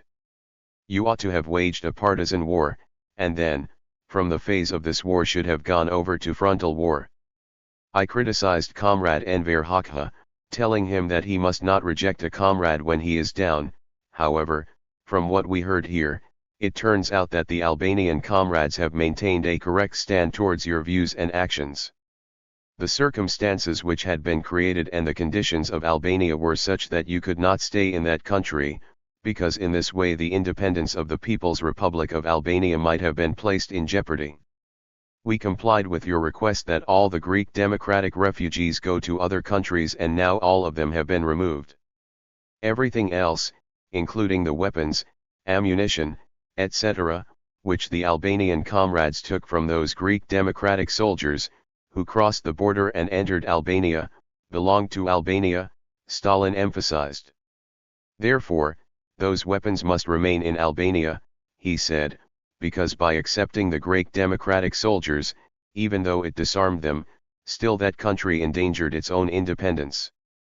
As regards your opinion, according to which, if we had known in 1946 that Tito was going to betray, we would not have started the war against the monarcho-fascists. This is wrong, Stalin pointed out, because you must fight for the freedom of the people, even when you are encircled. However, it must be recognized that you were hot in a situation of encirclement because on your northern flank you had Albania and Bulgaria, all supported your just war. This is what we think, concluded Comrade Stalin and added. What do you Albanian comrades think? We accept all your views, we replied. And you Greek comrades, Zachariads, and Partsalides, what do you say? Comrade Nikos said. You have helped us greatly. Now we understand that we have not acted correctly and will try to correct our mistakes, and so on. Very good, Stalin said. Then, this matter is considered closed. When we all were about to leave, Molotov intervened saying to Nikos Zachariads, I have something to say to you, Comrade Nikos. The Central Committee of the Communist Party of the Soviet Union has received a letter from a comrade of yours, in which he writes that Nikos Zachariads is an agent of the British. It is not up to us to solve this question, but we cannot keep it a secret without informing you about its content, especially when accusations against a leading comrade of the Greek Communist Party are made in it. Here is the letter. What can you say about this? I can explain this matter, replied Nikos Zachariads, and said, when the Soviet troops released us from the concentration camp, I reported to the Soviet command with a request to be sent to Athens as soon as possible, because my place was there. Those were decisive moments and I had to be in Greece. At that time, however, your command had no means to transport me. So I was obliged to go to the British command where I asked them to send me to my homeland. The British put me on an aircraft, and that is how I returned to Greece.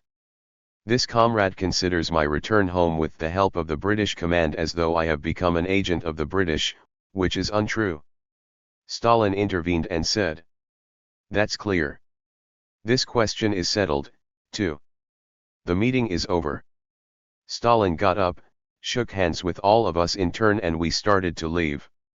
The room was a long one and when we reached the exit door, Stalin called to us. Wait a moment, comrades. Embrace each other, Comrade Hoxha and Comrade Zachariads. We embraced. When we were outside, Mitsos Partsalides remarked. There is no one like Stalin, he behaved like a father to us. Now everything is clear. Thus, the confrontation in the presence of Stalin was over. Fifth meeting. April 1951. On the political, economic, and social situation in Albania. External reaction aims to overthrow our people's state power. The verdict of the court at The Hague. The enemy's attempts are uncovered and defeated through a high vigilance and a resolute stand. Along with the construction of industrial projects, you must strengthen the working class and train cadres. On the collectivization of agriculture. You need the Soviet specialists not to sit in offices, but help you in the field. Comrade Stalin severely criticizes a Soviet opera which paints the reality in rosy colors. At the 19th Congress of the CPSU for the last time with the unforgettable Stalin. The last meeting one had with Comrade Stalin took place in Moscow, in the evening of April 2, 1951, at 10:30 Moscow time. Molotov, Malenkov, Beria, and Bulganin also took part in this meeting. During the talk various problems were touched on about the internal situation in our party and state, about the economic problems, especially in the sector of agriculture, about the economic agreements which could be concluded with various states, the strengthening of the work in our higher institutions, the problems of the international situation, etc. First, I gave Comrade Stalin a general outline of the political situation in our country, the great work the party had done and was doing for the inculcation of a lofty revolutionary spirit in the masses, the sound unity which had been created and was growing stronger day by day in the party and among our people, and the great and unshakable confidence the people had in the party. I told Comrade Stalin, we shall ceaselessly consolidate these achievements while always remaining vigilant and ready to defend the independence and freedom, the territorial integrity of our country and the victories of the people against any external or internal enemy who might attempt to threaten us. In particular, I told Comrade Stalin, we follow with vigilance the ceaseless attempts of American imperialism, which through its lackeys, the nationalists of Belgrade, the monarcho-fascists of Athens and the neo-fascists of Rome, aims to overthrow our people's state power and to enslave and partition Albania. I also informed Comrade Stalin of the verdict of the court at The Hague.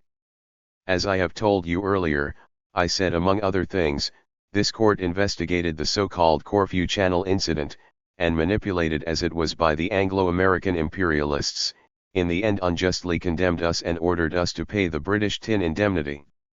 We did not accept this arbitrary decision, but the British seized our gold which the German Nazis had plundered from the former National Bank of Albania. When the gold plundered from the occupied countries and carried away to Germany by the Nazis was discovered, at its Brussels meetings in 1948, the tripartite commission charged with its distribution allotted Albania a part of what belonged to it. Now the British have seized a part of our gold, have frozen it and do not allow us to withdraw it according to the decision taken in Brussels. Close links among the external enemies of our country are now being established quite openly, I told Comrade Stalin.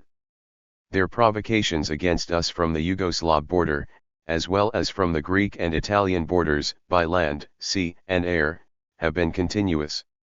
Apart from the openly anti-Albanian policy pursued by the present rulers of these three countries, fascist traitors, Albanian emigrants, bandits, defectors, and criminals of every description are being assembled there, too, and being trained by the foreigners to be smuggled in Albania for the purpose of organizing armed movements, of sabotaging the economy, making attempts on the lives of the leaders of the party and state, setting up espionage centers for themselves and their bosses, etc. We have always been vigilant towards these attempts by external reaction and have always given all their attempts the reply they deserved. Our army and the state security forces have made their major contribution in this direction. They have been ceaselessly strengthened, well educated, and are gradually being modernized, while mastering the Marxist-Leninist military art. Continuing my outline, I told Comrade Stalin about a number of military problems and the main directions from which we thought an external attack might come. How do you know that you might be attacked from these directions? Comrade Stalin was quick to ask me. I gave him a detailed answer on this problem and, having heard me out, he said. Regarding the military problems you raised, we have assigned Comrade Bulganin to discuss matters in detail with you. Then he asked a series of other questions such as, with what weapons do you defend your borders? What do you use the weapons you have captured for? How many people can you mobilize in case of war? What sort of army have you today? Etc. I answered these questions of Comrade Stalin's in turn. Among other things, I spoke about the powerful links of our army with the people, saying to Comrade Stalin that the people wholeheartedly loved their army, and in case of an attack by foreigners, the whole of our people were ready to rise to defend the freedom and independence of the country, the people's state power. After listening to my answers on these problems, Comrade Stalin began to speak, expressing his joy over the strengthening of our army and its links with the people, and among other things he advised. I think that you have a sufficiently large standing army, therefore I would advise you not to increase it any more, because it is costly to maintain. However, you should increase the number of tanks and aircraft a little. In the present situation, you should guard against any danger from Yugoslavia. The Titoites have their agents in your country, indeed they will smuggle in others. They want to attack you, but cannot, because they fear the consequences. You should not be afraid, but must set to work to strengthen the economy, to train the cadres, to strengthen the party, and to train the army, and must always be vigilant. With a strong party, economy, and army, you need fear nobody. The Greek monarcho-fascists, he said among other things, are afraid that the Bulgarians may attack them. The Yugoslavs, too, in order to secure aid from the Americans, claim that allegedly Bulgaria will attack them. But Bulgaria has no such aims either towards the Greeks or towards the Yugoslavs. In the course of the talk I told Comrade Stalin of the great work being done in our country to strengthen the unity among the people and between the people and the party, and of the blows we had dealt at the traitor and enemy elements within the country. I told him that we had shown no vacillation or opportunism in dealing with such elements, but had taken the necessary measures to avert any consequences of their hostile activity. Those who have filled the cup with their criminal and hostile activity, I told Comrade Stalin, have been handed over to our courts where they have received the punishment they deserved. You have done well, Stalin said. The enemy, he continued, will even try to worm his way into the party, indeed into its central committee, but his attempts are uncovered and defeated through high vigilance and a resolute stand. On this occasion, too, we had an extensive discussion with Comrade Stalin about our economic situation, about the achievements and prospects of the economic and cultural development of our country. Amongst other things I told Comrade Stalin of the successes of the policy of the party in the socialist industrialization of the country and the development of agriculture and of some of our forecasts for the first 5-year plan, 1951 to 1955. As always, Comrade Stalin showed keen interest in our economic situation and the policy of the party in this direction. He asked a series of questions about when the textile combine, the sugar plant, and other industrial projects that were being built in our country, would be finished. I answered Comrade Stalin's questions and pointed out that along with the successes achieved in the construction of these and other industrial and social projects, as well as in agriculture, we also had a series of failures. We had analyzed the causes of the failures in the Central Committee of the party in a spirit of criticism and self-criticism, and defined who was responsible for each of them. In particular, we are attaching importance to strengthening the leading role of the party, the continuous Bolshevization of its life, the closest possible links with the masses of the people, I told Comrade Stalin, and went on to a summary of the internal situation in our party.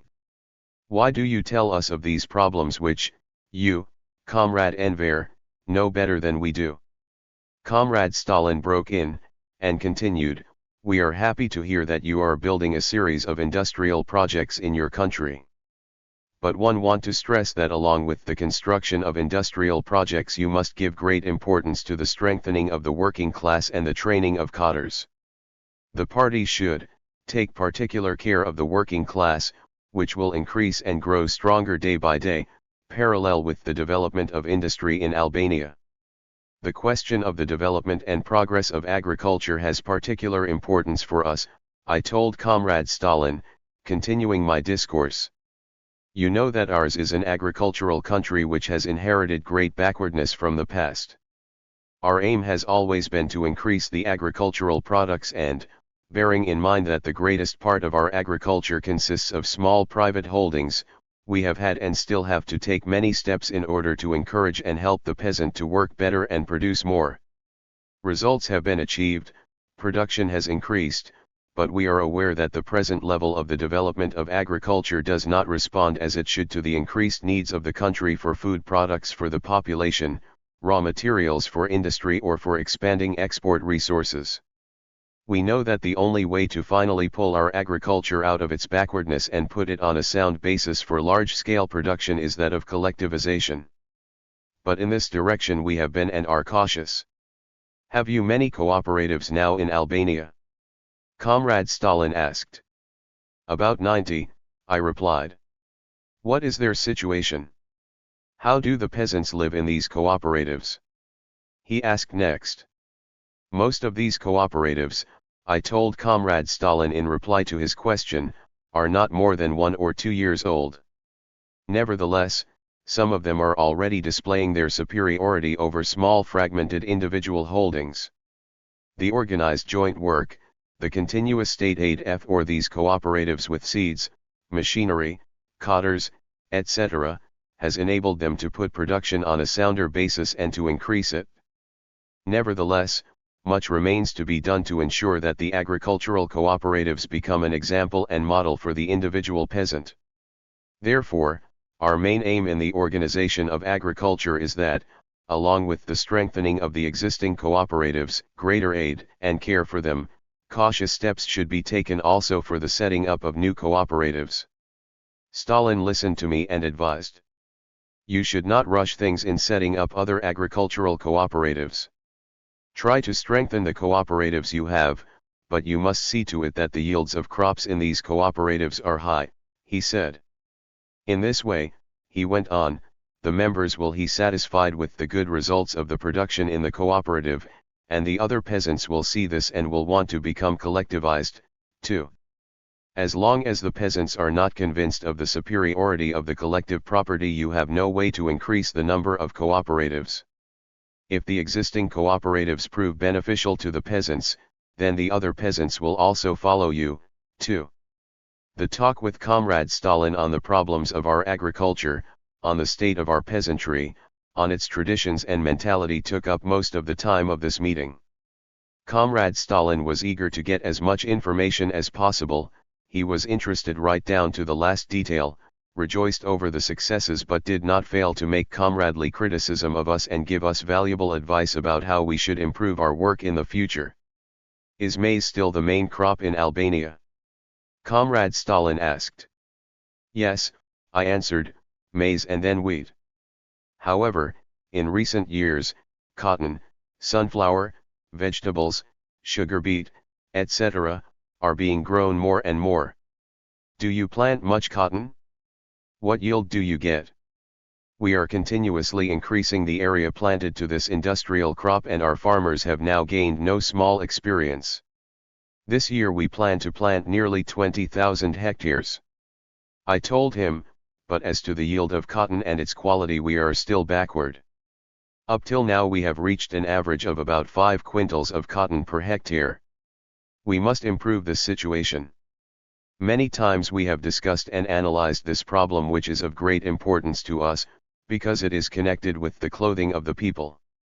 We have taken and are taking many measures, but, as yet, we have not achieved the required results. Cotton needs sunshine and water. We have the sunshine, I told Comrade Stalin, and our soil and climate are suitable for the cultivation of this crop, but we are still backward as to irrigation. We must set up a good irrigation system so that this crop, too, can go ahead. To which do your peasants give more water, the maize or the cotton? Stalin asked me. The maize, I replied. This means that your peasants still do not love cotton and underrate it, he said. Continuing the talk, I told Comrade Stalin that recently we had discussed the weaknesses that had manifested themselves and the tasks arising for the further development of cotton growing. I pointed out that from consultations in the field it turned out that, apart from other things, in some cases seed unsuitable for our conditions had been used, and I presented some requests for assistance so that work would proceed normally, both in the textile combine and in the cotton ginning plant. I think that some specialist may have made a mistake on this question, he said. But the main thing is the work of the farmer. As to your requests regarding cotton, we shall comply with all of them, if they are necessary. However, we shall see. Several times in succession during this meeting Comrade Stalin inquired about our agricultural cooperatives, their present situation and their prospects for development. I remember that, among others, he asked me these questions. What sort of machinery have your agricultural cooperatives? How are MTS working? Do you have instructors for the cooperatives? Etc.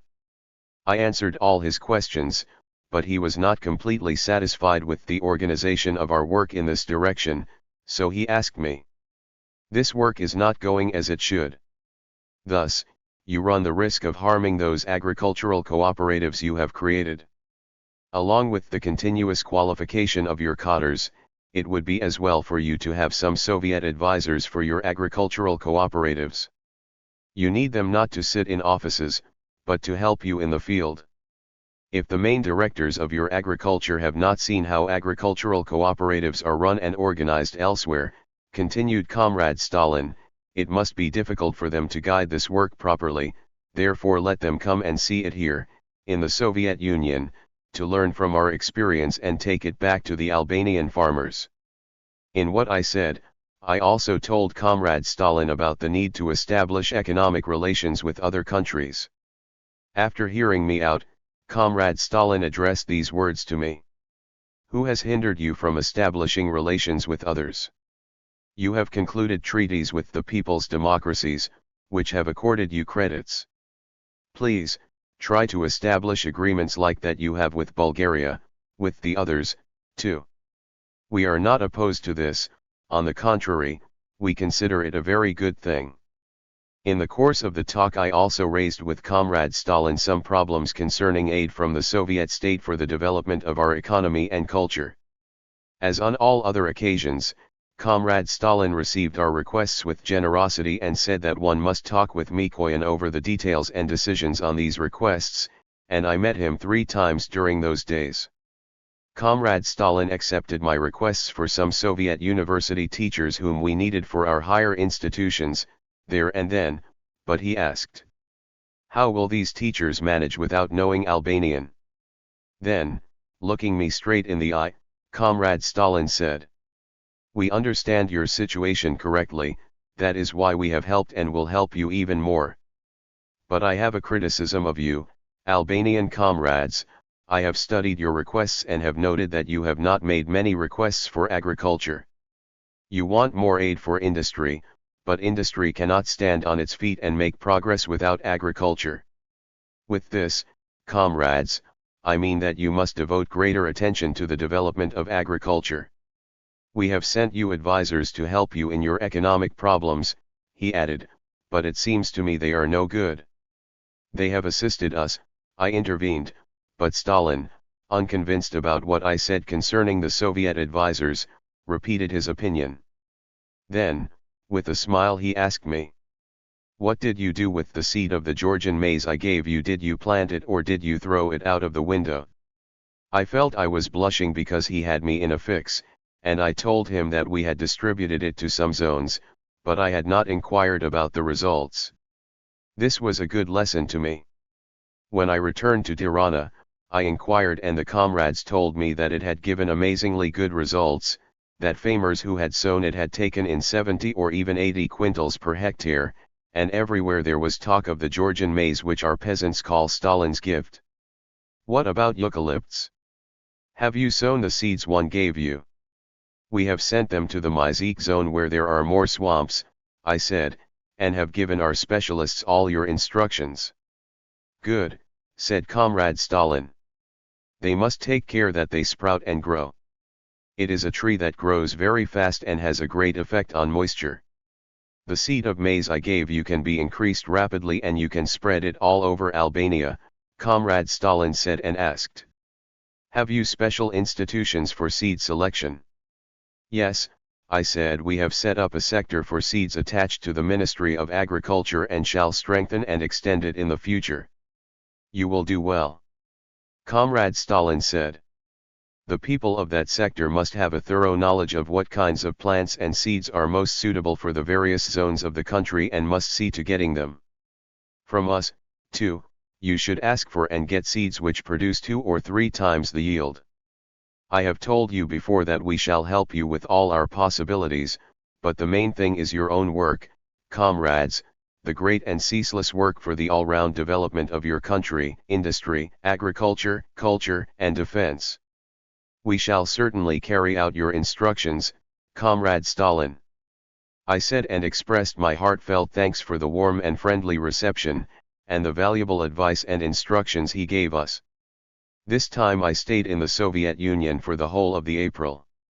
Some days after this meeting, on April 6, I went to the Bolshoi Theatre to see the new opera From the Depths of Heart which, as I was told before the performance, dealt with the new life in the collective farm village. That same evening Comrade Stalin, too, had come to see this opera. He sat in the box of the first floor closest to the stage, whereas I, together with 2 of our comrades and 2 Soviet comrades who accompanied us, was in the box in the second floor, on the opposite side. The next day I was told that Stalin had made a very severe criticism of this opera, which had already been extolled by some critics as a musical work of value. I was told that Comrade Stalin had criticized the opera, because it did not reflect the life in the collectivized village correctly and objectively. Comrade Stalin had said that in this work life in the collective farm had been idealized, truthfulness has suffered, the struggle of the masses against various shortcomings and difficulties was not reflected, and everything was covered with a false luster and the dangerous idea that everything is going smoothly and well. Later this opera was criticized in the Central Party organ also, and I understood Stalin's deep concern over such phenomena which bore in themselves the seeds of great danger in the future. From the unforgettable visits of these days, what I did at Stalingrad remains firmly fixed in my mind. There, amongst other things, I went to the Mamayev Kurgan Hill. The fighters of the Red Army, with the name of Stalin on their lips, defended the hill not inch by inch but millimeter by millimeter, in the years of the anti-Hitlerite war. The soil of Mamayev Kurgan was literally plowed, and its configuration was changed many times over by the terrible bombardment. From the hill covered with flowers and grass it was before the famous Battle of Stalingrad, it turned into a place covered with iron and steel, with the remains of tanks which had crashed into one another. I stopped and respectfully took a handful of earth from this hill, which is the symbol of Stalin's soldier, and later, when I returned to Albania, I donated it to the Museum of the National Liberation War in Tirana.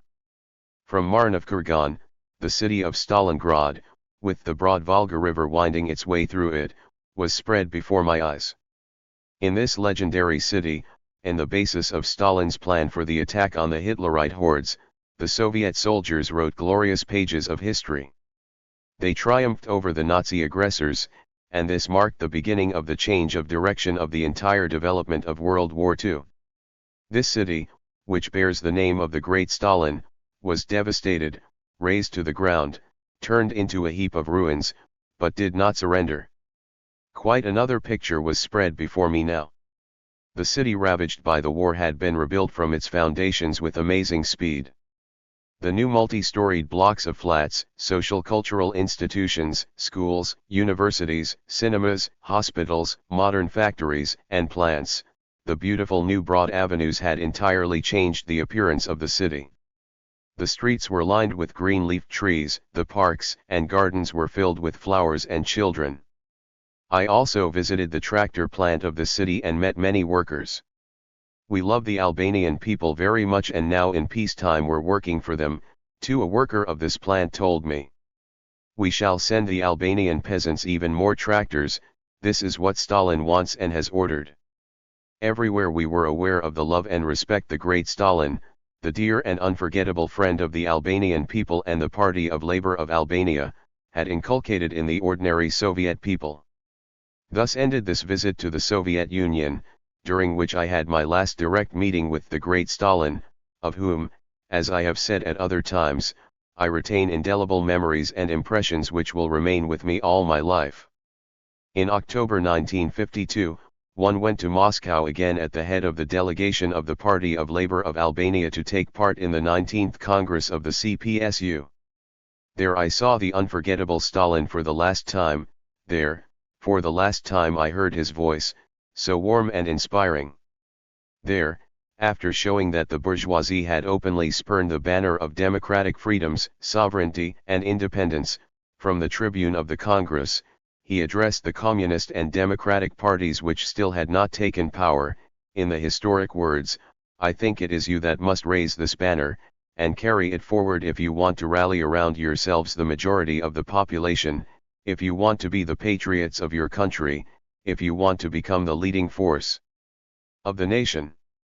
There is nobody else who can raise it." I shall always retain fresh and vivid in my mind and heart how he looked at that moment when from the tribune of the Congress he enthused our hearts when he called the communist parties of the socialist countries shock brigades of the world revolutionary movement. From those days we pledged that the Party of Labor of Albania would hold high the title of shock brigade and that it would guard the teachings and instructions of Stalin as the apple of its eye, as an historic behest, and would carry them all out consistently. We repeated this solemn pledge in the days of the great grief, when the immortal Stalin was taken from us, and we are proud that our party, as the Stalin's Shock Brigade, has never gone back on its word, has never been and never will be guided by anything other than the teachings of Marx, Engels, Lenin, and the disciple and consistent continuer of their work, our beloved friend, the glorious leader, Joseph Vissarionovich Stalin. The end.